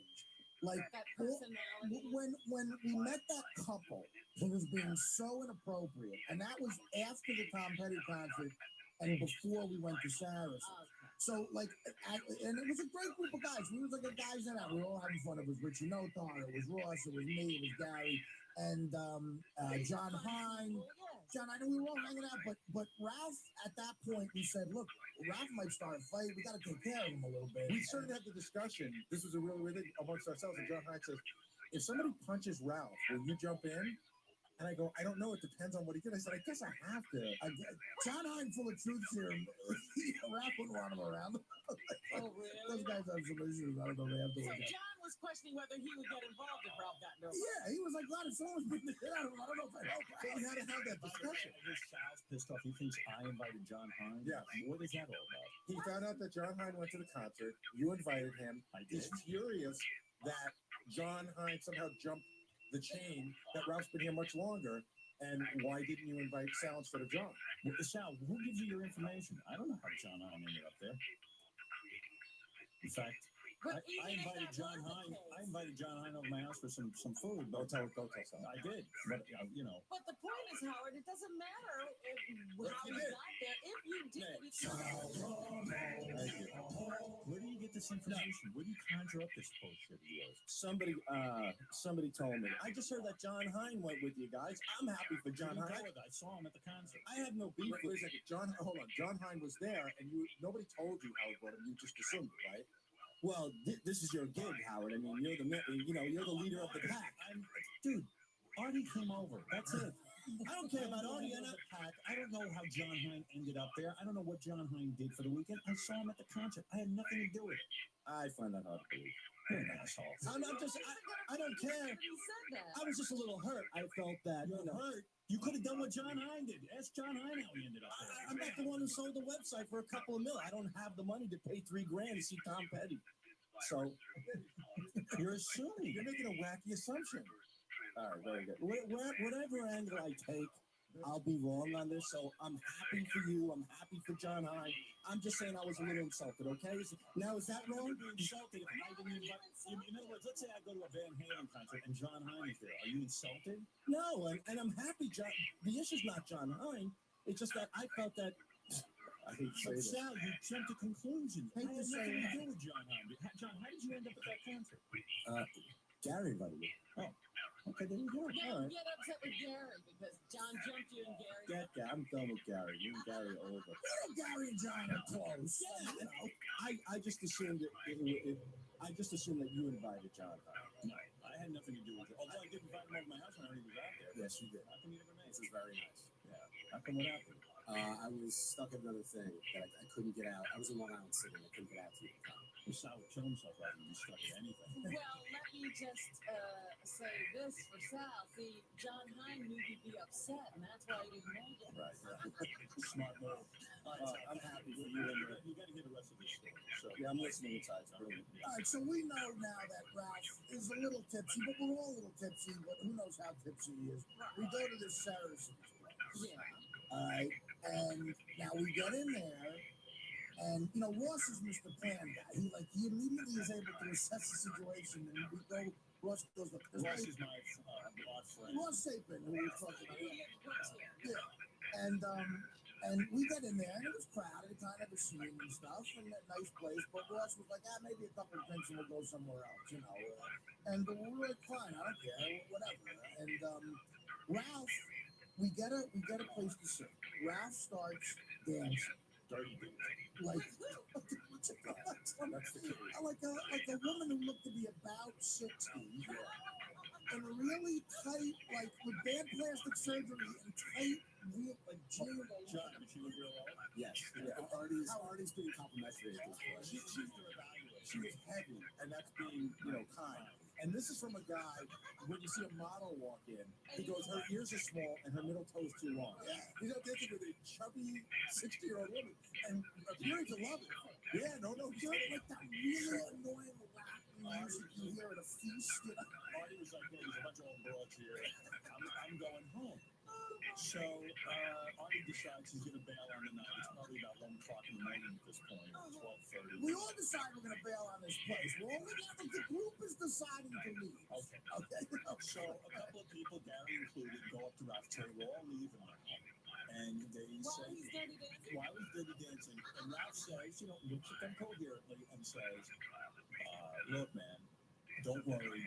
I'll catch up with you guys, or I'll just make it back to Howard's house, whatever. Well, don't worry. It was actually worse than that. At first he said, I'll be fine. But then he said, you guys go and come and pick me up on your way back. That's what he wanted. Like where's fucking taxi driver? And Gary goes, there is no way back, Ralph. We're going. That's it. Either you leave now, or you find your own way. So he's like, fine. So again, you get out from the club, and guys, some guys, like when you're with a group of guys, some guys are like, fuck him, especially if you don't know him. But Artie and John Hine get out front. They go, wait a minute, we can't just leave Ralph here. We have to, we have to be sure. So that's what Ross was saying. Artie was like, you know what, the guy might be fucked up. I'm going to go in, and I am going to make sure that Ralph understands. Well, no, first Gary had a turn, then John Hine went in. He goes, all right, you're feeling guilty? I'm going to go in and ask him. So John Hine, and John is a pretty efficient guy. Everything is all about Ralph. Right, so, from place to place. But wait a second. So Artie says, I don't care what these two guys say. I don't want to feel guilty. I don't want to leave the You guy. got to go make sure for yourself. Because at this point, he said, maybe he's drunk at his house. This is the third time going back. So Artie goes in and says, look, Ralph, we are leaving. How are you going to get home? Don't worry, I'll get home, blah, blah, blah, blah. Dancing with the chick, ordering a chick. The 60-yard book. Yeah, so, so Artie says to him, do you know where Howard lives? He goes, take the address down, write it down on your iPhone or whatever the fuck you think. So Artie's telling him, yelling out the address, giving him the address. Ralph goes, I found an iPhone. Don't worry, I know it. He repeats the address. Okay. I realize, people sort of recognize I'm yelling at Howard's address in the middle of a dance floor. But okay. All right, because Artie felt like he needed to take care of it. So he goes, no, even if you have to get a cab or whatever, he had money. Artie hands Ralph $300 cash and says, here, take this money. I want to make sure you get home. Somehow Ralph evokes to some people. But he's got the world taken care of. Most people should forget that he's even there. It should be that way, but it's not. Okay. So these guys leave. Artie decides to come back to my place. He comes home. Now, at this point, there's zero guilt in my. He's in no danger. He's got money. He's an adult man. He seems to be having fun. He made a decision. I'm staying here, and we left. That's what happened. I'm already asleep. You don't even know this is going on. No. I've been in bed for hours. I'm not putting up with this nonsense. Shit. I went home with my fiance. Perfectly reasonable evening with her. So, I got to tell you, it just sounds exhausting, right? Oh my God. I wouldn't have even gone back in and asked. So the split was, which is what Ross wanted to say. Well, that was you were with Ross. So the split was Ross and Gary and the other guys go somewhere else, and John Hine took me back to Howard. Okay, so that's the split. So then, I wake up the next morning, and I don't know, I listen to my messages. There's 5 messages from Ralph. I go downstairs, I see his room hasn't been used. No Ralph. He never made that. I go, oh, wow. So before I listen to my messages, I go, Ralph must have hooked up with that abroad or something. I didn't know about it. You didn't know about the 60. No, I just said he must have hooked up with abroad. I know Ralph, or he's staying at Ross's house or something. He went home with somebody else. So I start listening to one panicked message after the other. It's like, the first one comes in at about 4:30 in the morning. Wow. He goes, dude, where do you live? I'm driving around with this guy. And we're stopping in parking lots asking if anyone knows where you live. Oh, and, no. And he goes, I don't know where I am. You gotta help me. So then he goes, then I listen to the next message. In fact, I have the messages. Oh, you gotta play it. Scott, do you have those, or is it a whole big process? You're gonna be like 2 more seconds. All right, great. Just tell me the page to go to. So, but what happened was, Howard left us at the concert. Everybody's hanging, having fun. I left Ralph with that money. Those guys left the bar too. Ralph was dancing, having a good time. I made it home about 2 a.m. John Hine drove me home. By the way, me and John Hine got pulled over by a cop. What? Get John Hine of all people. So John Doesn't even drink, right? No. He didn't get pulled over because of that. He got pulled over. We were doing 40 and a 25 down the Hamptons main drag, and he was taking me, doing me a favor, taking me to Howard's, and I felt awful. This really cute chick. I mean, but cute. Like, you know, like you go, wow, there's a hot chick. Pulled us over, and I felt so bad. I said, I'm going to be obnoxious right now. And I said, Miss, my name's Artie Ryan. I'm from the Howard Stern Show. But I guess what you said, you should get a 40-inch cock. I was gonna say, you would do sexual favors to get out of the ticket. And she said, you know what, don't worry about it. She goes, I love Howard. I'm just giving you a warning. And she was going to get a fucking moving violation. Artie used my name to get out of the ticket. I use my name and I don't get out of the ticket. Really? Yeah. I've done that and cops have given me tickets. What? Well, like I'll go, hey, Howard Stern, the guy in the rain. He goes, oh, yeah, I know who you are. And he keeps writing. And he writes a ticket. So your move is just to let them see who you are. But Yeah, I never say. And, sometimes they recognize me and then they're nice. You say right away? Yeah, I have the PBA card. They go, oh, where'd you get this from? And I said, well, I do a lot of charity work for the police. So did John told me that. I said, they go, where'd you get it? I do a lot of charity work for the police. Oh, how do you do that? I go, well, I work on the Howard Stern Show. We do a lot that's of a stuff. good one. Yeah, that's good. I'm going to do that. I'm going to say I'm from the Letterman show. See what that gets me on the road. But I felt so bad for John. I said, I'm going to be like a little bit of a douchebag and say it out loud. And she couldn't have been cooler. And I'm telling you, she was hot. So We're lucky because John's the only one of us that doesn't drink. Yeah, he was completely sober. Let's go to Bill, who wants to say hello. Bill, go ahead. Listen, this Ralph story, the only way it's going to be anything interesting to anybody but you or maybe Robin is if Ralph dies or gets arrested or... Well, you gotta hold on. Well, sir, that would be great. Are you not enjoying this? Because I did it. Lorraine. No, I'm really listening now. They just hate Ralph. And you love to hate Ralph. Okay, because I did a random check. I said, is this interesting to everyone, or is it just to me and Artie and the guys who were there? And everyone said, no, we're all guessing. No, we're just leaping ahead and saying what does it mean for Ralph in the future. The messages will make it better. There are Gary preview page 1 in green. Okay, thank you. So I get up and I get this message. This is the first message. Hey man, I know you're sleeping, but I have no place to go. I'm going back to the city, I think. Man, these people, listen, I was 6 months rolling up on the side of the road. Oh my God, this is so fun. All right, well, can you pack up my shit? Okay, thank you, bye. So now it's about 4:30 in the morning, and he's going back home. And I'm like, what the fuck happened? So that's the first message you get. You have to be completely puzzled. No, I'm puzzled. Yeah. So then How did he get so out of it?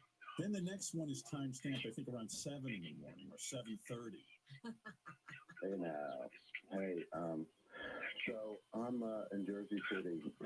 Right, what a fucking nightmare, man. Are you guys ditched me? I didn't know where to go. I couldn't find your house. Went up and down the streets and on the street, and so had to go on the bus. Oh my God, what a fucking nightmare. Fucking douchebags. They're douchebags. Fuckers. Fuck. All right, man, I'm going to sleep, so I'll talk to you during the day. Just throw my shit in the bag and give it to Artie. I got a shirt in the closet and some stuff in the bathroom and whatever, underneath the TV to go right over there. Just throw my shit in the bag and I'm going to sleep. All right, man. Thanks, man. Bye. If the answer is exactly where everything was, you hear that description? He sounds very alert and all this other shit. I'm like, what the hell is going on? What did they do to him? And then the third, I'm like, well, what did these guys do? And I'm dying to wake Artie up, but I go, Artie slept like 1 Artie o'clock locked in his the door so you couldn't. Yeah. I was in weekend mode. I put the air conditioning on. Until noon or something? Well, on a night out, I got home about to get to sleep till about 2:30, and I put the air conditioning on about 58. And he's calling these guys like cocksuckers and fucks, and I'm like, man, they really screwed him over. I don't know what's going on. What did they do to Ralph? And I'm like, hey, douchebag, could you put some cookies in my bag? Please, I need cookies like 3 or 4. That would be very good. Thank you.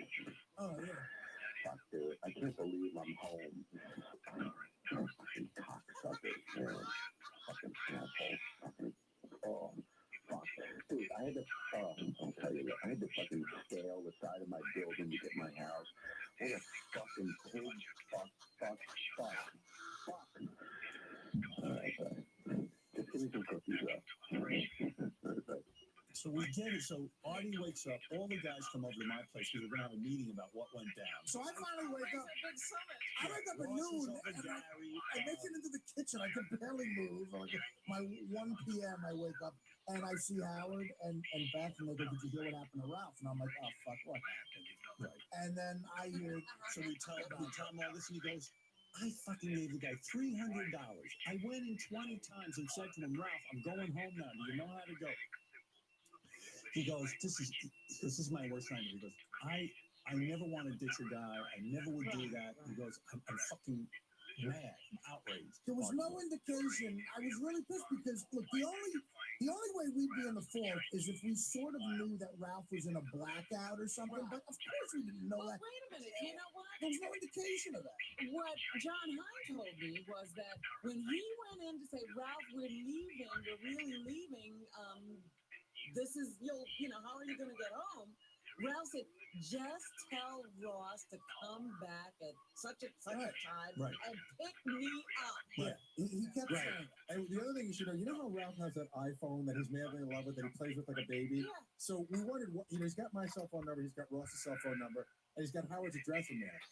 He's got this thing that he's in love with. Fucking thing runs out of batteries. Oh, you're kidding. That's another great part of the story. Yeah, like, so we all decide to get him on a speakerphone and find out what's going on. And we tell him, hey, you know, you're being an asshole. Artie went in, he goes, what? He claims he doesn't remember. I said, so what do you want? What kind of drugs are you doing? Because that ain't what's from wrong drinking. with you? He says, I swear I didn't take it. I smoked a little weed at the concert, I drank, and that was it. I said, what's the last thing you remember? I said, do you remember sitting next to Paul McCartney? And it was me, you, and Paul McCartney in the third row, I said. And we were, you know, having a great time listening to Don't Come Around Here No More, the last one. And he goes, Art, I don't remember standing next to you and Paul McCartney. I totally would remember that. Which explained to me why he wasn't that into it. But there was no indication of that night. He seemed to be all right. So I said to him, why didn't you go to a hotel? Oh, there were no hotels. There's tons of fucking. Why wouldn't you go to a diner and just wait till I get up at 6 o'clock in the morning? What are you doing? He goes, I don't know. I don't know what I'm doing. Somehow he latched on to some guy. Yeah. This is the mystery thing. That he was driving around with. And because his iPhone, the single biggest advancement in the history of technology, that he can't call anybody, he borrows the guy's cell phone to call Howard. So now the guy has Howard in his phone. Yeah, so clearly the guy knew Ralph. Don't you know Ralph and Howard? That's why he's doing that. And they're blowing up and down, and Ralph got out of the guy's car at one point and started yelling, does anyone know where Howard's staying with? And he said, fuck it. Because Ralph told us he did it. He goes, at some point, I was desperate, dude. I'm sorry, but I was desperate. Whatever he was on, he must have come off. But he got next to a very big celebrity's house who lives next to him. That was like a landmark. There's another sort of very big celebrity there, and as there are all over the place. And so he knew that was close by, and we were like, well, then you couldn't get it a little, it's only like a little ways further. He's like, no, I couldn't do it. I was yelling at Howard's name. I called him from this guy's cell phone. We go, who was the guy? How did you leave the guy? He's like, I have no idea what happened. Somehow I got on the jitney, the bus, back to the fucking city. We don't believe any. We were like, what jitney did you get at 4:30 in the morning? He's back in Jersey City. He did get back. To be on a jitney. But he found a guy that was willing to take him from the club to around the neighborhood of your house, drive him up and down the road, and then take him back to a place where the guy knew there was a bus Ralph could get. Yeah, instantaneously, he's supposedly stumbling blackout drunk. He finds a guy and he also tried to get into a hotel. He goes, the hotel had no vacancy. So he finds that information out. He makes it somewhat back to Howard's house, makes phone calls, figures out his cell phone's dead, gets to the fucking bus stop. I couldn't do that coherent. But he's a train wreck. I mean, it's like, so, and then I said, Ralph, do you remember? He goes, by the way, did someone give me money? I have a stack of $100. And I said, Ralph, I gave you $300. I said, you don't remember that? I put it right in front of your face. I go, dude, this is money for you to get home. He goes, yeah. He goes, actually, thanks for doing that. I didn't have a lot of money. Yeah, but meanwhile, here's the kick into that part. So he knew that I gave him the money, and I said, yeah, Ralph, that was me. And he goes, oh, thanks. That was nice of you. You know. Well, no. He said he didn't remember you giving $300. He said, I said to him, do you remember Artie giving you $300? He goes, oh, is that how I had a pocket full of money? Right. Then we found that out on the phone. He said, oh, thanks. You know. But did he say on the phone that he was going to give you the money back? No, he never said that. He never said that. So listen to this. So now I'm packing Ralph's room up, which, by the way, he was like spread out all over the house. I mean, like he So it wasn't just in his room; you had to go all over. It was just his room. But he luxuriates and gets everything out and unpacked, and his books over here, and his this and his that. It's like he was there for 1 hour. You know what I mean? He was just there for an overnight visit. And he really did leave a lit cigar on like a teak bar. No. It actually wasn't lit. It was out. It was out. So Howard and Beth picked up for him, packed for him, went, got a shirt out of the closet, figures out where his other shit is, and put like these great homemade cookies they had, packed them up and put them in the bag. You actually responded to the cookie request. Yeah, he actually gave him cookies. So we pack up his bag, and I go, now Artie's got to schlep Ralph's bag. I mean, a packed up fucking bag waiting for me to take it back to Ralph. So after all this, Artie decides that he'll make it easy for Ralph because Artie got a car to take him from the helipad to his house. What happened is, so now I have Ralph's bag, okay? And it's like one of those sort of, lazy Sundays where, you're hungover, what do I want to do? Me and Gary get the helicopter back. So, and again, the guy, there was an issue for the guy because I thought you were 3. He goes, no, we're only 2. And you could tell the guy had changed something. He goes, oh, whatever. I wish you would have told me that. So, Ralph inadvertently fucks up that guy's day in some way. So we're on the helicopter, which is the greatest ride ever. And in the middle of the helicopter ride back to Manhattan, I go to Gary. I go, listen, after all this bullshit, I can make Ralph's life so easy right now. I had my guy who always drives me, my driver, her, picking me up at the helipad in Manhattan. And I said, he actually doesn't live that far from me. I could just tell the guy I'll give the guy Ralph's number, and I'll give Ralph his number on his answer machine. And I'll say, guys, hook up at some point during the day. My driver will hand deliver you the bag, Ralph. And of course, though, he charges me for a ride. For that, okay. So Gary had some great advice. He goes, okay. Number 1, you shouldn't do it because fuck him. But number 2, if you do it, it's out of your hair completely. Because he's got it. Now Ralph has a deadline. Ralph is skipping to it because he's got to get to California. He needed shit in that bag for California. So I agreed with the second part. I said, fuck it. I don't want this in my head. I call Ralph from the helicopter. I leave him a message saying, look, get in touch with this guy. He's going to have your bag in your bag will be driven in a Lincoln Town car to your house. I tell my driver when we land, I go, look, take this to this guy's house. He's like, fine. And he didn't plan on doing anything else on a Sunday. It was a special Sunday ride. And I must get charged about $40, $50 for whatever that is. And I don't want the guy to do it for me for nothing. So Ralph calls me back when I land. He goes, dude, thanks so much. That was really, really great. The guy fucking took it right to me. And I really need all that shit because I'm going to California tomorrow. And he goes, by the way, I gave the guy a few dollars.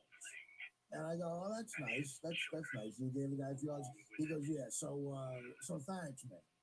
And I said, well, have a good time in California, I guess. And he goes, great, I will. Thank you for everything.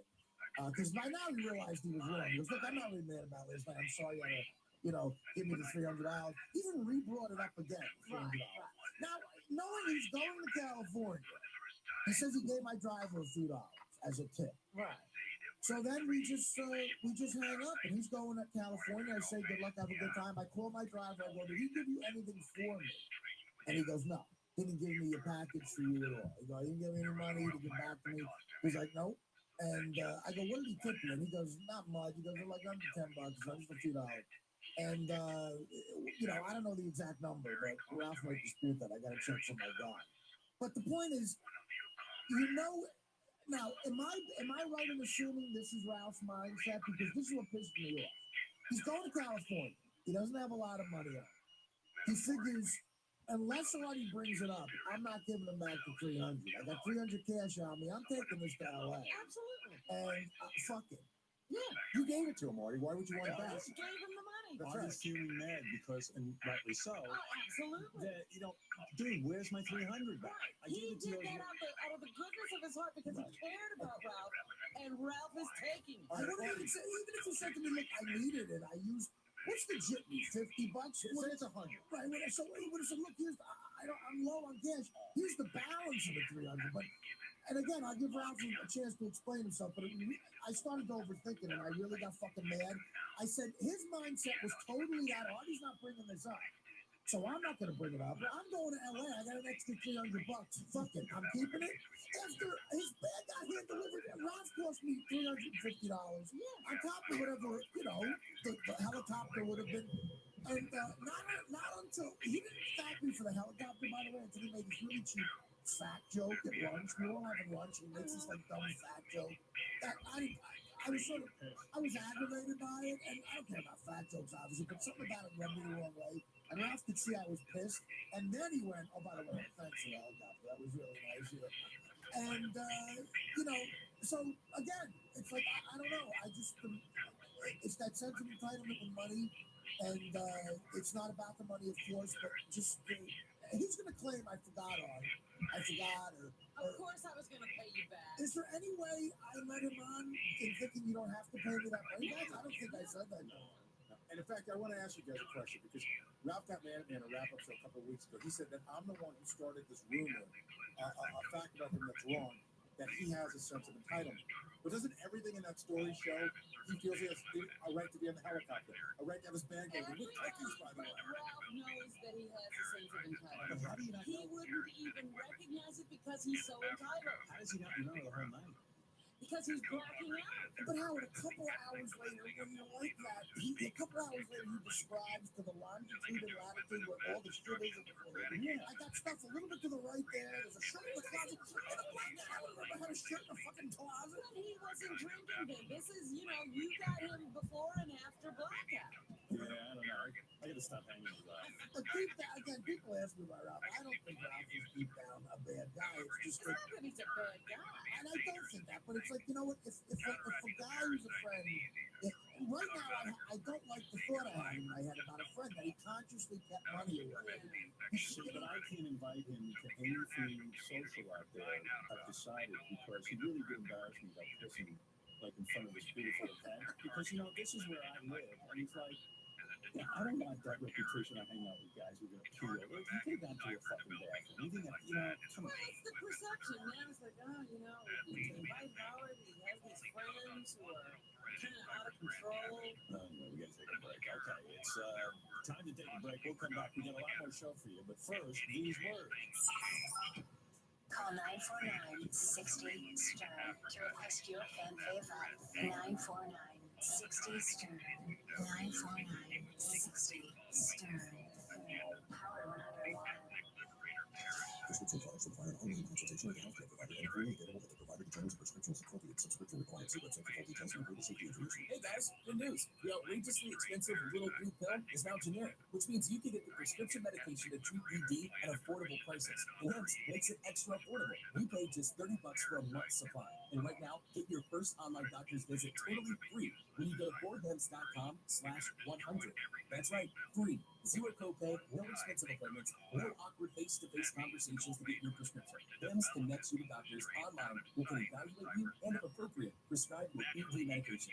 And a pharmacy sends it right to your door. HIMS makes it affordable, private, and incredibly easy. Nobody likes dealing with ED. Now, thanks to HIMS, nobody has to. And that's really good news. To start your free online visit, you need to go to this exclusive address, 4hems.com/100. That's 4hems.com/100 for your free online visit. FORHIMS.com/100. Hey, this is Brian from Phoenix. I'd love to hear when Fred met his wife on one of the dating days. I think it was private days, I could be wrong about that.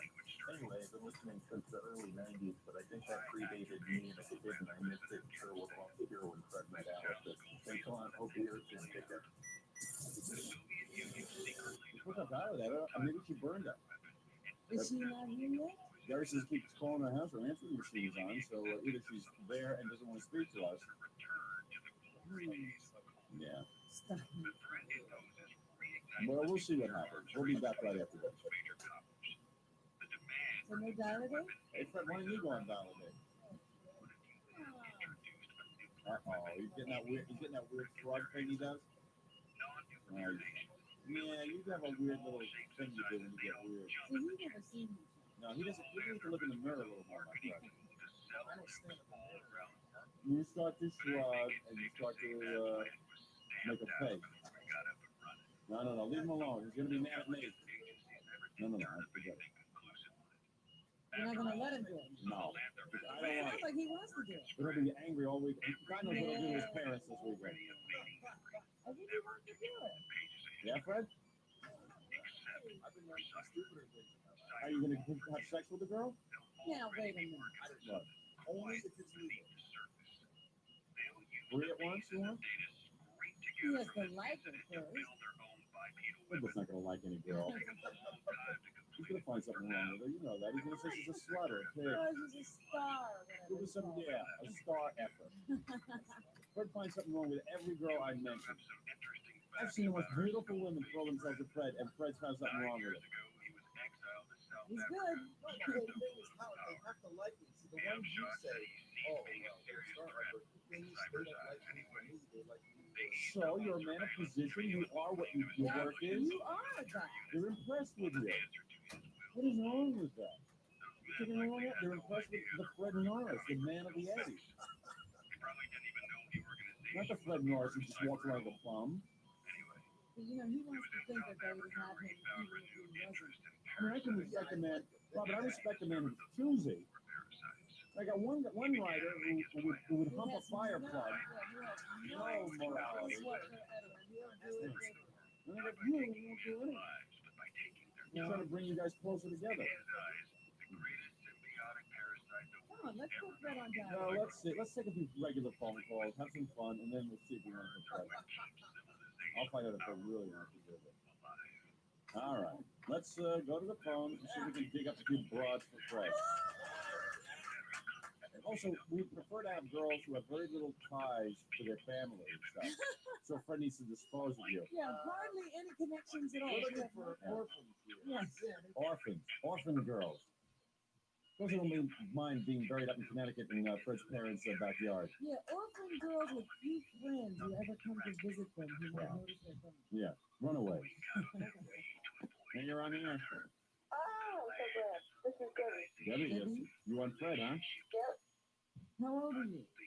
I'm 24, I'll be 25 this month. Mm-hmm. I think you got to be like the perfect girl. I think Fred really, I don't want to say he's edible. Look, But he's like, he's into his mother and his He wants family. a young, Mother. unspoiled. Yeah, I think he wants a virgin. Fred? Really? Anyway, what does Fred look like? Fred is very handsome. That's the funny part about it. Fat man? No, he's not that. He's got a great body. Girls freak over his body. They freak over it. Alright. I keep a good body too, so I expect a man to have a good body. He's thin, he's muscular. He's muscular, but he's not like muscle bound. How old is Fred? 30. 31? 31 Fred. But he acts like a 12-year-old. Fred makes a good living, girls. He's way into the six figures. That's alright. That's all right. Who else do you know that's got his six Yeah, what are figures? you dating? Who are you dating? Adonai Khashoggi? No, not important anymore. Yeah. Really isn't. Well, I love her, Fred, for you, but I don't know. I don't know. What do you do for a living? I'm back to school again, and I'm working part-time.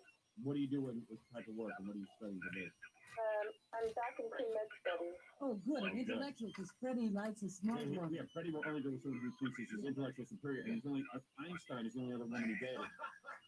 You know, he likes, got a Mensa card? Yeah, Fred is like, he knows a lot of stuff. Like a lot of stuff that you don't need to know. Yeah. Is he funny? Yeah, one thing he is funny. I like humor. He's very humorous. But I think he's funny because he's so horny. You know, Yeah, all of that is the drive. I think once you drain him of his problem, Well, see, you won't be funny anymore. this is the thing. We have always had this great fear Yeah. that if Fred was ever having sex, he'd lose his humor. Or he killed a woman, he's going to go to jail. Hey, could you have an orgasm while a psychotic is screaming in German? listen, you see, we're blowing it because this is like an actor. Yeah, I know. We gotta find it. Do you like this girlfriend? Okay, you can play. Yeah, I do. Yep. Yeah, I do. All right, hold on. Hello? Hello? How tall are you? 5'6". I see. Well, how old? 28. Nice looking? Good looking. Yeah, cute. Who do you look like? Kind of a cross between Molly Ringwald with Sarah's hair. I think I'd rather go with music. Fred, don't grab the phone like that. Hello? Yeah, I want to play guys. Okay, now you sound perky. I like that. How old are you? I'm going to be 25 at the end of this month. Okay, and who do you look like? I look a little bit like James Seymour, except I've got blue eyes. And they're both blue. Both blue. I've got long hair. I look a little bit like Amy Irving. Howard. I hate the way she looks. I don't want to see Fred hanging around with an Amy Irving. You are terrible. Oh, Nobody likes that look. I hate that frizzy hair. You didn't find out. Maybe it wasn't frizzy hair. You know, if this is going to be Fred's girlfriend, I'm going to have to see her around a lot. And have her over to the house this summer for swimming. Well, just because you couldn't get hot for Amy Irving doesn't mean Freddie couldn't. I'm going to have to share this girl with you. Hi. Hi, who's this? This is Howard. Howard, hi, how are you? Okay, now, how old are you? I'm going to be 21 at the end of this month. And tell me about your look. I have long blonde hair and brown eyes. Who do you look like that's famous? I've been told I look like Donna Dixon. Okay. You can play. You can play. Well, Fred, That doesn't care how smart you are. she is going to be 21 at the end of the month. All right, so fine. What do you care? 17 is legal, Fred. You're Fred. Come on, Fred. You're going to play. You're bachelorette number 2. And you would play hide the lap pepperoni on the first date? All right, hold on. Okay. See, I said this is the perfect match for Fred. Yeah. It's like a Dan Aykroyd, Donna Dixon match. Oh, yeah. That's what is going through his mind. All right. Well, Yes, and how old are you? 31. Yeah. You've been through a marriage already? Yes, I have. You don't like that. Hello? How old are you? 25. And who do you look like? What's up, it's Christy Brinkley. Okay. Christy Brinkley. All right, you're number 3. Okay. Hold on. Oh, you got Christy Brinkley, Donna Dixon, and we don't even. Number 1's going to be surprised. Yeah. Okay. An intelligent girl. We're in business. All right, let's get to the girls. This is your day to shine. This is your girl. Don't say I never did anything for you. Hi, bachelorette number 1. Hi. Excited about a potential date with Fred Norris? Yes, sir. Yes. What's your first name? Debbie. Now, Debbie, we never find out what you look like. I know, you never asked me. What did you look like? A lot of people tell me I look like Cecilia Rant. Now you look old. So how are your breasts? They're okay. Are they big? Oh, we have to do this because I'm... Yes, we do. It's very important. No, they're not real big. But they're not small. Can you cup? He's big. Yeah. And you take care of your body? How much do you weigh?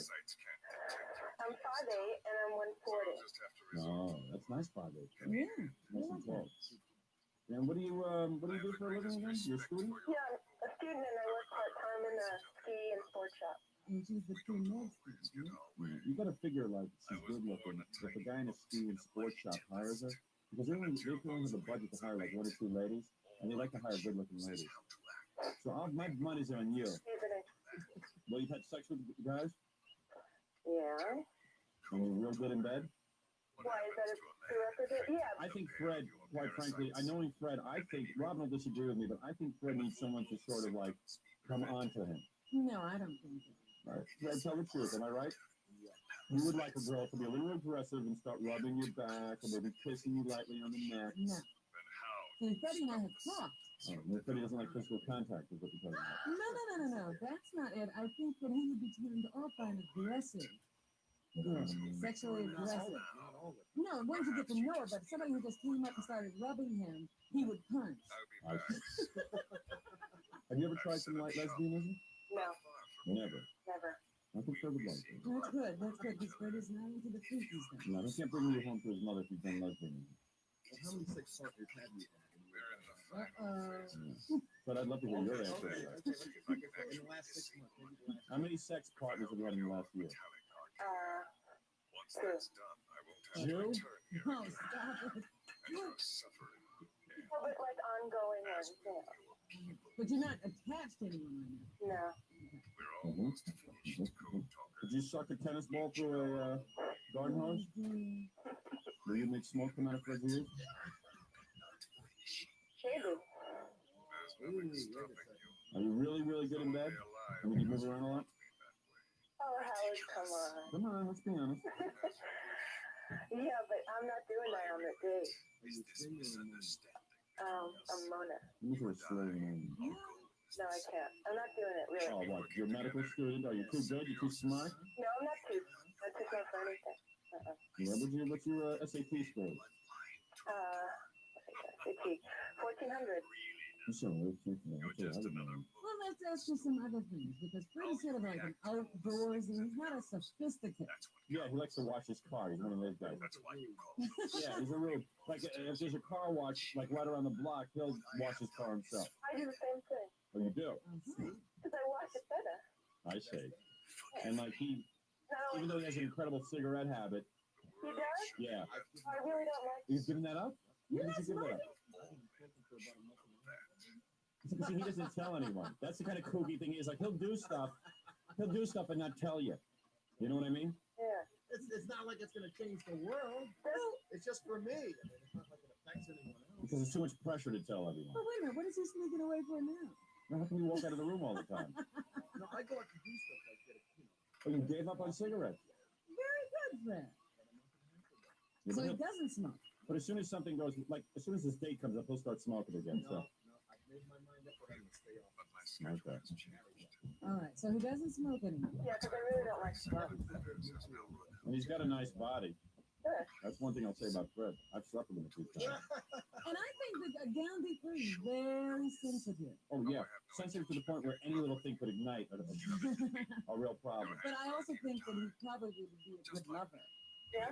Yeah. I don't think so. Oh, Howard, not to you. So, what does he like? I like a lot of sports. Water sports? Oh, stop it. Fred, I played, one time I played Frisbee with Fred, and I know he tripped over a rock and broke his ankle. Well, that's not a fair thing. I'm a pretty good skater. You're outdoorsy, huh? Yeah, I am. Ever sodomize someone in the woods? Hey, but I kind of like that. And what about the fact that Fred isn't circumcised? Does that bother you? I don't think so. He's huge, though. We call him Sneglerface. Oh, God. All right, now I'm going to do one thing here. I'm going to ask you to do something that's almost impossible. All right. I want you to get a rise out of Fred right now. Any sexy talk you can do, anything womanly that you can do now to get Fred excited. Okay. Go ahead. Fred, I'm not going to try the sexy approach because you probably get it for everyone else, although I am. Try it anyway. But Everybody tries to Seduce him. Seduce him. The woman who gets through to him will probably win. You have to crack the facade. Yeah. Don't be a dummy, Fred. This is it, right here. Make it, oh, Fred, I'm coming home and I want to please you, my man. No, because I'm not like that. I'm not going to just please her. I'm not. That's not me. Will you not dress up in, listen, you frigid witch. Are you going to dress up in, like, one of those nice nighties? You know, really, I mean, get into some of your femininity here. No, there's not a difference. There's a big difference between that and being very submissive. That's Are you women's liver? What's wrong with pleasing your man, a Fred Norris, if you will? You call that a man.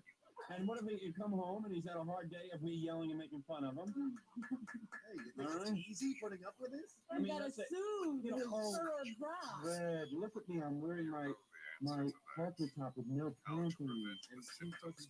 Yeah. Fred, you did a good job. No, I'm just saying there's a big difference between that and being submissive. And I don't mind pleasing a man. It's just that, I don't live my life for that. All right, Fred. Break out the KY if you go on a date with this one. Oh, Howard. A lot of love jelly. Lot of love jelly. She sounds like me, doesn't she? Hey, could you at least pass wind with the phone? I can't right now. I just woke up. Do you pass wind? Yeah, I do. Okay, that's pleasant. All right, listen, hold on, okay? I like you. I learned a Something lot about you I like. Okay. We learned a lot about you. We're not to go out with you. Oh, stop. All right, listen. She sounded Okay, go ahead. You'll be waiting around for sex for like 6 months. Hi, you're number 2? Hi. You sound like a hot little sweet thing, don't you? Yeah, thanks. You sound very young, though. She sounds little. You sound like a munchkin. No, I'm not a munchkin. I'm 20 years old. Yeah, and how tall are you? I'm a 5'6". You're 5'6". You are 5'6". Yes, I am. And how much do you weigh? I weigh 125. You do weigh 125. Yes, I do. Right, because there was some discussion that you did not weigh 125. How would you know? I didn't say anything. Okay. Anyway, what is it again you do for a living? I'm a bookkeeper. Now that's good. You see, I think that's good. Manage your empire. But here's another interesting quirk about Fred. I spent maybe a full 2 years convincing him to put his money in a money market fund as opposed to a bank book. Passbook savings. And like Fred said, no, I don't want to do it because I want to keep my money in the bank. I said, no, Fred, you can still keep your money in the bank. It's the same exact thing. But do you still have a passbook? I have a passbook and I have money. You see what I mean? Another couple of years for an IRA. Right. Do you have an IRA? Oh, you do have it. I'm just glad he doesn't have it in his mattress. All right. Yeah, well, who knows?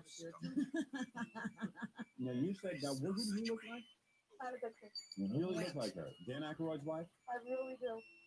No kidding? You the girl who was on Bosom Buddies? Yeah, that's her. That's her. She's married to Dan Aykroyd. You see, I didn't know. Oh, yeah. Follow her, you know? I don't follow Dan Aykroyd. And you look like Donna Dixon? The Dixon, yeah, with the world on here and everything. And you obviously have no trouble getting men. No, I don't, but, I'm just not, interested in a lot of men, you know what I'm saying? They flock to you. Choosy. They flock to you, don't they? Yeah, see, when you said that Fred was a gentleman, that's when I knew that, I gotta get on dial date. Fred is a gentleman. Right. He's almost too much of a gentleman. In fact, he may never touch it. But he could be really, yeah. I wouldn't say that. I think Fred would pass out if he touched something. But he can be abusive. He can turn mean. Like being mean to people. But he is a gentle guy, basically. And tell me, you're very shapely. What are your measurements?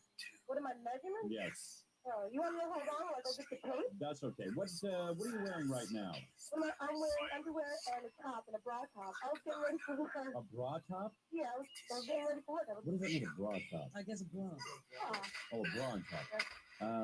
What kind of pants? Bikini pants. They're pink.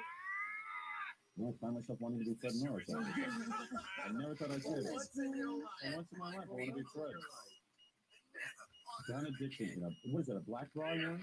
No, it's white. What color are your panties? Pink, I said that. Say it again. I like pink. It's like Oprah Winfrey. You gotta repeat this one. Yeah, come on. Pink. Do you look like Larry from the Three Stooges, or you shaved that time? No. You shaved? I'm sorry? You shaved? I said yes. You do? Yes, I have nice soft legs. Right. I got bang now. Any lice? No way. No age or anything? No, are you kidding? I know Fred's clean. Right, that's like an A+. No herpes? I'm sorry? Herpes? No. None of that. I'm very clean. Now, how many sexual partners have you had in the last year? I count 4. I see. 4. Like I said, I'm very picky with men. I like gentlemen. I don't like egotistical men. Yes, you are. We're picky. Well, 4 is, kind of a good number considering. Yes, it is. Stop. Did you have them all at the same time? Oh, no. Have you ever had any little bit of lesbianism? Come on. Being as beautiful as you are, you've been seduced by Some of your girlfriends have fallen in love with you. No. Come on. Nothing ever happened where a woman came on to you? No. As beautiful as you are? Kissing with your 60-year-old. Never see any girls naked and. Yeah, I've seen girls naked in Playboy, but that's not it. Nothing ever happened between you and a little friend there? Oh, come on, Howard. I'm straight. What age did you start having sex? I was 16. You were 16. I was. No, wait a minute. You said something before that, there's nothing wrong with that an aggressive woman. I don't know why you think there's something wrong with Nothing wrong. Okay, let's see how aggressive you are. All right, Fred is sitting here. I want you to, turn him on. Turn him on. That's right. I want you to, Listen, I'm not intimidated by that. I want you to make Fred's French fries swell up. All right? Okay, you gotta tell me promise me one thing though. You guys got quiet. Yes. Hey, no laughing on it. Fred, and don't get embarrassed. You know, Fred makes that noise because he gets embarrassed. Freddie, stop messing with those cards. Yeah, Fred, put down the cards. Wait a minute, you guys have that thumbs up, but you know how hard it's going to be for him to get a rise if you guys are screaming. I swear to you, nothing will happen like that. Huh? Fred will never get a rise. No, I will keep quiet, and so will Robin and Jackie. Okay, well, hold on, okay? Here we go. Hey. How are you, honey? Miss you so much. Oh, yeah? What have you been doing today? Oh, God, my workday was so hard, but you know what? I'm going to come home and I'm going to give you the nicest rub down if you're ever going to get out of anybody. I swear, honey, I miss your body. See you next to mine. Can't wait to breathe your body pressed next to mine. I'm going to love you and like you. My shorts are shrinking. I swear to God, I don't know that. Keep going. I swear this is turning easy. I don't know about Fred. Come on, Fred, get into it with her. You're an actor. Come on. Come on. I'm dropping my cards. I'm I sorry. believe Fred is at work and like we're in a writing session, but you're making like a short program and tell him how horny you are for him. Yeah, let's get him ready for tonight. Get him ready for tonight. Go ahead. You're doing good. Get him ready for tonight. Yeah. Tell him what to wear and tell him how you're going to get him underneath this. You know. Go ahead. Oh, honey, when I come home from work, I'm going to go upstairs to our bed. I'm going to get the nicest black necklace you've ever seen. I've seen you wearing that, baby, but you will tonight. And you're going to get so hard. I want to be inside. All right. Hey, I gotta give this girl credit. She's good. I'm coming over to your place. Real good. Oh, man. Yeah. Oh, man. Those nipples are full of soldiers. Look at them. Oh, man, you are hot, aren't you? You're a very horny woman, aren't you? Yeah, that's a good one. I don't know if we can ask this question. I gotta ask it. Just what for you is out of bounds sexually? What is out of Well, let's be careful here, That's Fred. not, I know. Yeah, I know it should be. I like sex, between two real people. I don't like anything artificial. I like to feel those. No, okay. Hold on, okay? Well, we got an idea. No appliances. She doesn't want to deal with a Jackie hanging around. Okay, Jackie. But everybody says what she didn't really answer. Hey, what about like flipping you over and putting a mask on the back of your head? Is that okay? Yeah. What is he, Zorro? You're like blindfolding him? No. A mask on the back of your head, flipped over. All right, never mind. You don't understand. Hold on. What a prude. All right, hi. Bachelorette number 3, is that you? Is this Allison? Are you considered you're 25 and you work for a film company? And what are you doing with them? I work as a production coordinator. I do the hiring of the cameraman and location staff, the casting, catering, everything. What about your, so you're a big fan of, you like Kurt Bullheim Jr. and all those characters? I really do. You're not a little bit afraid to go out with Fred? No, not at all. Not the least bit. You don't believe what we're saying. You think we're making this stuff up? Oh, I'm serious. Honestly, we would have a great time together. You go out on a lot of dates? Not really, because I'm very selective. I was just doing somebody besides last. And, we just kind of split up. So in other words, you're used to having human relations. That's good, because Fred needs to learn to have Somebody that. should have some experience. Fred barely knows him. Do you ever make movies of yourself as you do? Yeah, have you ever filmed yourself making love scenes? Never done it. Never videotaped. No. Oh, come on. Actually, no. Actually, nothing I did once, because I tried out for MTV, the video guy, Yes. a long time ago. But I actually videotaped myself. No, I mean, did you ever videotape yourself as being a man, making love? No, nothing like that. Wouldn't you look like a dude? This is how I look at Christopher Brink. Christian Brink? Yeah. Well, men must be crawling all over you. Not the type of man that I want. I see. You have big breasts? Yeah. What, how big are they? I'm 36 too. It is very round, to be honest with you. What about Fred? Is he going around? Well, if you're like Christy Brinkley, you probably like Billy Joel.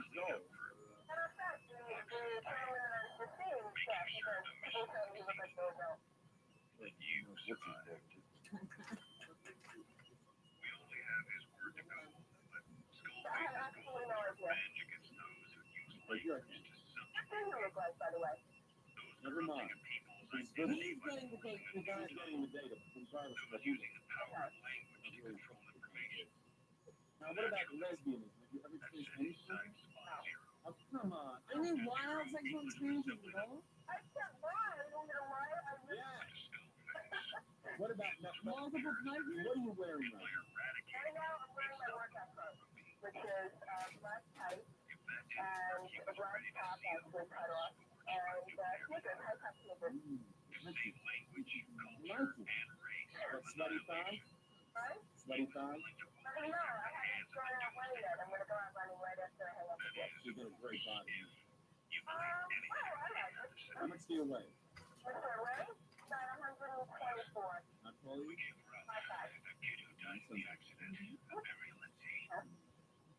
Yeah, that's really big.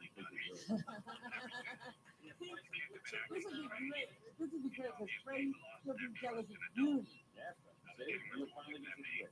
Hey, And this blonde hair around. so you've been with a lot of men, huh? No, I haven't. I'm not that type of girl. You never do anything weird? You ever do any drugs? I thought drugs were younger. No, what drugs did you do? Oh, God, you don't want me to know me. But I mean, this is when I was younger. What happened? Yeah, that's what, you know. You do, Not that I know of. guys at the same time? No. Come on. No, I got a few drugs. You know, just to have, you know, when you're growing up and you're experimenting and hanging out in schoolyards and so forth. Wildest place you had sex? Wildest place I had sex? I can't remember. I don't remember. I don't know. I get a little embarrassed. What about your religion? Are you are Jew? No, if you meet the Latvian plan, spreads out. Why, you'll fit right in. When you're eating pierogies. Yeah, that comes out. Yes. Fred's grandfather gets a look at you. Hello. Yes, Freddie's grandfather's looking from the grave. They'll turn over in his grave. Tell me something. Can you sexually gratify my horny impression? Not on the first day. No, you never go for it on the first day. What about first base? Would he get some tongue off of you? Maybe, it depends. Second base? Would he get some of that? No. No? What do you think they are? Made of gold? I don't know. How dare you? Man isn't show business. He has a degree of pain. What do? You work for you're a production coordinator. Any idiot can do that. Oh, Howard, stop it. What about you as a sexual turn on? I mean, can you turn Fred on now? Let's put you two in a hot tub, let's say, or something. I want to say that. That's got to be safe. Okay, well, let me ask you a question. What would you myself and sit? Look what I most likely heard you say. I love you, and you time to turn to I don't love you. Definitely not. Why not? Well, unless I really meant it. Unless I really meant it. So if it had to be a choice out of the two, it would be the second one. So, because I love you, I couldn't say to you if I didn't really mean it. How many times do you think you could go in, in a night? Well, it's not really up to me, it's up to the man. You would like that, though, huh? It depends. Depends on what he's like mentally also. I mean, if he doesn't turn me off, then it's not even worth it. What's a mental turn on? Insanity? Does insanity turn you off? No, it's not even turn on. I like that. Or you do like a little crazy? You don't mind a man who mutters to himself? So psychosis gets you, horny. I'm just kidding. You know, I like a little, I don't like traditional or, I'm a traditional person, but... Now, you're not trying to get next to Fred so you can get involved with our show, are you? No, not at all. Hey, you like burgers and stuff? Like a lot of red meat? No. Fred loves to eat red meat. Yeah, Fred eats like a mental patient. I say he eats a lot of greasy fast food. He used to smoke like a mental patient, but it doesn't do that. So could you take care of Fred? You know, Fred strikes me as the kind of guy who needs taken care of. I mean, you would have to take care of me also. Well, he can take care of you He'll be financially. able to make some money. As long as I got a job, he'll make some money. Well, I'm going to tell you something. This is my impression of how this thing's done. I think, I'm going to be honest with you. The number 2 turned Fred on a lot. And I'm going to tell you what turned him on. The girl was very open. She had a sense of sexuality. She wasn't completely passive, but she had a sense of like, ooh, I want to please my Fred. I'm going to give you one last opportunity to sing Fred a love song or to somehow create a sexy situation with just you and Fred, not keep quiet. You can do whatever you want to convince Fred right now. I think a little sexuality in here would be very nice, a scenario, if you will. You heard what number 2 did, right? Really turned Fred on. You know, you and Fred are on a date. You're not around. We're not around. Forget we're here. Even though chances are we will be there on the date. You what? Yeah, go ahead. Why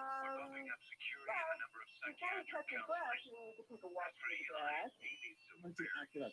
You're talking to him. You're not saying. Fred, let's take a... Fred, don't cut the grass today because my bikini is on, and I need some cocoa butter rub. You know what I'm saying? Come on.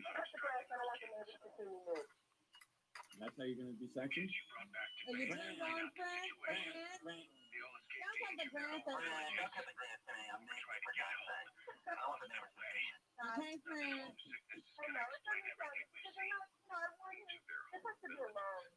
All right, I'm going to turn off our mic. You and Fred will be You alone. and Fred will be totally alone. Everyone's mic is off right now. Hello. Hi, Alice. Okay, we're in the middle of the field. My back is all sweaty. I've just gotten through like cutting like 30 acres of grass. Are you standing there with like a pitcher of water? What can you do when you leave my shoes are brown? I'm gonna pour the pitcher of water all over you very slowly, almost like you slow motion. I'm still pretty tired.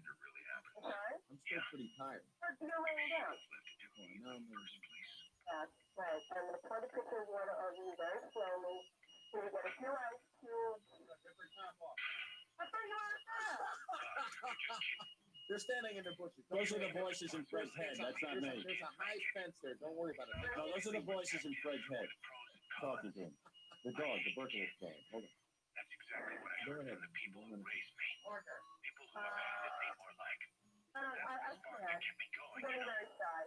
Uh-oh, this isn't working too well. Not working too well. I thought you would like somebody who was more. All right, honey. I see your sexuality. I'm not going to say anything to Fred, but I see where you're at. I don't know. What is sexuality? She's fine. Fred was laying there naked in the grass. I got a kink in my neck. He's got a nice body.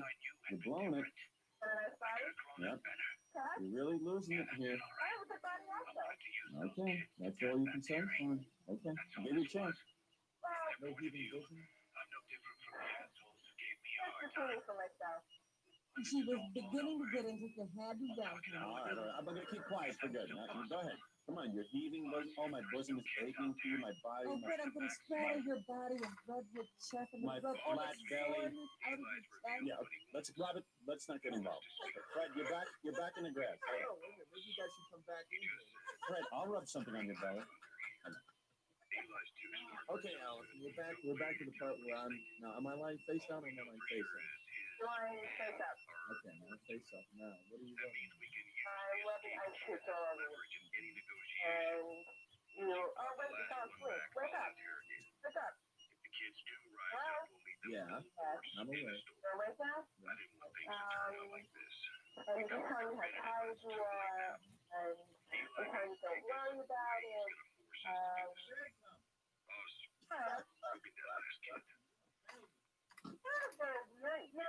Keep describing how many times he's tired. You're talking to him. You're rubbing him. Oh, honey, you did such a good job with that Your grass looks so good. I'm so hot. I can't sit. I'm going to live with your neck. Oh, I love your sweaty body. Wait a second. Have you ever cut grass before now?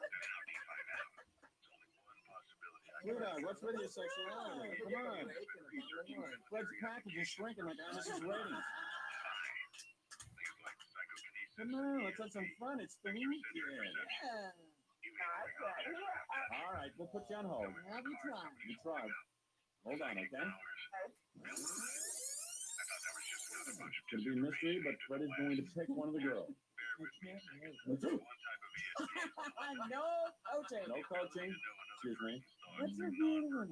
Number one was Debbie Pre-Med. Looks like Sophia Loren. B to a C cup. Something nice about her.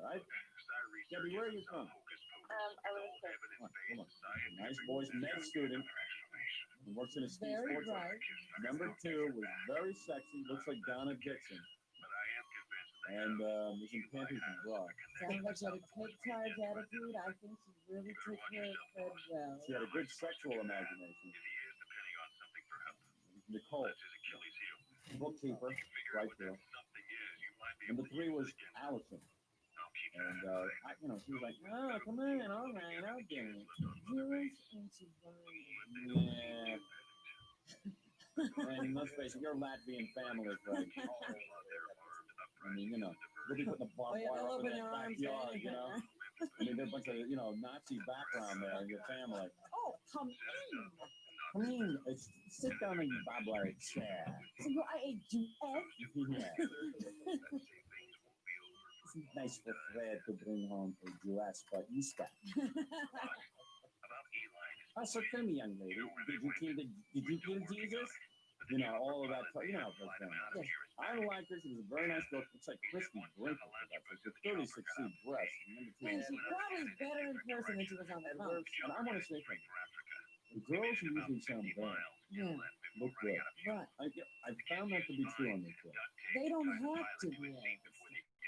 And number 3, where were you from? Okay, hold on. You can still have her doing you could sleep over and then you never get up to early for work. Then you never get a new apartment for. That's right. Where was number 2 from? New Jersey. Number 1 was Queens. Fred, you got a tough decision. I know what I would do, but I'm not going to say it. Is it going to be number 1, number 2, or number 3? Tell me what's going on in your mind. He actually has some tabulation going. It's like Star Search.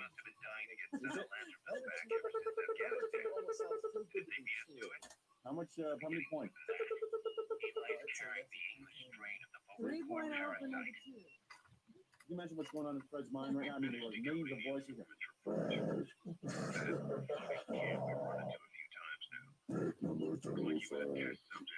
That's your voice in his head. Yeah. How did I get in there? Get out of it. All right, what do you give number 1? I give number 1. What'd you give number 3? Well, I think he was waiting for you to stop. Number 3, I actually did 3 points. Well, that's surprising. Over number 2? Yeah. See, I told you. You don't know. I told you he doesn't want to get in. Oh, and 2.9 for number 1. It looks like number 3. Wait a second. I don't believe it. What the hell is going on? How the hell did you come up with that? I would have taken number 1 over. She was pretty mad. Really? I would have taken number 2. Really? Yeah. I definitely would have. Well, we knew that. There's no doubt Why in my number 3, mind. Fred? Tell me one. She seemed like she was a very nice person. Not that the other 2 were not nice, but it seems like we have a lot more. We'll have some time. You really are crazy. I was just kidding before, but you really are crazy. Fred, I think are you done cutting the grass? I'm going to dump some cold water all over you. I tell you. I'm going to pour this ice on you. So number 2 is like out of a penthouse foreign town. I don't believe that. I can't believe that. I hear those voices in your head. No, this is crazy. As a psychotic to rationally explain his decision. Well, that's why I wondered why did you bother. Yeah, Fred, you're right. Number 3, sure. Still number 1 to break the web bad news. Number 1. You heard the news. Really? Number 3? Well, what are you nuts? You've been hearing it all morning, so I guess it must be true. See, he is nuts. You're very nice. Really disappointed. I would have gone for you, Daddy. I thought you had it in the bag. But man, really. Yeah, I thought it was going to be 1 or 3. I really did think it was close between the 2. She scored 1,400 on her SATs, but she could have kept up with you intellectually. How much did the other one score on her answer? All right, no, it's too late. Too Fred. late. Too late. I didn't have that information. You forgot how cute her voice was. I know, I was all the way in the beginning. I went on the phone for an hour and a half. All right, listen, don't be a sore loser. I won't. You know, Freddie's loss is your gain, whatever you do. All right, thank you. Okay. Number 2, you didn't win. Do you believe it? You're wrong. You're wrong. That's not fair, because you haven't even asked me anything about my personality. Well, we should. All you wanted to hear was, how central I could be, so I tried to be as central as I could. And I'm not something out of 10 times. I'm very insulted, Fred. I'm sorry. I didn't mean to You didn't even anything about my personality. You're wrong. He went with the girls who wouldn't go for I'm going to tell you something. Any normal guy would have gone for you. Any normal guy. Why don't you ask me about my personality and what I like to do? I enjoy music too, and I like the outdoors, and I've got a nice car that I like to watch. I like those things, so I'm a down to earth girl. I mean, you really want to have somebody with ice on you? That's kind of cold. You are a sensual woman who would have taken care of Fred. You know what it is? You're trying to reach him rationally. There is no rational way to reach Fred. No one would have picked number 3. No one in their right mind would have picked number 3. Oh, now that's not fair. No one.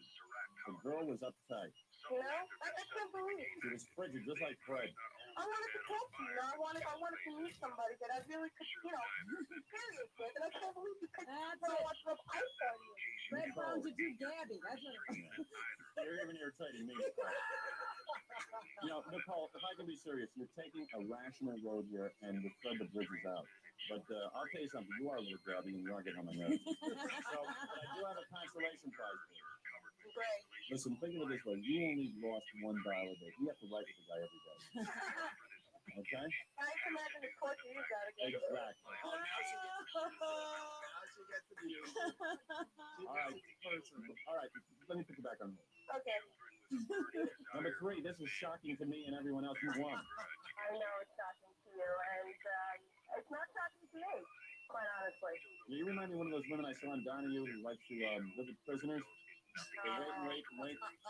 Because, seriously, you did absolutely nothing to turn anyone on or... Why should I over the phone? How can I do that over the phone? You would have to see me in person, and you would have to get to know me in person. Well, obviously, that wasn't the ticket to winning anyway. Right. You know how I don't hang around with you a lot?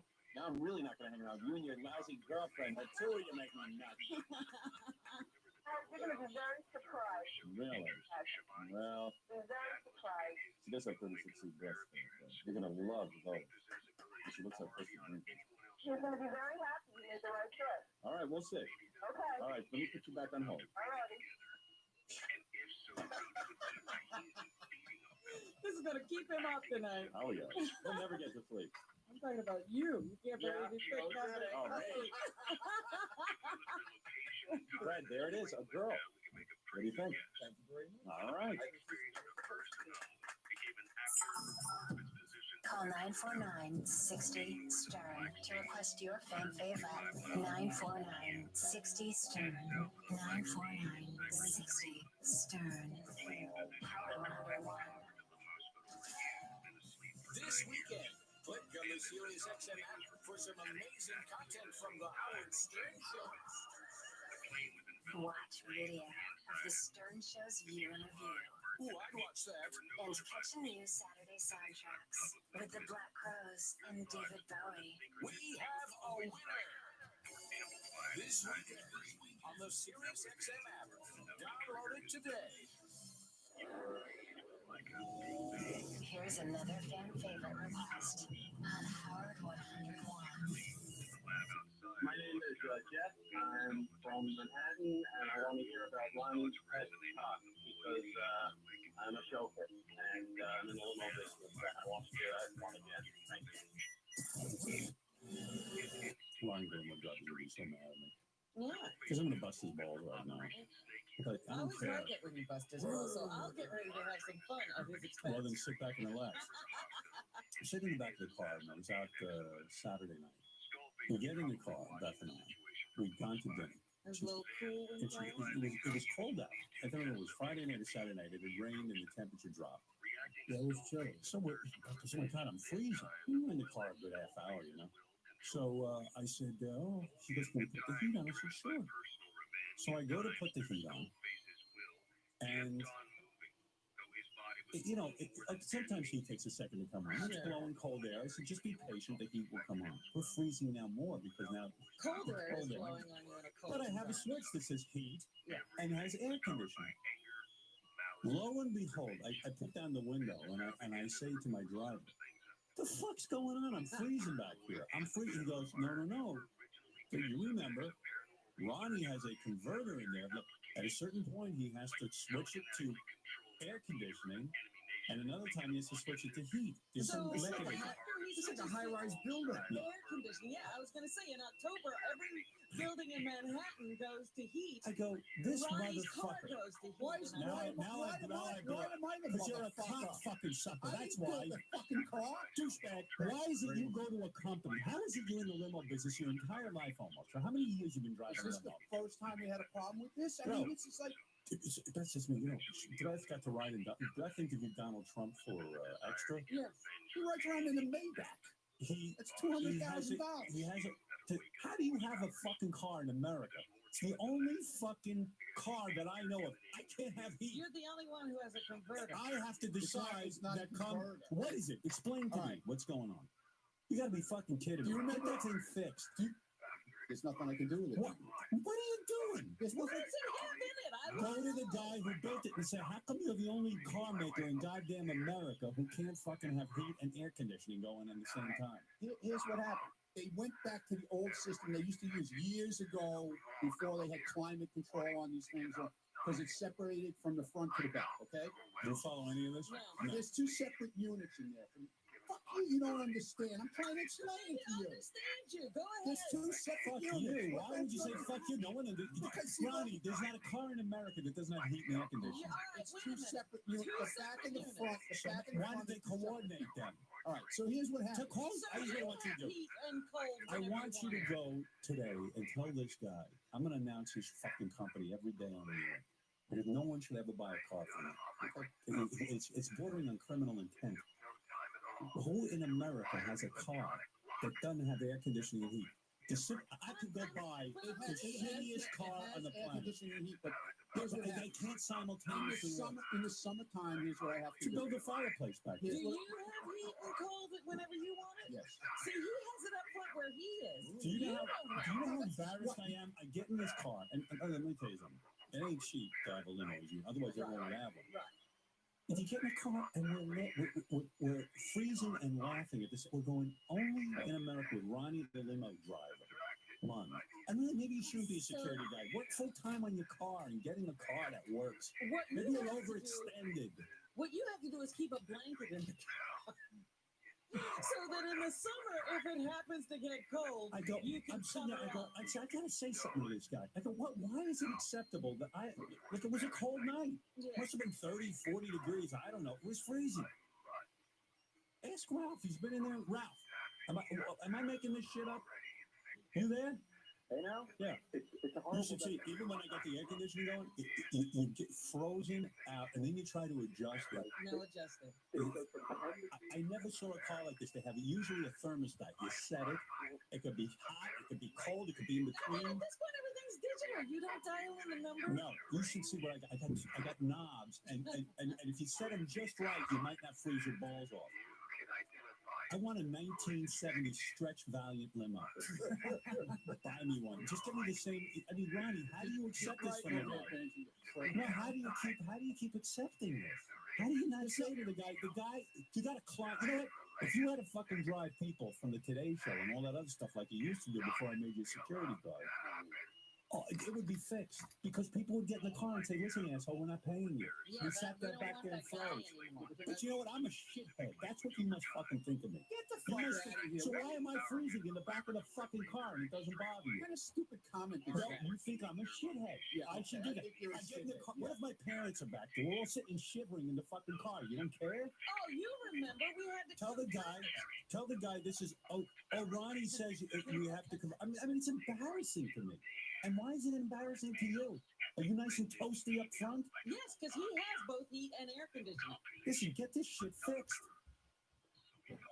Ronnie, how do you switch it over? Ralph, could you just stay out? Yeah, how do you switch it over, buddy? Like, what date did you decide I should stop Is being it cold? something they take out of the car? When did you switch over? When it turned like 75, 80 degrees. All right, now. Did they take a unit out? Or No, there's under the hood is a valve that I have to shut off.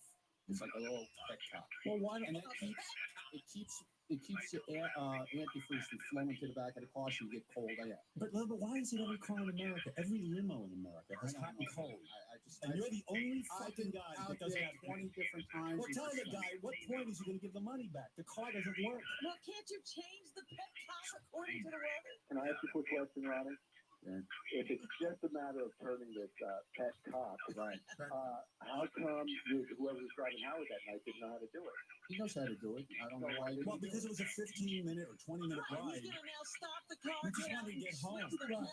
He's going to go out under the hood with a flashlight and start and pull over. You don't have to go under the hood with the flashlight. It's right up front. Stop. It's right up front under the hood. Yeah. So all you have to do is stop and get out, and then just get under the hood. Maybe switch the petcock before you get out of the restaurant. He would have to stop the car and get out.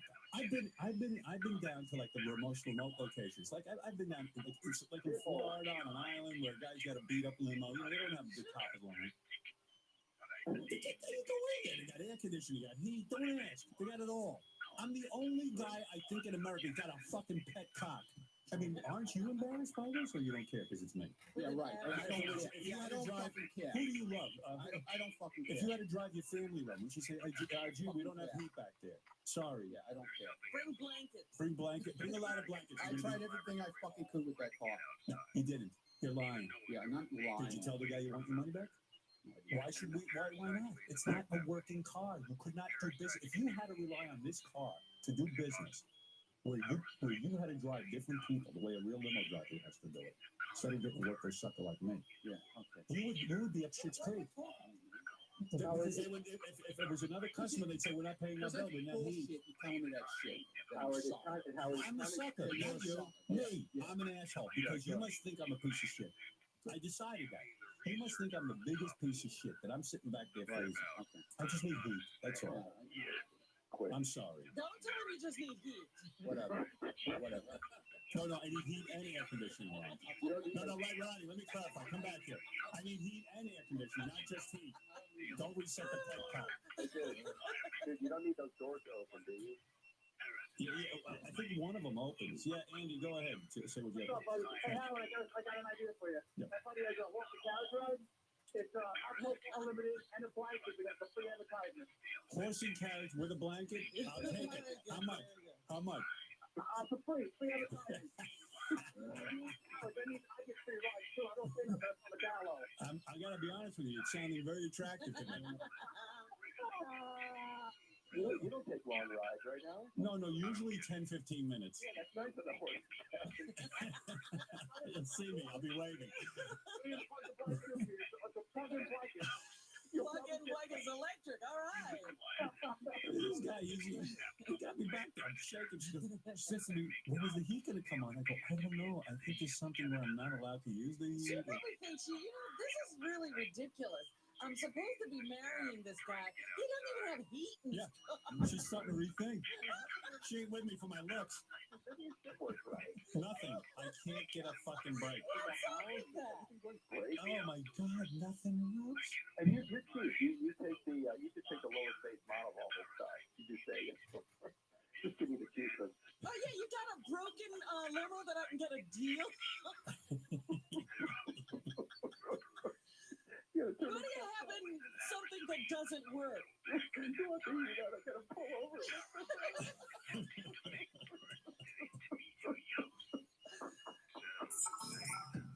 Call 949-60-STERN to request your fan favorite. 949-60-STERN. 949-60-STERN.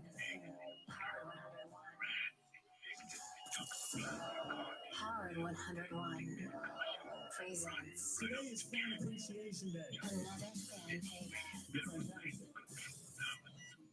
Yeah, I'm Josh Pittsburgh. I want to hear some Beatles. I like Little Beatles. I watch them all the time. Listen to your shows about Little Beatles. All right. Hey, Jerry, you're on in Detroit. Hey now. Hey now. Yep, hey, Howard. Can I play for tickets? Yeah, I told my wife it's weird now. I can't wait for the birthday show to be over in a way. I said, I don't even trust the listeners. They get on, they think they have an agenda. They think they have an agenda, and then it's like, hey, I want birthday show tickets. But okay, let me play a quick game with you here. We'll see. Okay. Why not? Are you going to be able to get in from Detroit? I will do anything to get to this show. You do not understand what I will do to get there. All right, I got you covered here. I got a game, and it's called the Beetlejuice game. Okay. Let me see if I can. It's kind of Beetle fill in the blank game, okay? All right. What happened to my Beetle fill in the blank game? Or maybe I'll do the Beetlejuice song game. Okay, I'll do that one. All right, Beetlejuice song game. This would be more fun for you. All right, let me give you an example, okay? Okay. All right, here's what we... everybody, welcome to the Beetlejuice song game, my boy. Here's how it works. I'll give you a practice song. We said this to Beetlejuice. Puff the magic. So the answer is Dragon, obviously. Puff the Magic Dragon. But would Beetle know that? Now, it isn't kind of a child song, and Beetle was sung to, and Beetle knows... Beetle knows what Beetle knows. He knows something. Right. So you could say, like, Puff the Magic cigarette or something. You don't know. You could just go, Puff, fuck you, Yeah. Now, this is a practice. Don't get all stressed out over it. But what would be your best guess? I'm going to say he does not answer correctly. All right. So let's see if you would have been right. Because if you're right, you go to the birthday show. Okay.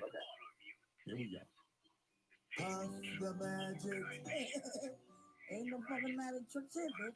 Why would I want to hear magic? People know what fucking magic. He did not know. He would have been going to the birthday show had that been a real question. Now, it's a funny thing. When there's no pressure on, everyone always seems to get them right. Now we're going to put some pressure. Okay. Believe me, that was pressure. Was it? Oh, sure. I'm right now. I'm pacing like motherfucker, man. All right. Here we go. Now here's your real question. You get it right, you go to the birthday show. You get it wrong, well, I gotta hang up on you. Okay, and then I'll crawl in a corner and die. So, okay, so really put a lot of thought into this. Here we go. Here's your question.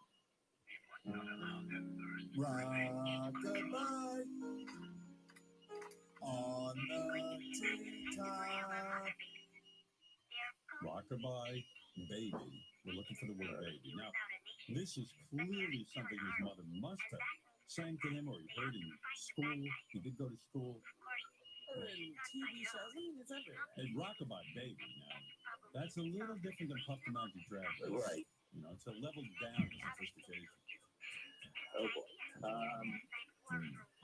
The gun is always different to go against them, but this one seems, I mean, like, when I know that when he played this before, he used things like, how much is the doggy in the window, and do that. We do.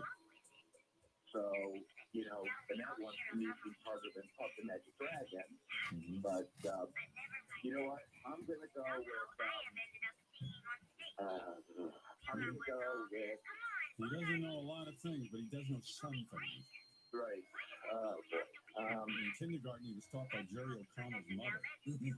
I know that, so he did go to school. And I'm sure she taught him Rockabye baby, but who knows if he retained it? That's the problem. All right, let's go with, let's go with, I'm going to go with He Knows It. He knows it. You want to lock in? Sure, why not? With that? All right, okay. He says Beetlejuice will know the word baby and Rockabye baby. Now, we do know he knows what he knows, and he does what he can. But will he know the word baby? Now, the great thing about this game is it's a 50-50 shot anyway. You know what I mean? You got a 50% chance of being right. Robin, you feeling lucky for my friend here on the phone? I am. I'm thinking he's got to know baby. I'm thinking he does too. Fred, you think he knows it? Unless his mother was trying to smother him with a pillow as she was singing it to him. I think he should know that. Met his mother. Okay, good. That makes me feel better. All right. Here we go. Okay. Let's find out. Let's see the suspense. All right. Rockabye, we're looking for the word baby. Here we go. Rock-a-bye on the treetop. here we go. That was cool to do. Yes, it was. Rock-a-bye. What do you think he is? A fucking rockin' baby or something? He was a rockin' baby. I put him in a wheelchair and then leave his ass there. There you go. Said baby. You know what? He said baby. Look, Are you okay? Oh, that was the greatest thing ever. you are going to be with us. Oh my God, that's the best. We'll be drinking, we'll be eating, we'll be celebrating with some of the greatest of celebrities. I think we'll be dancing. I will not be dancing. Everyone else will be. Who are you bringing? I have no idea. You got to I have go? no idea. I might bring somebody. I'm from Connecticut, so I might talk to somebody from back there and meet them there. Well, you're in. So I'm going. So, oh my God, Howard, Robin, Fred, I'm so excited. You don't understand. Oh my God, it's the best thing that ever happened to me. It's going to be a lot of fun, man. What are you going to wear? Fuck, I don't know. Yeah, I think you got to get a little dress for this thing, right? I think we got to look classy. You gotta represent. That'll be fine. Yeah. Oh my God. You're representing Detroit. Well, I guess that'll be easy to do. We don't have to press that much, but. Oh my God, I think I'm gonna have a stroke right now. Hold the line, all right? Thank you so much. You're welcome. Good job. There you go. All right. See, Robin, it's fun to hang with us. It is going to be a fun night. It is. We haven't done a live appearance anywhere for so long. You know, I can't remember the last time we took the show out of the studio. Yeah, I can't either. Yeah, it was with Vegas. But have we done it since we've been at Sirius? I don't think so. 2001, I would say, Vegas, right, guys? Benji, 2001? 2001 was LA. 2001 was Vegas. Did we do it one more year or not? I don't think so. That was it. Vegas, 2004. Four. Okay. Well, we weren't here yet, were we? No, we didn't get until 2005. Right. There you go. So, I believe we get my fat tussles out of the chair and go over somewhere. It's like moving them out. It's like moving Congress to vote on a bill. Call 949-60-STERN to request your fan favorite. 949-60-STERN. 949-60-STERN. Power 101. All my music is on my very own channel.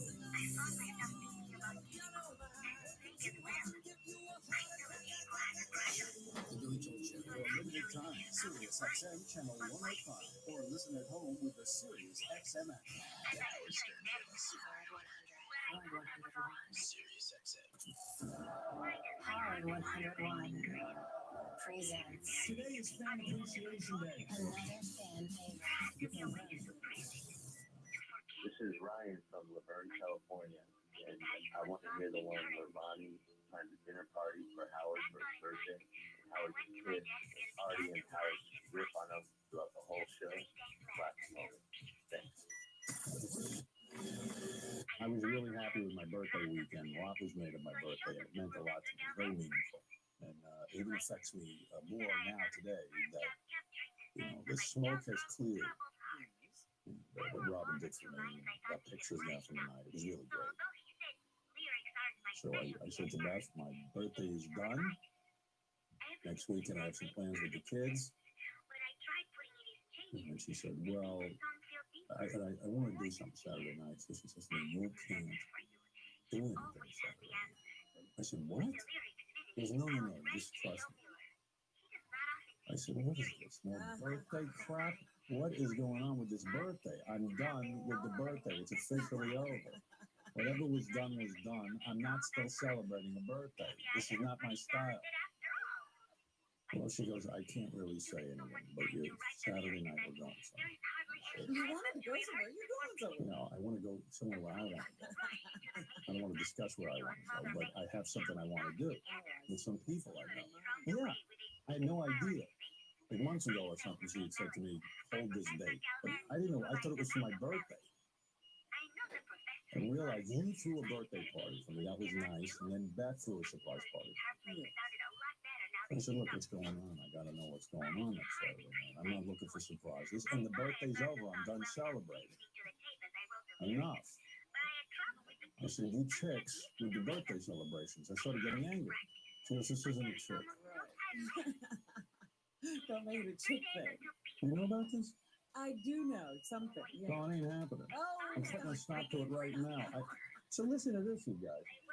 Artie, you got to hear this. Yeah. So finally, I said, listen, you got to tell me. So Beth had Laura call. It was a whole discussion. Finally, come and tell me, Ronnie, the limo driver, is making me a birthday party at some restaurant.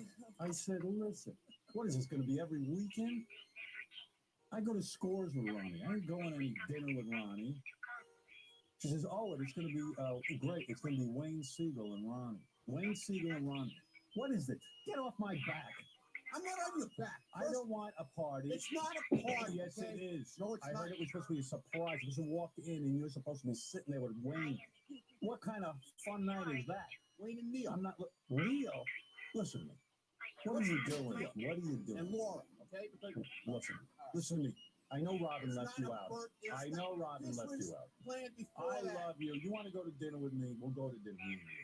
Stop it. Stop it. I don't want a party. It's not Cancel a party. I just want to be left alone. It's not a party. Like you. Why do you have to be like that? Stop it. It's not Stop a party. saying that. I don't want to go to dinner about my birthday with It's your friends. That's all it is. Then you call me up one day and say, I want to get together with you. If that's what you want to do, we'll plan a day. Me and you. I tried that already. Never happened. I mean, that's exactly. So figure that out. What are you doing? A surprise? Stop It's not it. a surprise. Surprise me at Scores. We do that all the time. No, you blew it.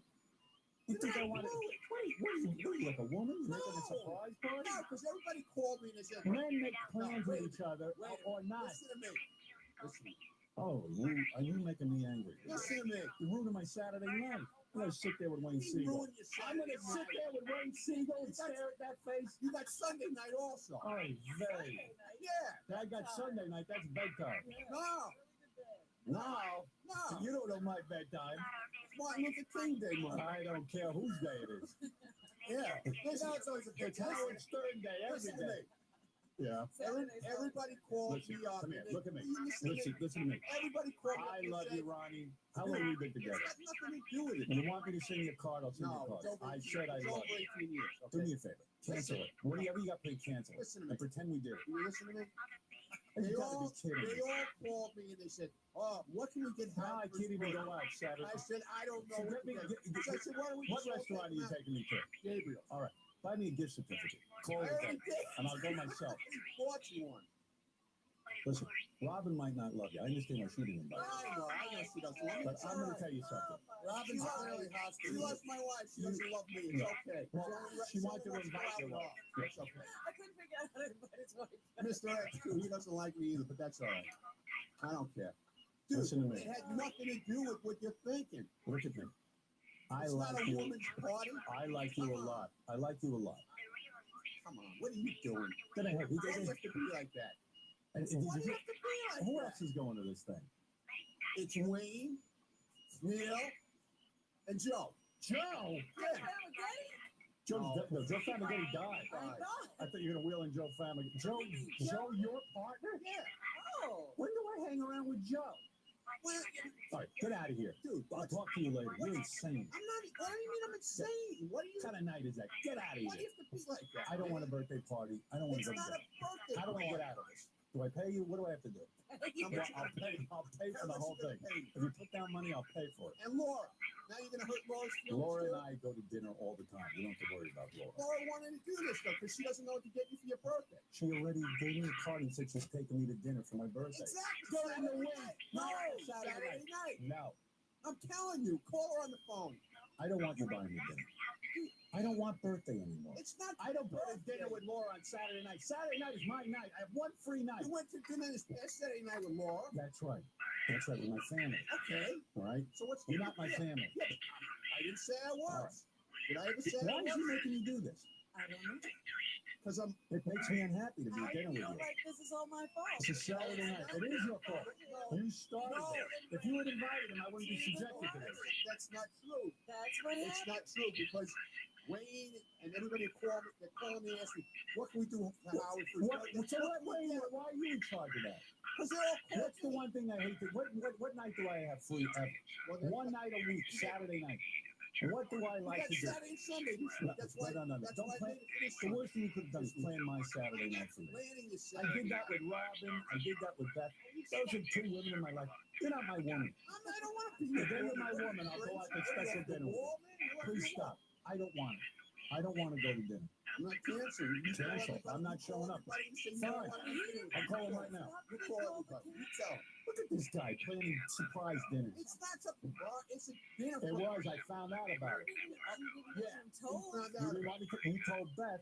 He said, I want to do what you're doing. This is what he said. I want to do what you're doing. I did not say that. What are you crazy? That's what you said. I got the whole story from everyone now. I busted you. I don't want. Why didn't you invite Ronnie? Why didn't you invite Ronnie? I couldn't. When do I go to dinner with Wayne Seager? And I thought about Ronnie. That's the point. That's the point. I did, but I couldn't have all When was the last time you saw Neil? That was the point. I'll call Neil when I need to see him. I don't need you deciding when I need to see Neil. It had nothing to do with me. It was Who did it have to do with?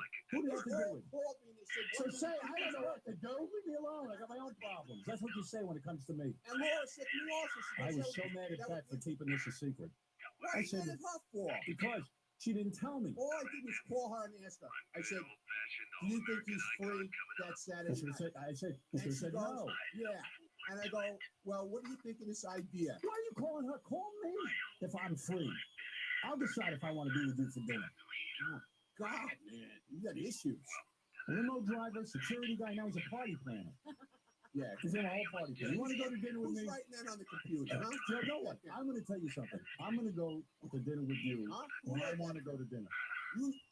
What's up with that? I'll go to do dinner in the week. Make plans with me during the week. Not a big deal. Make it a party. I'm not making a party. Something wrong with you. We're going to dinner. That's the. I'm not going. You go. I'm not going. All right, don't go.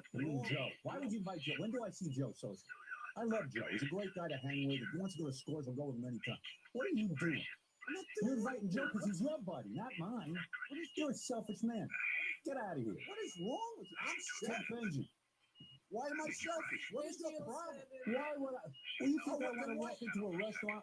11 people now you're describing. A big table. I sit there and just done with the birthday. I'm done with my birthday. It's over. It's not birthday. It wasn't even a birthday cake involved. Nothing. What do you think? Oh, my God. It was a dinner. I want to do what you did. I'm going to have a surprise. Don't lie. Why didn't you tell me about it? Get her on the phone. She wasn't allowed to tell me. Get her on the phone. No. Get her on the phone because I never said that. Yeah, you're on the air. I never said that, okay? Shut up, Ed. I don't want to hear about it. Then you gotta go and get Ronnie the limo. Don't you talk to Robin and Artie. I told someone the other night, last night a friend of mine and Ronnie's called me. I said, you gotta hear what Ronnie did. I said, you gotta hear what Ronnie did. What did I do? He's making a surprise dinner on Saturday night. I go, see what the guy said to me? He goes, Ronnie's still in your life? What's he still doing there? Yeah, who's the guy? I'm not saying who. Who's the guy? I don't want you getting. I don't want you going after. I'm not going after him. He's a good guy and he likes you. Yeah, he just doesn't understand what you're doing. All right, now listen, get me out of this thing. We'll be back with another round. I don't want any involvement. You get it out. You get out of it. You call everybody and tell me you don't want to go there. I told you I don't. Call everybody and say I don't want to go to dinner with anybody. I don't want to go. I don't want to go with you. I don't want to. Call everybody. What kind of party's that, Joe? When do I get together with Joe?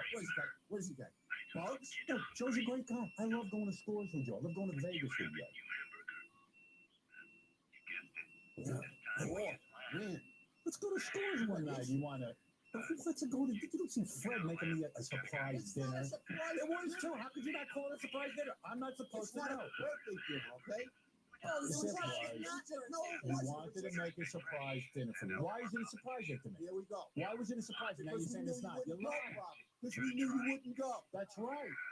I don't want to go. So why are you forcing me to do this? No, I'm not going to force you. Don't go, okay? No, be like get out of here with that. Be like that. That dumb party of yours. It's not a party, okay? Wayne Siegel. Get Laura on the phone. Get Beth on the phone. You know what I'm doing? Don't tell me Saturday night, I'm going to dinner with Neil. Me and Neil. Wait That's it. Hold on a second. I love to see Neil. Yeah. That's it. I didn't say. Get back on the phone, Gary. Get her on the phone. Get her on the phone. She told me she was not allowed to tell me what this was. I said it was a bunch of the old guys getting together. But you didn't tell me. You told her. But you told her. I said there was no birthday cake involved. Nothing. There's not going to be any cake. We're not going to sing happy birthday. Did you tell Beth not to tell me what it is? Yeah, because all right. Thank you. It's a surprise. It's a surprise, right? You wouldn't have gone. Why are you surprising me? Are you my girlfriend? No. Don't surprise me. I don't want surprises. You're showing appreciative, man. Yeah, I don't want it. What's up with that? Sorry. Don't want it. My birthday's over. I know it's not my birthday, It's not your birthday, okay? It's a week after your birthday, all right? And it said nothing about birthday. I've never had a man make me a surprise dinner. I never had that. I'm sorry. Yeah, because we knew you wouldn't go. Come here, look at me. Look me in the eye. Look in my eye. This is what you obviously need. I love you. You're one of my good friends. Come here, look at me. Don't get upset. Look at me. I don't want to look at you, man. It's stupid. I love you. You're a dear friend. Call in. Get some balls on and call in, will you please? Ronnie, you're my dear friend. I care about you. You're not looking. Look at me. I'm talking to you. If you're such a good friend, take a look at me and listen to what I got to say. You know what? Stare at me. Look at me in the eye like a man. I don't want to stare at you. Ronnie. I can look at you. Ronnie, I have deep I affection. can look at you and tell you have issues because you don't want to go to dinner with us. I don't. I have deep affection for you. Yeah. That's the song I want. Honey, Oh, yeah. didn't Ronnie say that you should keep it a secret from me? Beth, when I called So, what, Governor? Hold on a second. Can I ask her a question? Can I ask her a question? Yeah. Beth, when I called you, did I say to you that it was a birthday party? You said you've been trying to figure out what to do for Howard's birthday. Right. And didn't I say to you that the guys were calling me? Wait about what Beth just said. You've been trying to figure out what to do for Howard's birthday. Yeah, because everybody called me, your old friends called me and said to me, what can we, get Howard for his birthday? I said, well, he complains about all the gifts, so I don't know what to get him, so we're not going to get him anything. Good. You said you wanted to plan to do a little surprise thing like I did. Right, like a birthday thing. Not a birthday, a dinner thing. Like I did. Yeah, but no, did I say no cake? Listen to me. Did I say Listen no to me. cake? Listen to me. No singing happy birthday? I don't like it. No cake. We just arranged. You didn't tell me what it was. Right, exactly. She said to me, I'm sorry, I had to tell him because he was. Yeah, I know. Horrible. Yeah. It was horrible. He wants to, yeah, I know. I felt so He bad. must have screamed at you should hear this part. that I'm an idiot. Wayne Siegel, we're going to sit there and dinner with you. You should hear. Wayne was going to be there. Yeah, this is some party. Just Wayne, Laura, and Wayne's girlfriend, and you, No. me. Yeah, Neil and Joe. Oh, me? I didn't know Neil was Joe. Well, Neil's a dear friend of mine. Who's Joe? Joe? You don't even That's know what I Joe. mean. That's Ronnie's body. Joe? How dare you do this to me? You think I am so insulted. Oh, honey, it was so nice of him. You think I invited Well, if I want to go to I dinner, invited Osama bin Laden or something? to your don't party give me or a something, man. surprise. It's not, Look at me. I care about you. I love you. You're my friend. And you're also a coworker. You're not listening. Look me in the eye. Look me in the eye. You don't have to take me to dinner for my whatever birthday. Dude, I wanted to take you to dinner because I wanted to take you to dinner. That's Listen, all. I don't want No it. big deal. Saturday night's my free night. Well, you got 2 free nights. Thank you. That's why I planned this way. Oh, you're not canceling? No. I'm not going to dinner with 11 people. I'm not doing it. Then you're going to have to. I'm not you're going. gonna have You to want to go to dinner Saturday night? You bring Bonnie, and me and you go to dinner with Beth. And then you just tell everybody that. Fine. Why? What's wrong with Neil and everybody else? I love Neil. I'll plan dinner with Neil. I'll go out with Neil myself. I don't want 11 people sitting around for my. I don't want to sit at that restaurant with 11 Why, you people. never at a sat in a buffet. restaurant with 11 Listen to people? me. You never Listen to sat in me. You never sat in a restaurant with 11 people? I don't want to do that never- with you. I don't want to do that with you. Stop torturing me. Do you hear what I'm saying? I'm refusing your gift. It's some gift. Okay, fine. I'd rather play that desktop darts that John got me. That's fine, man. You're insane. That's What fine. kind of woman are you? I'm not a Like a woman. woman planning a I'm surprise not a party. woman. Oh, I know what I'll do. I'll make a surprise party. It's not. You're insane. You gotta never do that to you. Dude, Would I ever do that to you? you gotta do it. No, you definitely Didn't wouldn't torture you. go out to dinner, okay? So now why are you torturing me by asking me to go to dinner? If I don't want to go to dinner with you, why are you making me go? Nobody else knew what to do for you. Ruin my Saturday night. No, get out of here. You're doing this for yourself, not for me. Get away from me. I'm trying to. I'm doing it for myself. Go back and think about the wrong you did How me. stupid is that? What kind of statement is that? I'm sending Benji in place of me. Why wait till you get there and Benji's Wait, sitting there? you think I have appetizer? You think I have to go to dinner with you? That it's gonna make me feel good? Obviously. What's wrong with you? Would you do it? Because I don't want it. I thought you were my friend. I guess You not. are my friend. Yeah, I guess not, man. I guess you're not. You know, I'll go to dinner with you anytime. Not on a Saturday night It's a bunch with of bull. 11 It's a people. bunch of bull, right? Yes. Yeah. I guess I gotta go. No, you Could don't you have to go. tear it down to smaller Yeah, groups? you don't have to go. Make Don't it a go. smaller group. Don't go. Okay, now Don't go. But you call everybody and tell them why you're not going. get Neil on the phone, Wayne on the phone, and Joe on the phone. Go ahead. Get Yeah. everybody on the phone. What? Don't forget Wayne's You were gonna have girlfriend. dinner with him on Saturday. Yeah, you're gonna have dinner with him. Call Ronnie, everybody. how about a brunch instead? How about a brunch? Howard, listen, whatever you do, don't make plans for Wednesday night the 21st. Oh, this is exactly what he did to me. Yeah, Artie, you got any surprises? On Wednesday the 21st, if you had plans that night, there wouldn't have I been. was good at plans. No, you that didn't night. have any. Of course I did. I don't make my plans That's 7 why months in advance. I called Beth. From now on, I am busy to any plans. I called Beth and asked her if you guys had plans. That's all I did. Yeah, when did you call? Over a week ago. When did he call you, honey? It was a couple weeks ago. A couple of weeks ago. Yeah, gee, sorry, I hadn't made my plans yet. Next time I got to do a defensive move. I have plans every night. No, she said My you had, plan is to stay away from your dinners. she said you had plans with people, but they were canceled. So I said, well, is that a good night? Good night. Call me. What are you calling her? What? I can't talk to her. You can't talk to me. That's the problem. I can talk to you. I talk to you every day. That's the problem. I would have said to you, Ronnie, let's go to dinner during the week, me and you and the girls, and that'll be it. I wouldn't have gone for this big shindig you're playing. Not a shindig, man. What's the big deal? It's not enjoyable. I am Ronnie, look at me. Seriously? Seriously? No. I don't need that. I don't see you every day, man. I don't enjoy what you're playing. I don't want that. Well, you I'm don't want to done see with your my old birthday. friends? You don't want I to see do. your old I friends? do. Yeah, okay. I want to see my But you old gotta friends. see him. You gotta see him separate. That's right. You gotta see him separate. That's right. That's my quirky personality. Why do you have to see him separate? Why can't everybody That's what get I together want. like we used to do? But that's no good, right? I'm not interested. Not interested. I'm a different man. Issues.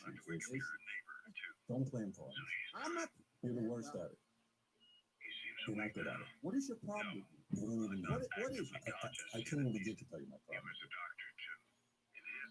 It's going to take a lot of rebuilding our relationship after this Oh fiasco. no. The relationship has been damaged? Yeah, of course. Insulted me. Why don't you pay me then? Just I'll take the party then. You give me some money. All right. What do you I'll need? be like everybody I'll give else. you $200. 200. No, no. $1,000. I'll do anything. I'll pay $1 million to get out of this stupid thing. Take care. That's a good deal. We have it. What happened? All right, I'll go. You don't have to go. You don't have to go. Yep, and you call Laura.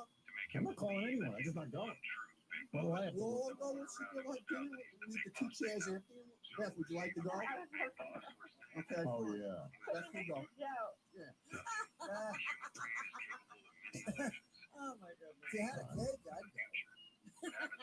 Honey, I'm sorry I had to wait. All right. Super. I'm insulted I wasn't invited. Yeah, you should be.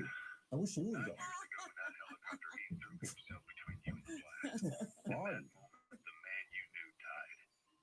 That's going to be some party. Because those guys are so much fun than everything was. Yeah, that's it. Listen to me, Robbie. I love Neil more than I love my own foot. Yes. I love Wayne.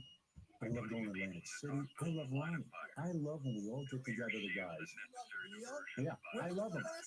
When was the Dude, Neil and I have had our peace with each other. We talk to each other whenever we see each other. We talk about how we love each other, but we haven't really gotten together. But you know what? We're not like girls. We don't need to see each other every minute to know that we care about each other. That's not what Neil said. That's not what Neil He says. was talking to you, though. I'm telling you.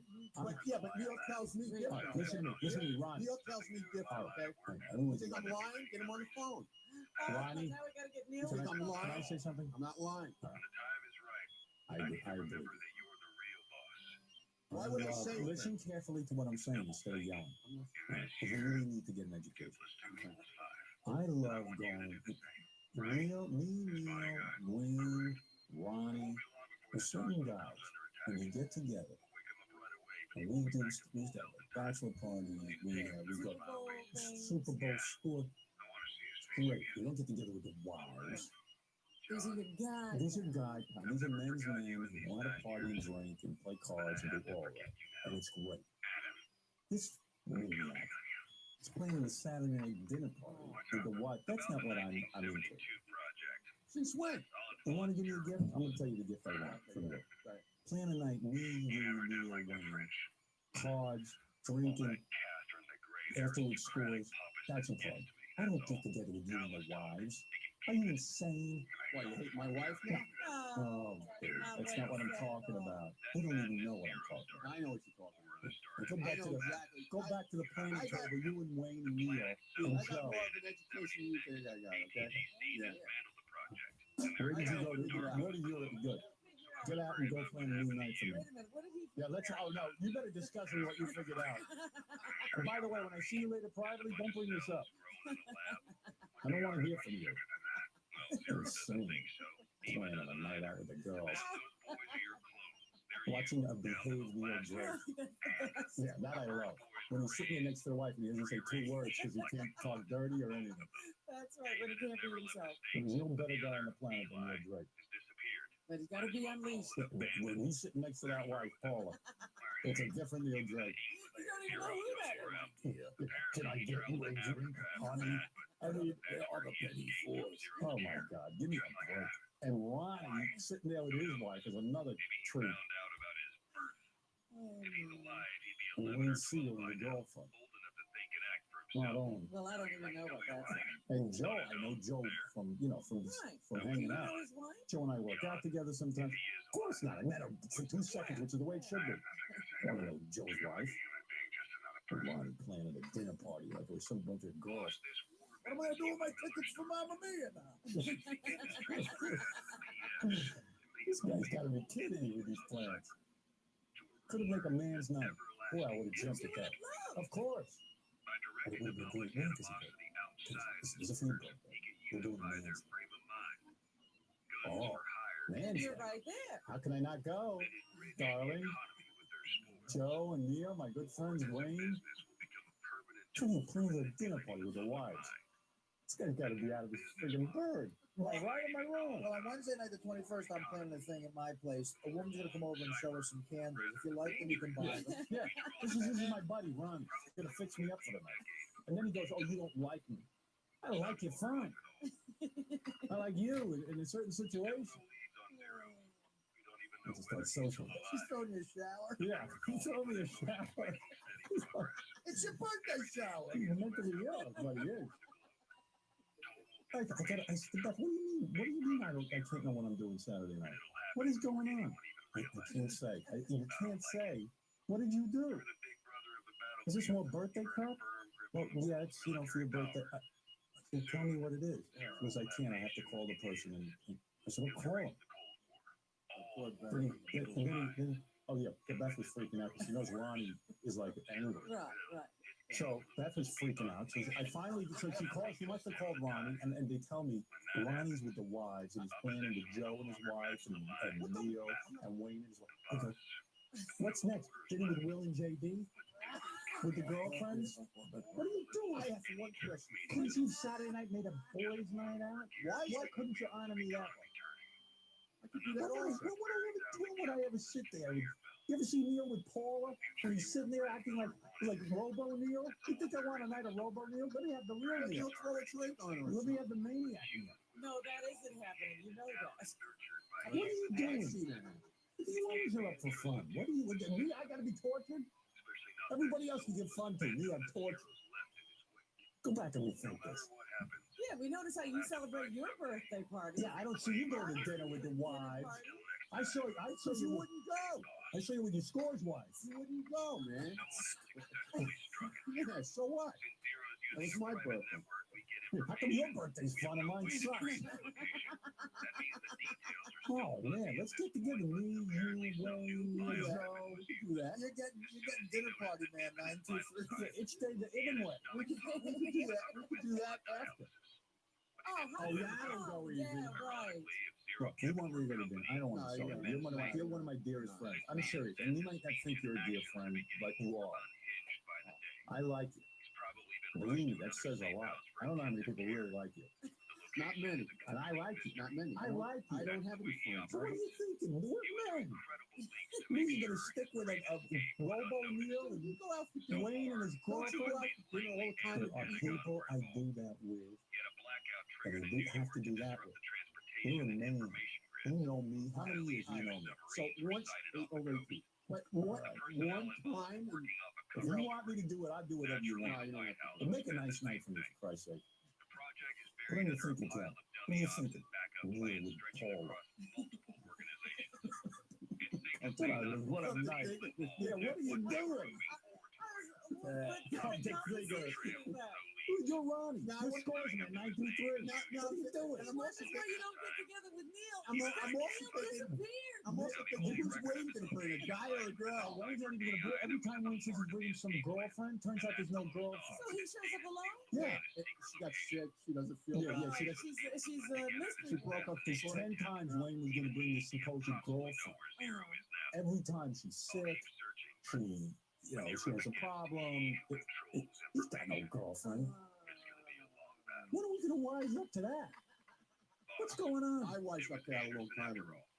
Always call me when you want to get together. I'll plan a party. Could have party there, we could have drank. I thought it was something nice. We all get together. We could have all got together, had a dinner. Yeah. All its scores, right? Drinks, bonding, Wayne, Neil, Joe, me, you. And then the VIP room. And then right into the VIP room right off the look at you. So can we do that some other time? What do you mean he's got to do this I got to do both now? You don't have to do both. Why don't we do the scores thing this afternoon and then we figure out the dinner later? If you want me to do it, then I'll go. You give me the word. Now you're gonna It's all up to you. make me feel guilty, right? You're gonna lay guilt trip. You want to tie me up with that girl? That nonsense. Well, now you should go and tape it. Like dinner with Ronnie.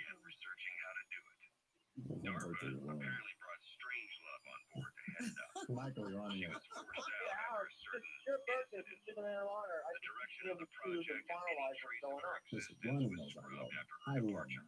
I do. I love him dearly. Ronnie knows more about me than anybody here. But I'll tell you something. It's a cold day in hell. I want to sit there with the wives. And sit there and socialize. I'll socialize with you anytime. Let's face it, you're a whole different guy. That's So not you're true. socialized. That's not true. I have to get into it. I would say our Thank you. All right, when is it Saturday night? I'll be there. All right. I'm trying to cut down my guest list. How can he do Maybe I should have Robin do that. She knows how to do that pretty I good. love Joe, but I'm not hanging out with Joe. I don't know Joe's wife. Can you imagine I'm a horrible night?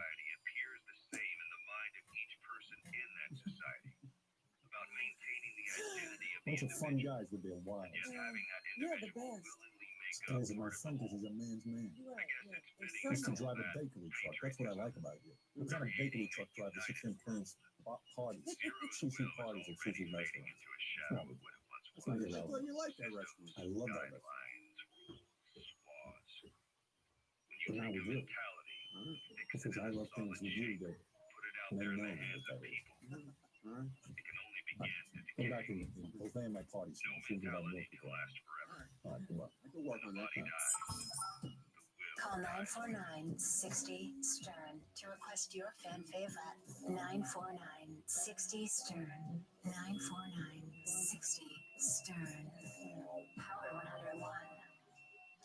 Looking for something to listen to on your in-home smart speaker? Yes. How about your favorite radio show? Okay. Just say, play Howard 100 to start the fun. Play Howard 100.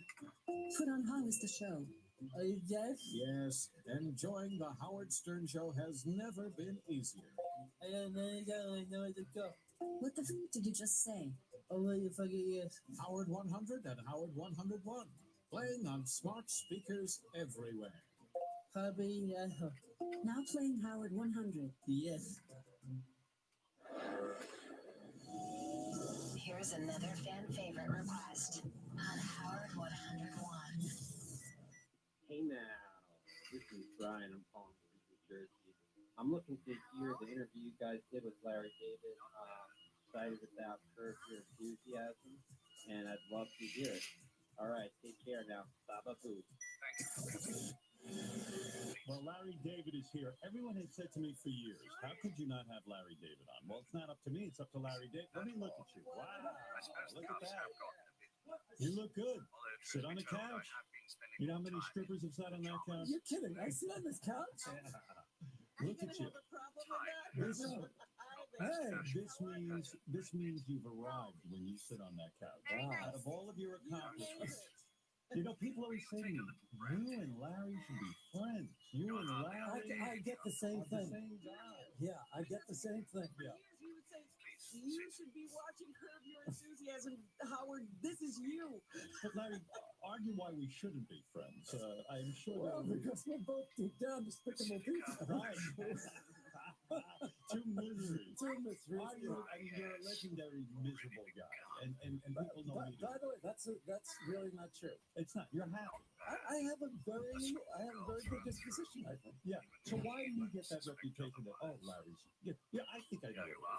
The story goes. Third season of Seinfeld. You're of course the creator of Seinfeld. Every reason in the world to be happy. The show is now successful. You know, it's getting more and more notoriety. Yes. And they come to me and they say, Larry, the show has been renewed for a third season, and you were in tears. Yeah. It was too much pressure in a sense for you, right? It's like a relationship. I just didn't think I could keep it up. Right. Not in the erectile sense, but what was the pressure? In other words, was it an internal thing where you said, gee, the show is so important to people, I don't want to disappoint them? Was that the pressure? I always felt that, well, last year was a great season. Now what? But when you achieve a certain amount of fame and money and all of this stuff, isn't the pressure removed in a sense, or it doesn't matter how much money you have or success? In other words, that pressure is coming from where you're trying to prove yourself to your parents? Or Yeah, who is it you're trying to impress? I'm trying to impress myself, I think. And do you think that these ideas that you have, that everyone seems to respond to, are so universal, do you worry they're just going to run out? You know how it's like when I drove a cab. I drop off a fare. I start driving around. Where's the next one? There was nobody on the street. Nobody's and I'd be racing 5 other cabs down 2nd Avenue, and then somebody would raise their arm and 8 times would cut me off. But wouldn't show business be the worst kind of career for a guy like you? Because it is that kind of lifestyle where you don't know where your next job is coming from. You don't know where your next idea is coming from. You needed something more steady. Yeah, you needed a job, right? That's what my mother said many times. In fact, your mother sent you to a psychiatrist at one point in your life because she said, "I'm really worried about you. Your trajectory had been." You were in the military, you were in the reserves, right? Yes.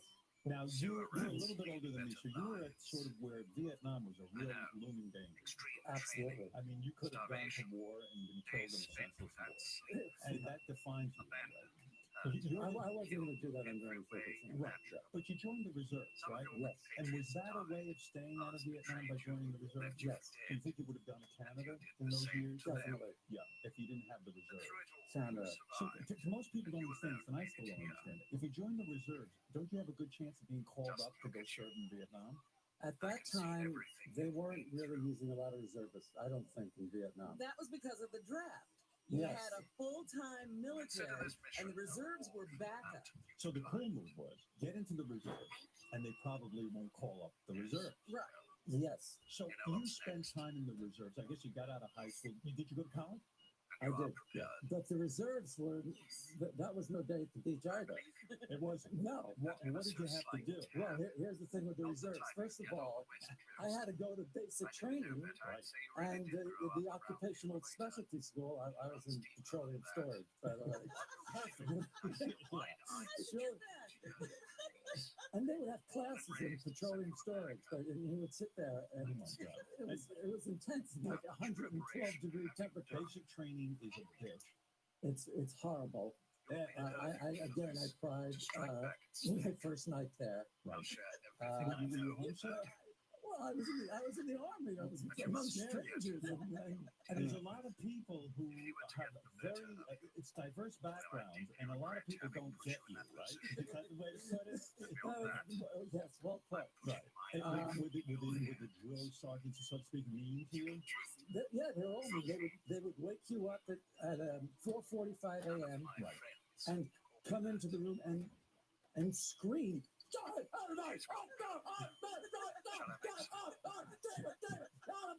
Are you trying to sleep? Yeah, 5 o'clock, 5:30 in the morning. Did you turn to them and explain to them you were there essentially to avoid the draft and that you didn't need any aggravation? I don't think I ever. I don't think that would have been a smart thing to say. And there's a physical regimen. You got to do the push-ups and the pull-ups. Yes, the whole thing. And there's a weapon. There's a rifle that I have to fire. Had you ever fired a weapon in your life? No, not even a BB gun. Were you any good at it? Did it turn out like maybe you were a natural sniper, or? I think there's 3 grades. I was the lowest grade, a marksman. I was a marksman. So you get out of the reserve. How long are you in the reserve? A couple of years. And there's also you have to go to meetings once a month. And if at that point we all had the Jew pros and everything, and I had to wear a wig to go to the meetings. I had an apartment in New York, and I would go into Brooklyn for the weekend, stay with my parents, and spend all Saturday and Sunday at Floyd Bennett Field in an airplane, a freezing airplane hangar. And then I heard about this psychiatrist, who was writing letters to get people out of the reserve. Out of the reserve. Oh wow! Because I had been there for 2 years, and in the summer you had to go to summer camp for 2 weeks.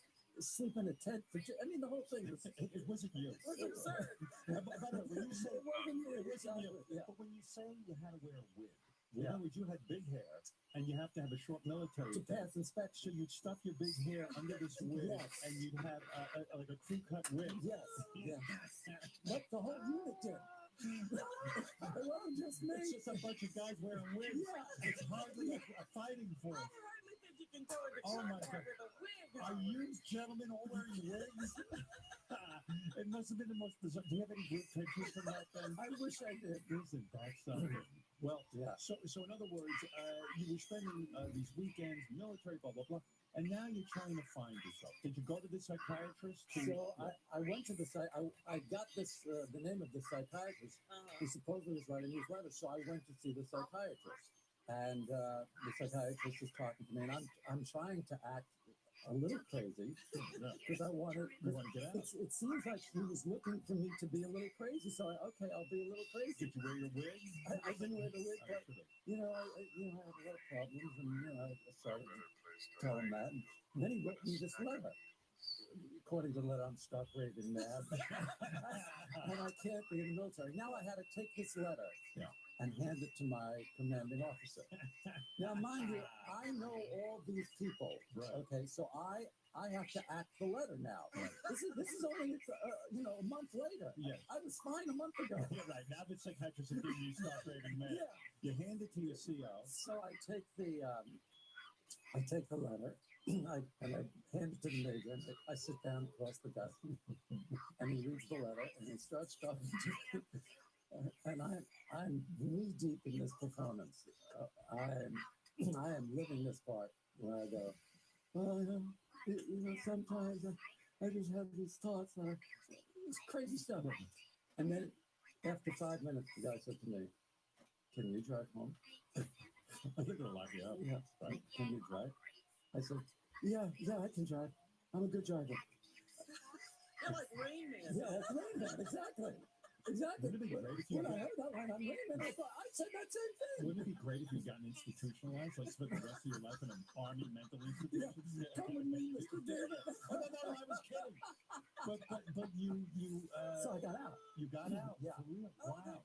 Now, did they put anything on your permanent record that you're a maniac and you didn't care? You know, all this permanent record stuff. You know, I heard, What a myth that was. Permanent I record. heard stories back then, guys who would put peanut butter on their ass and then go in and start eating it at their army exam. Yeah. I mean, what you're talking about, and it probably sounds weird to younger people, but the war was so ridiculous, and no one wanted to die in a senseless war, that you do anything. You go in and you declare homosexuality. That's, you know, if I had to do it all over again, that I would have done that for sure. Right. It didn't occur to me, no. And it's great that the military, but homosexuality was so bad that no one, everyone should have just been homosexual. Yeah. It's just, oh my God, the whole country's done that. What's with these young people? Call 949-60-STERN to request your fan favorite. 949-60-STERN. 949-60-STERN. You listen to the Stern Show on your radio. You love to take it with you everywhere you go. And now there's something cool we think that you should know. Sirius XM. You're not gonna believe it. It's time to watch them. Howard Stern video on the Sirius XM app. I really want you to go look at this. Available now for download. It's just great to watch.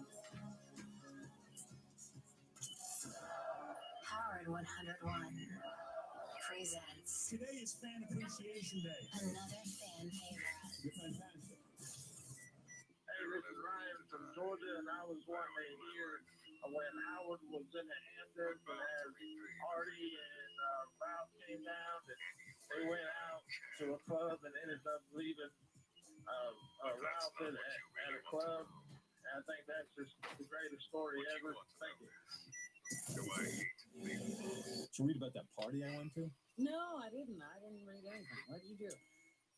Yeah, it was in the paper that I was there, but this was pretty cool. On vacation, I got invited to John Bon Jovi's house, who we've known for like 20-something years, John, you know. Yeah. And I had gone to his house last year, and he had a dinner party, and he even said to me, he goes, man, I fucking blew it. He goes, I didn't have any food. How do you have a dinner party with no food? Like, he just kind of like had people over for drinks and some shitty hors d'oeuvres. Oh. And he even called me up, and he goes, I'm having a party this year. He goes, but don't worry, I got it fucking right. He figured it out and shit. Yeah, and I'm like, well, what are you doing right? He goes, you know, I got a little band set up, and I got food, and I got everything, you know. So I said, I'll come anyway. You give him a second chance. I'll give you a second chance. And I had my 14-year-old daughter with me and her friend Sarah, and, you know, I said, hey, John, can I bring the kids? And he was like, yeah. Mm-hmm. So I go over there, and there's like, he's got a whole setup, you know, like nice friggin' tables and shit. Is this out on the lawn? Out on the lawn at his house.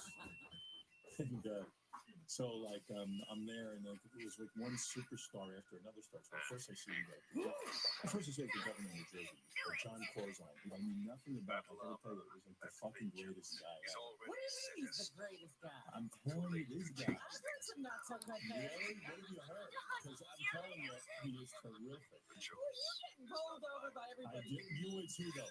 This guy you would, though. This guy you would. That's why they're politicians. That's true. Alexis, stop. Because he's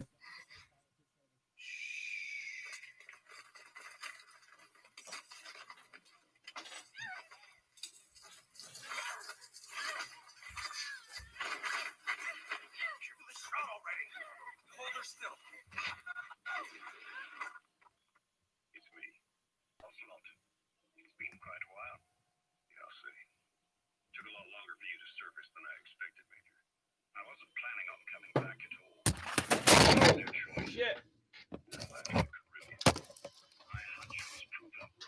Fuck.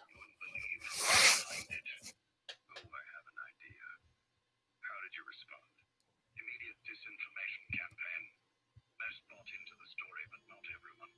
It was quite an incident, after all. I couldn't cover everything, but I did hide the fact that Snake survived, and that should buy us some time. Where is he? En route to an old foxhole of mine. A base in the British sovereign area of Cyprus. The military hospital that did kill you? Ava's leading the operation. Ava, follow your orders. Funny, isn't it? That we should all reunite like this. This is an emergency. Otherwise, I sure as hell would. Yes, I don't expect you to bury the hatchet between us. Something simply won't ever happen. Even I can appreciate that. You two can only bear to speak with me from time to time. That's fine, but I don't want Snake to die. Surely we can come together on that. There are so few men I can turn to, and you're number one, Ocelot. Keep him hidden. Keep him safe. But I'll stay where I am, and leave the rest to you. That's how he'd want it too. Isn't it better for you to be there to supervise where I am, where he goes? It makes no difference. All that matters is getting him the very best treatment and security. The latter being where you come in.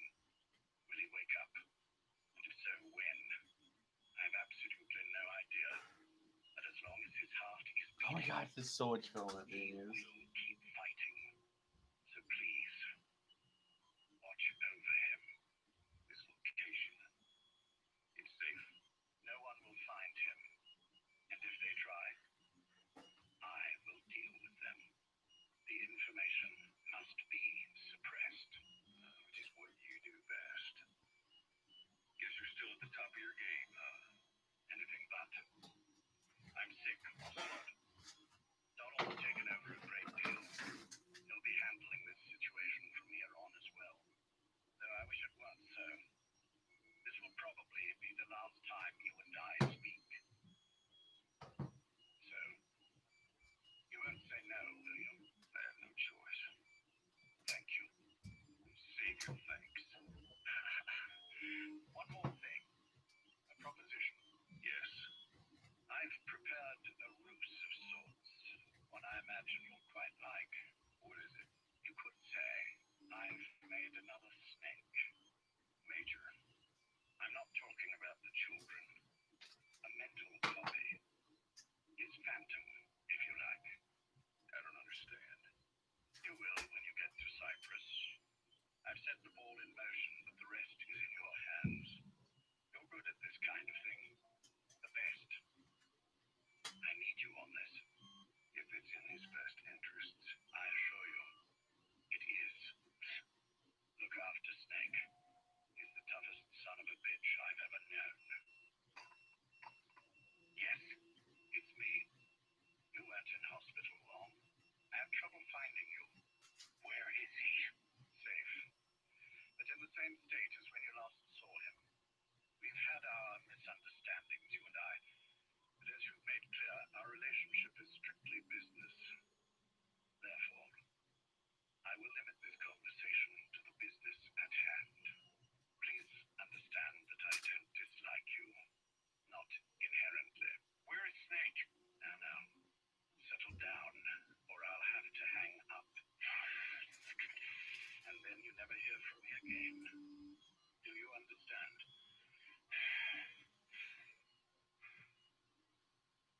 First, about your boss. I had him moved once he was stabilized. I'm sure it came as quite a shock to you when you woke up. You'll have to forgive me. I told him to stop putting me under. Surely you understand. Specialized medical treatment in places like that can be positively nightmarish. We couldn't have left him there forever. And to be honest, I was entirely comfortable leaving matters in your hands. Don't take it the wrong way. Anyone looking for him would be looking for you. He needs to be as far from you as possible. In fact, I'm still not sharing his location, even now. Built up inside? So Is that what's happening? I think so. Oh, maybe I don't want to change the color of that. I just realized that. I'm sure he's mentioned him before. He knows Snake's location. More than any man alive, I trust him with this sort of thing. Keeping secrets, or men in the dark. He's known Snake quite a while. 10 years longer than you. Kazuhira, I don't care if you don't trust me, but I require your absolute trust in him on this. Snake will be brought back into this world, however long it takes. Understood? The only reason we're having this conversation is because you still have a role to play. Which brings me to the next issue. What happens after he regains consciousness? When Snake wakes up, and he will, he'll need your help again. So when he does, I promise you'll be the first to know. The code phrase will be, he has come to. I'll then mobilize all the necessary parties. Think of it as an overture to a prologue. Until then, do what you like. Just be ready when the time comes. But you don't need me to tell you that, do you? I know it's been hard on you too, but I can't imagine you're willing to just walk away. What are you talking about? If what you're saying is true, then this is like wrapping a rope around your own neck and throwing it over the bridge. What's your claim on this? This is the Snake. Know that he survives after he wakes up. Nothing more. After that, I don't care what you do. And tell me something. Go on. I only joined you after I found out what you were after. To make the world one, you need Snake for that. And he's already done a hell of a lot for you. He has. So on some level at least, I think you're being straight with me. Then why'd you do that to him? I get what you were trying with Potts. You wanted to get Snake any way you could. But after that, what you did, how could you do that to him? After that wasn't me. You may not believe this, but I never intended for any of this to happen. My organization has many arms. It's just going to take a little longer before we're all on the same page. I admit I may have been lax in my supervision, but something like that will not happen again. Whatever. One day, I'll know the truth. Just as soon as the boss wakes up. And then we're coming after you. This ends with you begging us to put you out of your misery. Is that so? Fantasy can make for a powerful ally. But remember this reality, Kazuhira Miller. Big Boss will wake up. And when he does, be there for him.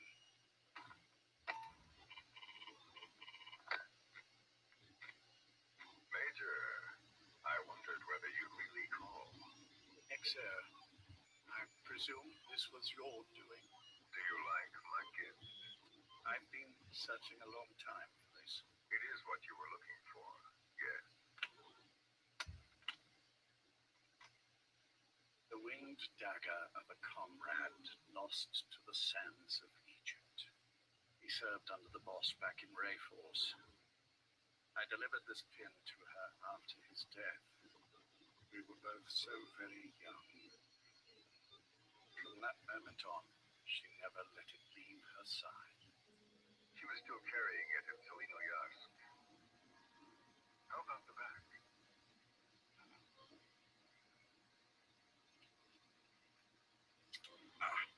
Something wrong, Major? Nothing, just pricked my finger. The back. Scar is there, just as I remember it. And this white stitching on the back. From the white berets the SAS wore in the early days. Major. 30th of December, 1941. It's the inscription I made. The day he died. Of course. His body was never recovered. This pin badge is the closest thing he has to a gravestone. When I gave it to her, she just kept on running her finger over the inscription.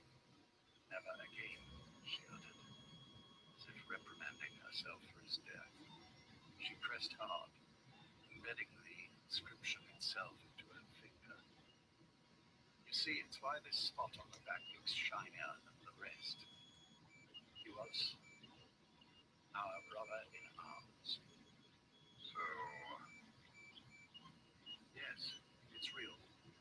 Thank you. There's no doubt about it. good. Now I have no regrets. What do I owe you? Nothing. Just want to talk for a moment. Very well then. It's about our man, Major. He's been making some... Miller? Yes, I know. Rhodesia, is it? Yes, and up to his old tricks again. No matter. He'll stumble soon enough. Although he is under my jurisdiction now. And that's what you want to talk about. Not exactly. You see, my being here has made me realize I can still be of use to you. How so? This country is rich with biological resources. Bacteria, nematodes, viruses. I'm sure we can find something here to bring that land back into action. Forget it. The Cleanser Project was just another one of my predecessor's daydreams. And the vocal cord parasite. Well, an excellent test case for reverse evolution. Nothing more. What matters now is the genetics technology behind that work. With genetics, the clumsiness in targeting an entire race isn't an issue. We can target specific individuals. No need to breed multiple generations of parasite just to get results. But Don't be quaint, Exo. Once the Cold War is over, our enemies will be so clearly defined. Using humans alone won't be enough. An electronic network will span the globe, and our enemies will blend right into it. You may be right. But will people really settle for an enemy they can't see? Men want to feel righteous, need to see the evil in the enemy they fear. Without it, they'll turn their aggressions inward, find an enemy inside. You know this is true.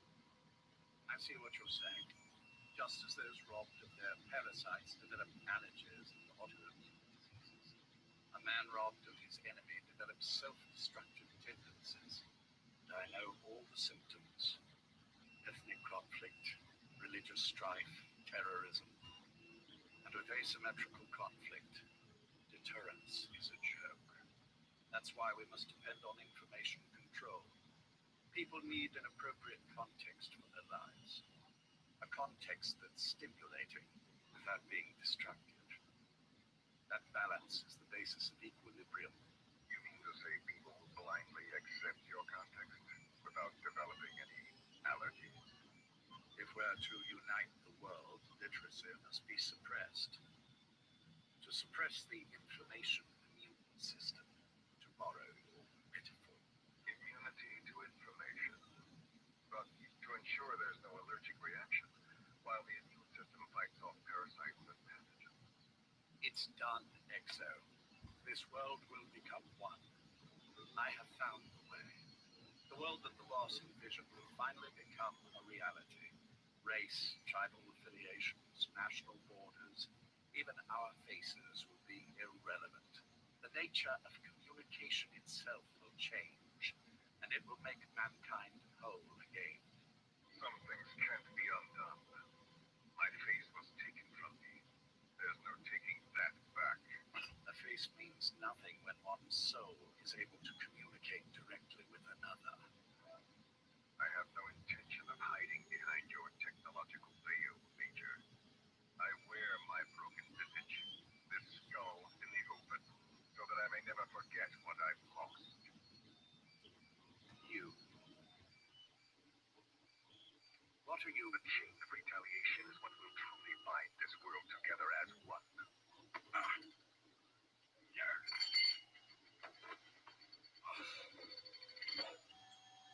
Major. You son of a... The pin. You... Yes, the pin.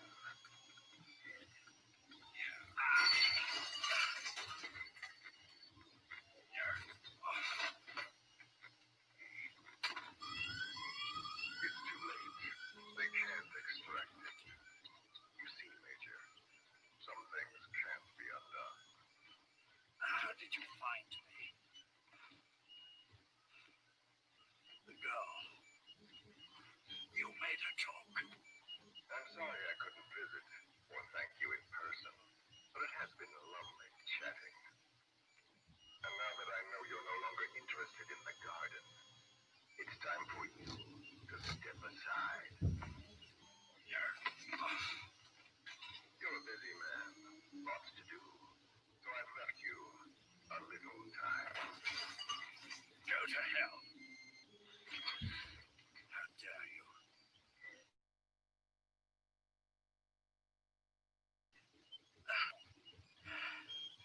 Had your own agenda all these years. Yeah. Well, the world can never truly become one. But the boss. You've been wrong.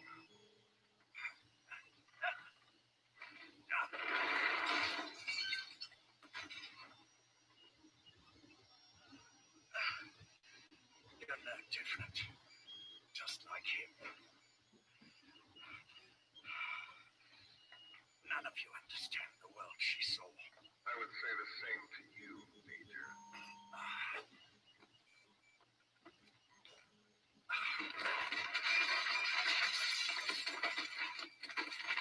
You steal it all away. Everything. The boss said the same thing. Only I understood what she meant.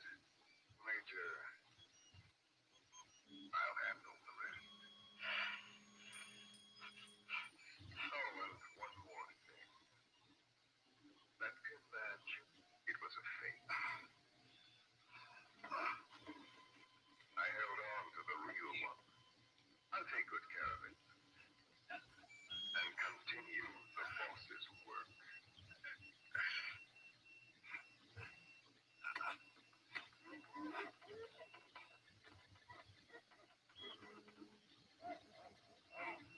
Jack.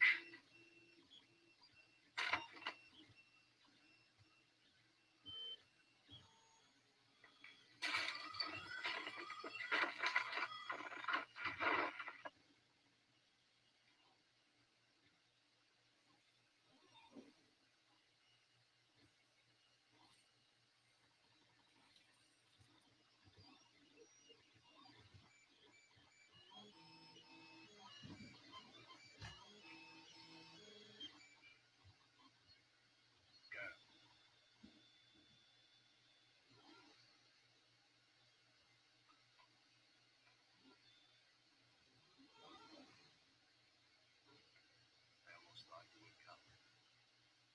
Well, you were supposed to visit hospital before you died. My friends at the SAS know how to keep a secret. The trip to the airport was a little dramatic. The rest was easy. Still, I've had smoother rides. Scalding myself with my tea. I won't be staying long.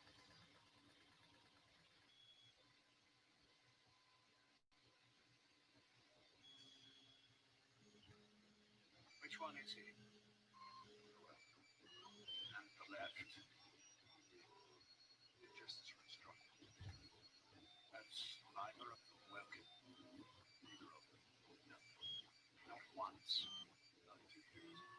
There will be shows they went with those. Practically no change.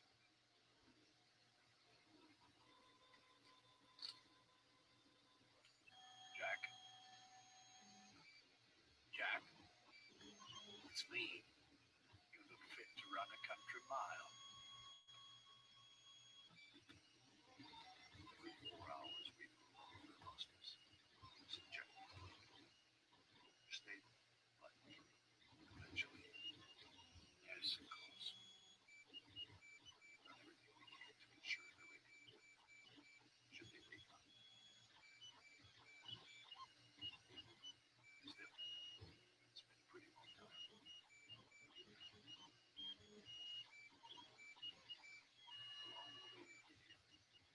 Indefinitely.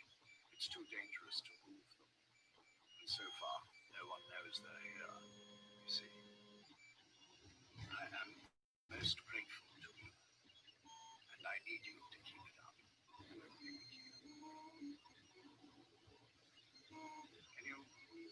loss of moment. Of course.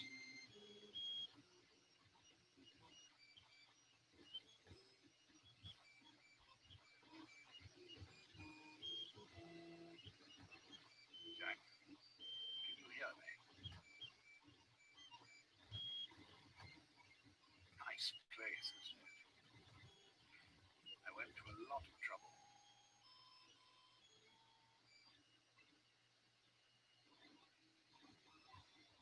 Bringing you here. Here where no one will find you. Still, the Ocelot's on guard duty, just in case. Maybe knowing that will help you sleep better. I had no intention of coming. This could be my last chance. If you'd just come to see me first. Do you remember the last time I visited you in hospital? Our first mission together. After the boss threw you in that river, broke your arm. Ah, good old days. I never told you this, but I had another team at my disposal that day. A very special man leading it. Maybe he didn't like the arrangement. In any case, this man, he seems to have done something to me. Which is why I'm quite sick myself. Up here, there's nothing they can do. I always was the forgetful type, as you know. I'm all right for now, but they say it's a one-way street. If you don't wake up soon, I won't remember you when you do.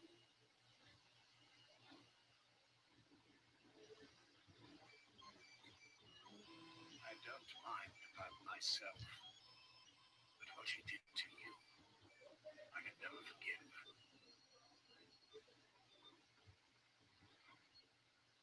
I've sent him to Africa, and I doubt he's coming back.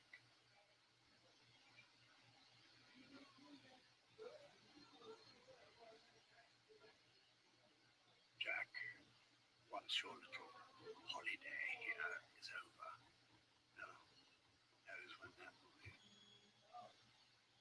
But anyway, I probably won't be around. I'll be somewhere even you can't find me.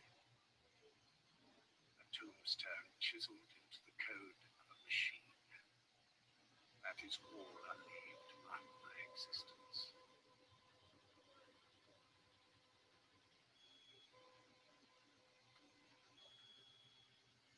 Wake up soon, old friend.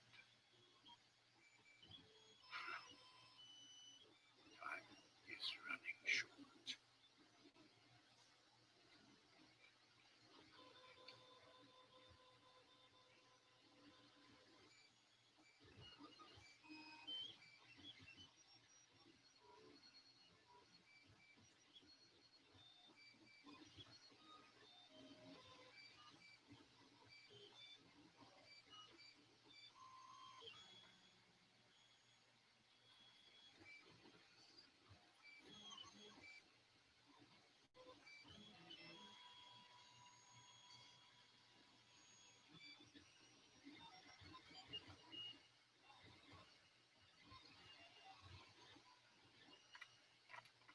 Boss, your mission is to rescue the target Kazuhira Miller, the man you called your partner 9 years ago.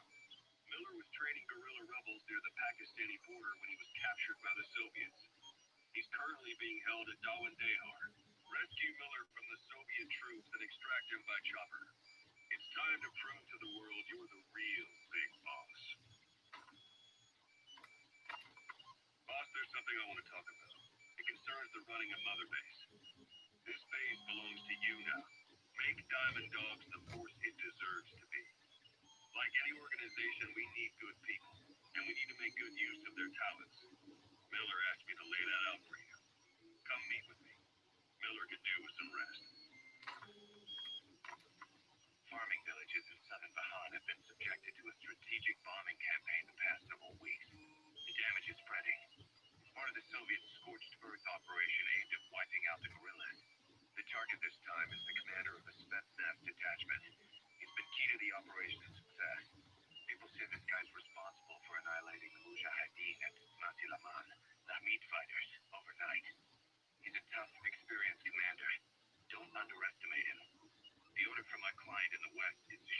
site. They want him out of the picture for good. Sorry, boss. This one's purely business. Wet work. They hit on a commanding officer of the Soviet military. Nothing personal. We're only doing this because it gets us one step closer to our goal. Boss, information warfare is more than just intel gathering.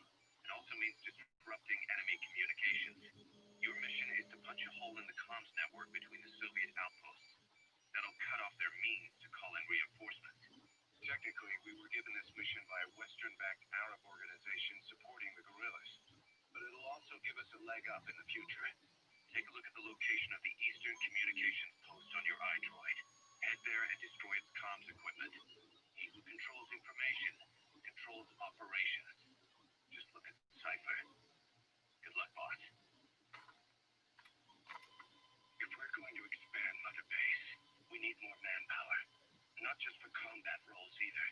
R&D, the support unit, intel, each demands a different set of skills. If we want to achieve what we've set out to do, Diamond Dogs has got to get stronger.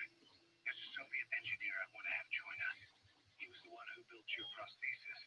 With him on our side, who knows what sort of enhancements he'll come up with for it.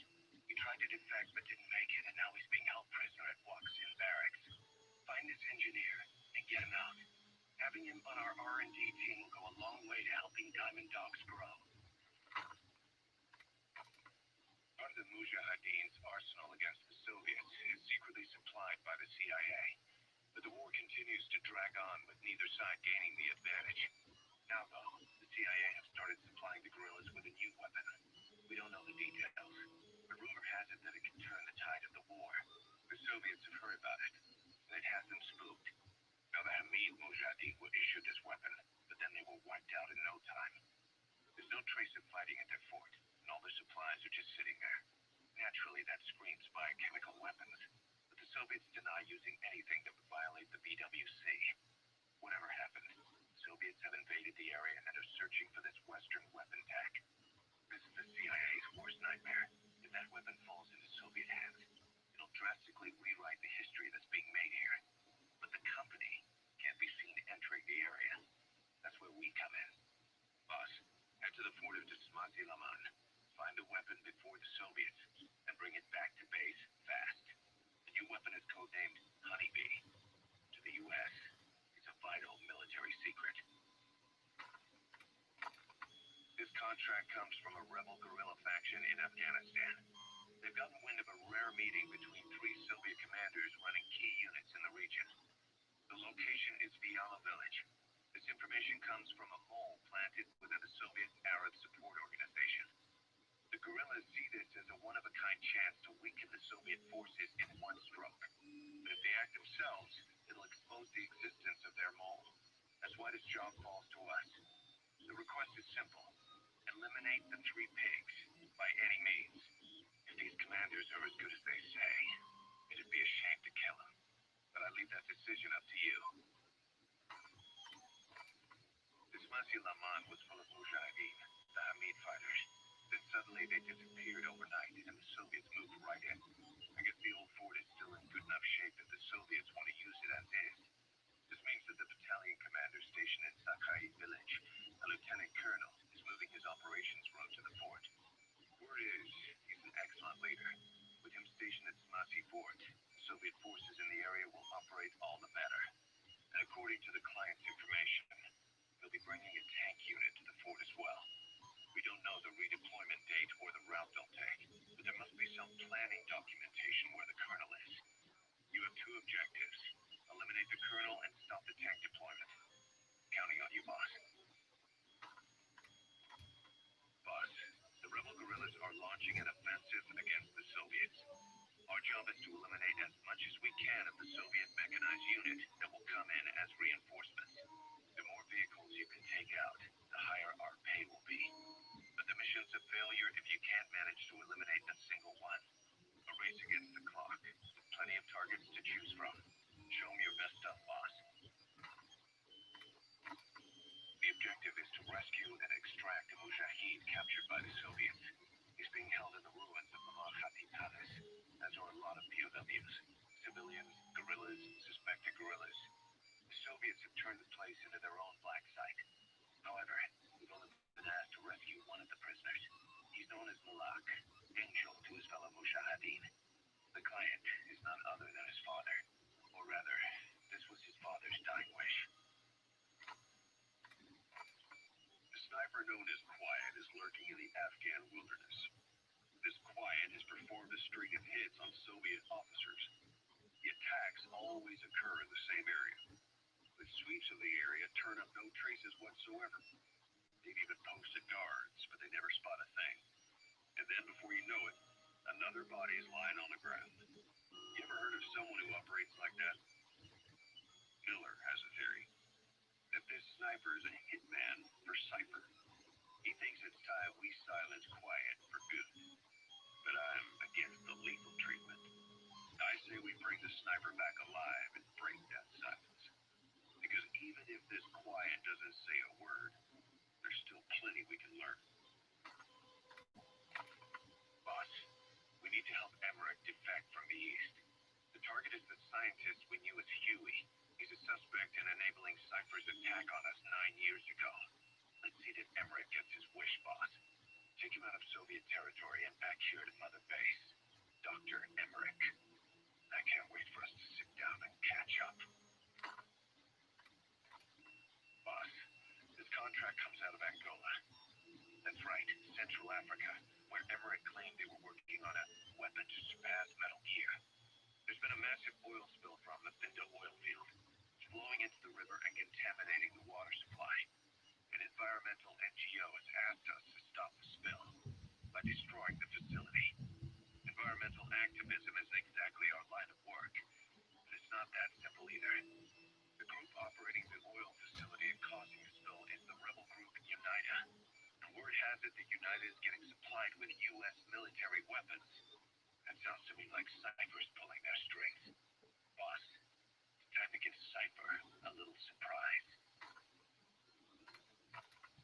There's a violent power struggle going on within the Contract Forces of Africa, the PF that runs security for the Bathinda oil field. Most of their key people are Afrikaners, but naturally for a South African organization, some of its founders are British. Details are sketchy, but apparently the Afrikaners are holding these British personnel for interrogation near Kaziba camp. We've been asked to rescue one of them, a man known as the Viscount. We don't have the Viscount's exact location, but he doesn't speak the Afrikaner language, Afrikaans. They'll need an interpreter who speaks English in order to interrogate him. Meaning if we tail the interpreter, he'll lead us right to the target. By the way, the contract specifies that it's all right to ignore the other British prisoners. But the final decision is yours, boss. Boss, this contract comes from the MPLA, the People's Movement for the Liberation of Angola. Apparently, new Western bipedal weapons have been deployed to Ditati abandoned village and are a threat to their troops. Our job is to eliminate them. The bipedal weapons they're talking about are, of course, walker gears. As I previously reported, they're already in active service with PFs in Africa. But don't you find it strange? A PF employed by the West obtains a prototype developed by the Soviets, yet the Russia-backed MPLA don't know the details. Eastern weapons technology developed in Afghanistan is being supplied to the West, in Africa. Only Cypher would be capable of making something like that happen. So, boss, eliminate the walker gears at the Ditati abandoned village, just like the MPLA have asked. Once you do, the PF will need to contact its supplier, giving us a chance to close in on that supplier, Cypher. Boss, about those walker gears deployed by the CFA. It appears that it's not just the CFA. PFs all along the Angola-Zaire border are also getting equipped with them. The bipedal technology was developed by the Soviets, but Cypher's the one supplying it to the PFs. The question is why? What's in it for them? The answer may lie in the compensation being traded to Cypher by the PFs. Many outfits operating in Africa get locally mined resources as spoils of war. Diamonds, nuggets of gold, and rare metals. According to the intel team, there's a PF convoy that regularly transports the goods, escorted by armored vehicles, no less. Pretty heavy security for crossing the remote Angolan savannah. I can't imagine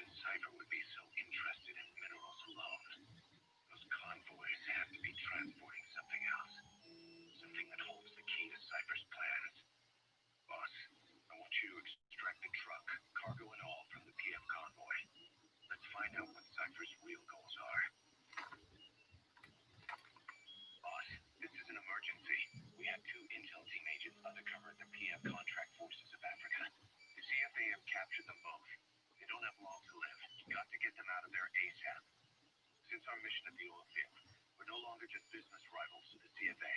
We're enemies, and they want revenge. Our men will be killed the moment the interrogation's complete, and then it won't just be a matter of 2 dead soldiers. Their execution will be a catalyst, sparking resentment within Diamond Dogs against the CFA. Our men will push us to retaliate. Then things will cease to be about business. We'll be starting a personal war. That's not what we set out to do. The 2 men are being held in Kaziba camp. Hurry, boss. They're counting on you. Don't let them down. There are 6 targets. They're soldiers. The contract is to kill them all. They used to be with a platoon of Mbeli rebels, but then the Buto authorities captured them. They're in 2 locations, the Bumpevi plantation and the Kungenga mine. The client is none other than the general they served under. He wants them dead to keep them from talking. The commander murdering his former men. That's what this boils down to. We have a new assignment. Eliminate the commander of Rogue Coyote, one of the PFs operating in Africa. The target is simply the major to his men. That's his rank from his army days. Instead of your typical boots on the ground work, he's more of a job broker and a recruiter. And apparently he also runs a little espionage operation on the side, which could explain why he's picked up a long list of enemies. I don't like getting involved in a PF pissing match any more than you do. There's another reason we took this job. Recently, this guy's been talking about dealing in nuclear arms. Think back to the shipment that Cypher was having ZRS transport. If we put the squeeze on this major, we might come out of it with some new intel on Cypher. Boss, the client this time is a child. One of the children you rescued from that mine. He wants us to save the boy who was their leader. His name is Shabani, and he was the oldest among them. Several days before you went to the mine, he was taken away to Nzoya Badiabulu. Our search turned up a place the locals call by that name, Ngumba Industrial Zone. Nearby residents are terrified of it. They say the devil lives there, that anyone who sets foot in it never returns. This industrial zone has long been abandoned, but it seems it was sold off a few years back to a certain corporation, Saner. And now the perimeter is tightly guarded by a PF. The reason is unclear. The same goes for why Shabani was taken away. But something is obviously going on there. Those kids from the mine really looked up to Shabani. The client has given us the last of their diamonds in return. Go get Shabani out of there, boss. Whatever Cypher's up to in the region, Shabani might just be our best lead. The contract is to eliminate a high-ranking CFA officer. CFA doesn't just hire United soldiers as mercenaries. They're also supplying United with weapons. It just smacks of Western nations manipulating them against the socialist MPLA. Naturally, the MPLA is not happy with the situation and wants us to put a stop to it. Your standard issue East-West proxy war. Except it appears our target is the man in charge of how many weapons get supplied to United. Apparently, his MO is to keep the Civil War going as long as possible, so CFA can keep making a profit. Bad for business if United wins too soon. So they sit back and suck the people dry. Parasites of war. Our intel suggests the target rarely ventures outside of Nova Braca Airport. But rumor has it that a Western arms dealer is headed there soon for an inspection. That could be your chance to eliminate the target from a distance. We also heard that he plans to leave the country following the inspection. This may be our only opportunity to take him out. Boss, we got an emergency here. Mother Base has come under attack, and several of our platforms are in enemy hands. The enemy is some rival outfit copying our MO. They've taken some of our staff hostage. We can't make a move without endangering them. But if we don't do something, they'll try to take off with our men. That would mean losing some of our finest manpower. There's only one option. Infiltrate without being spotted. Eliminate their commander and take back our platforms. Boss, you're the only one who can do this. Boss, the CFA soldiers deployed to Kuala Yamasa have been annihilated. There are no signs of combat, nor any endemic disease. All the adults just disappeared. Only children were left. All those kids were ever taught was how to fight, and now they're free of the control of adults. They become a regular bunch of marauders, raiding nearby villages, beating people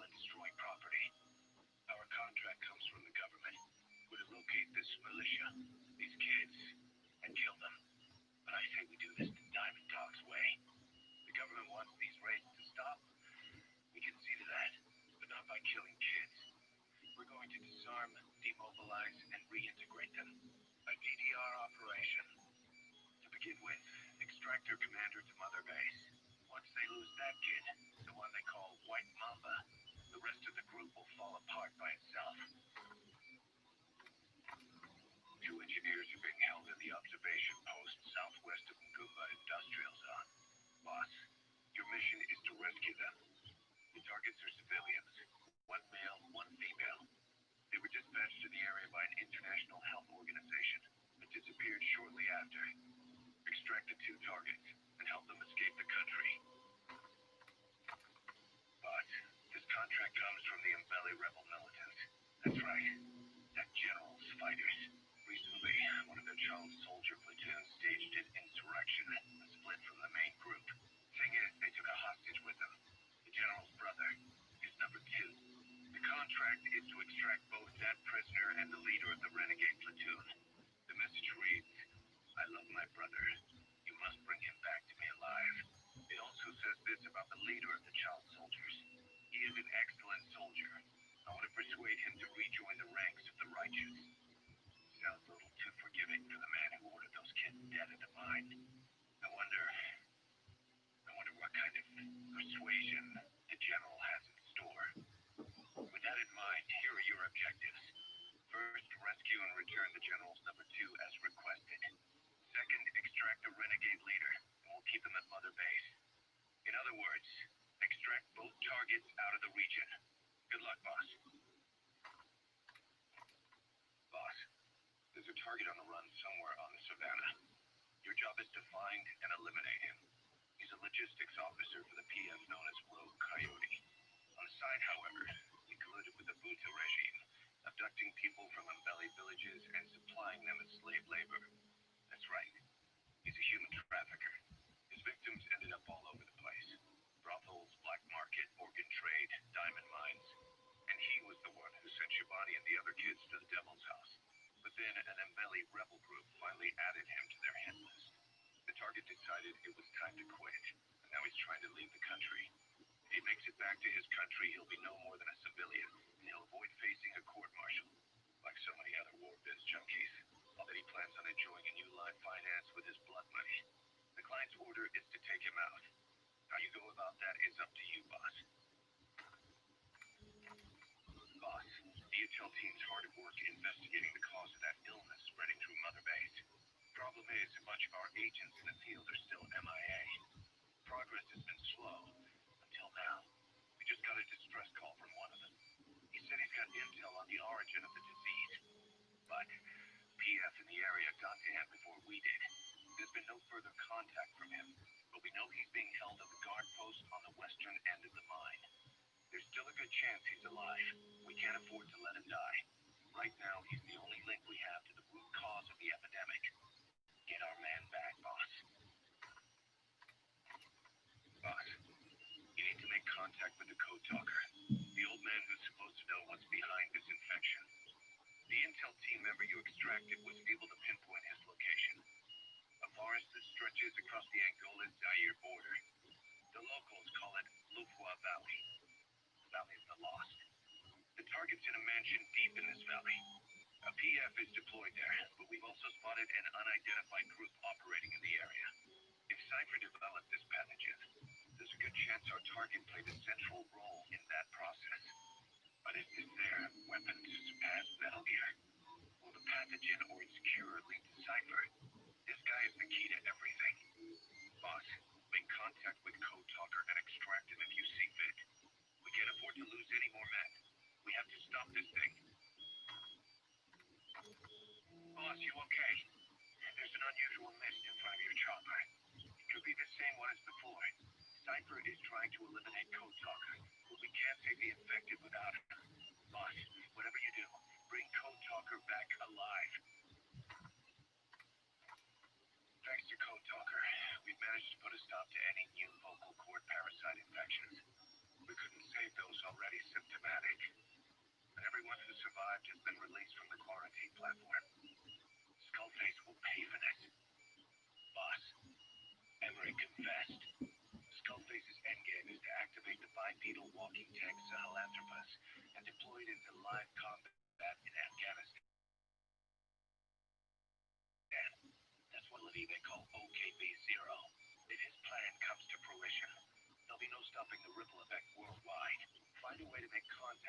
Skullface before that happens. Then learn what you can from him and put a stop to his plan. We'll have our fun with him later. This is it, boss. Diamond Dogs is strong enough now to face him head to head. It won't be like 9 years ago. Make your way to OKB-0. Sahelanthropus is on the move. The instruments on the support chopper are all malfunctioning. And Eli's acting strangely for some reason. Something's not right. Boss, for now, just get away from that thing. Hurry! The agent that the CIA had working for them inside OKB-0 has gone missing. We've been given the job of finding and extracting him. The target learned of XOF's plans to use vocal cord parasites and had hidden himself with the CIA's Mujahideen allies. But following Skullface's death, the Soviets retook OKB-0 and all contact with the target was lost. A man tried to go back to OKB-0, but even Langley isn't sure what's going on. After all, they've never even learned of Skullface's plan. That's probably what they want to get out of the man once he's extracted. But we can't allow Langley to learn of the existence of the vocal cord parasites. That's why I want you to bring the target out, boss. Once we have him, we can report him dead and keep him on base. All contact with Langley is being conducted through a cutout. Our reputation should remain intact. As for the reward, it's already in the hands of the cutout. All you have to do is get the job done. Just like always. Boss, research materials have been stolen from Code Talker's mansion. The materials were packed into 2 containers and hidden in the jungle southwest of the mansion. You have to recover those containers. The pickup crew coming for those documents is none other than XOF. That's right. They're still active even after Skullface's death. Now that he's no longer in charge, their original chain of command has been restored. Meaning if XOF gets those documents, Code Talker's research ends up in Cypher's hands. According to Code Talker, the research papers stored in that mansion account for over 50 years of study. The problem is the vocal cord parasites. If the papers documenting that research fall into Cypher's hands, they'll take another long, hard look at them. The ethnic cleansers we thought were history will become a reality. America, Zero, will have a weapon far more powerful than any nuke. Even worse, if this knowledge were to leak, the world, humanity, can't be entrusted with this kind of power. Recover the containers before the enemy extraction choppers arrive. Boss, we need you to get back a film canister one of our informants hid in the field. He was working under my orders to investigate the extraordinaries that showed up in Cyprus. The man on fire and the floating boy that keeps showing up where they're not welcome. Apparently they were the subjects of some top-secret research conducted by the Kremlin. Unfortunately, that meant our informant drew the attention of the KGB's Directorate S, and they took him out before we could make contact. The good news is he placed a report in a film canister and hid it somewhere in Spookmate Keep. Just before he died, he transmitted VI of the hiding place to us, but the data was cut off partway through. The image is far from clear, but it might provide the clue you need. We'll be analyzing the data further to try to clear it up, but for now, get to Spookmate Keep. The KGB have already dispatched a Spetsnaz squad to retrieve that film canister and cover the whole thing up. Boss, there's no time to waste. Head to Spookmate Keep and use the VI as a clue to find and retrieve that target. Why was Sahelanthropus moved? How were the man on fire and that kid connected to Skullface's plan? We can just get that report, we can blow it all wide open. Then we can shake off the last remnants of Skullface and the phantoms he left behind. The CFA are gearing up for a large-scale attack against Angola's MPLA government. They're assembling an armored column to the north of Nova Braga Airport and will be ready to move soon. We've been contracted by the MPLA to put a stop to them. But the civil war will keep burning on, whether we accept this job or not.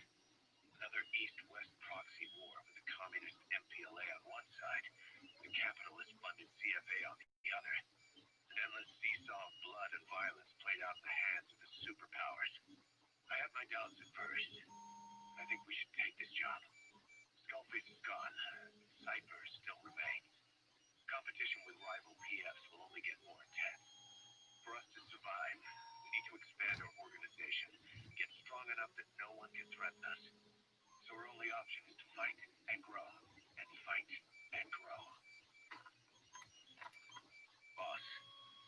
another outbreak of the vocal cord parasite inside the quarantine platform's laboratory. Several men are dead. It began after we discovered that radiation leak in the facility's research block. I dispatched the security team to seal off the source and move the researchers to the containment block next to it. That's when they discovered the outbreak.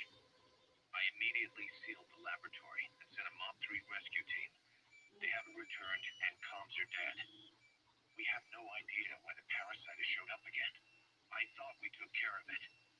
I'd like to get any asymptomatic personnel out of there, but we can't tell who's infectious and who's not.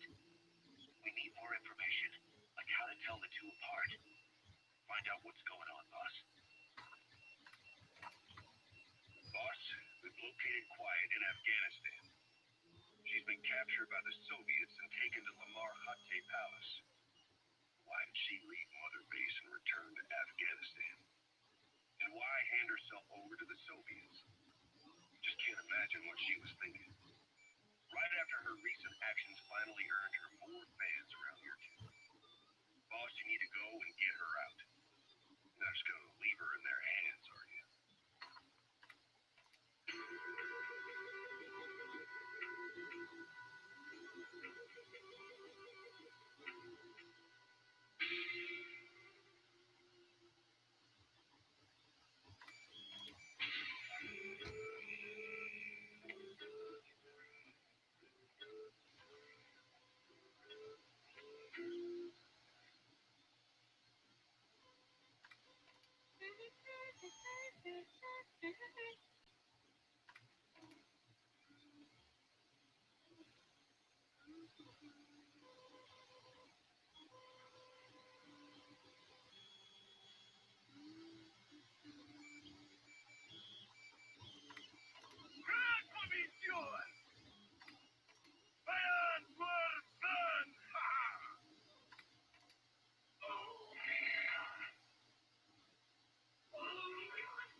Oh, what's going on?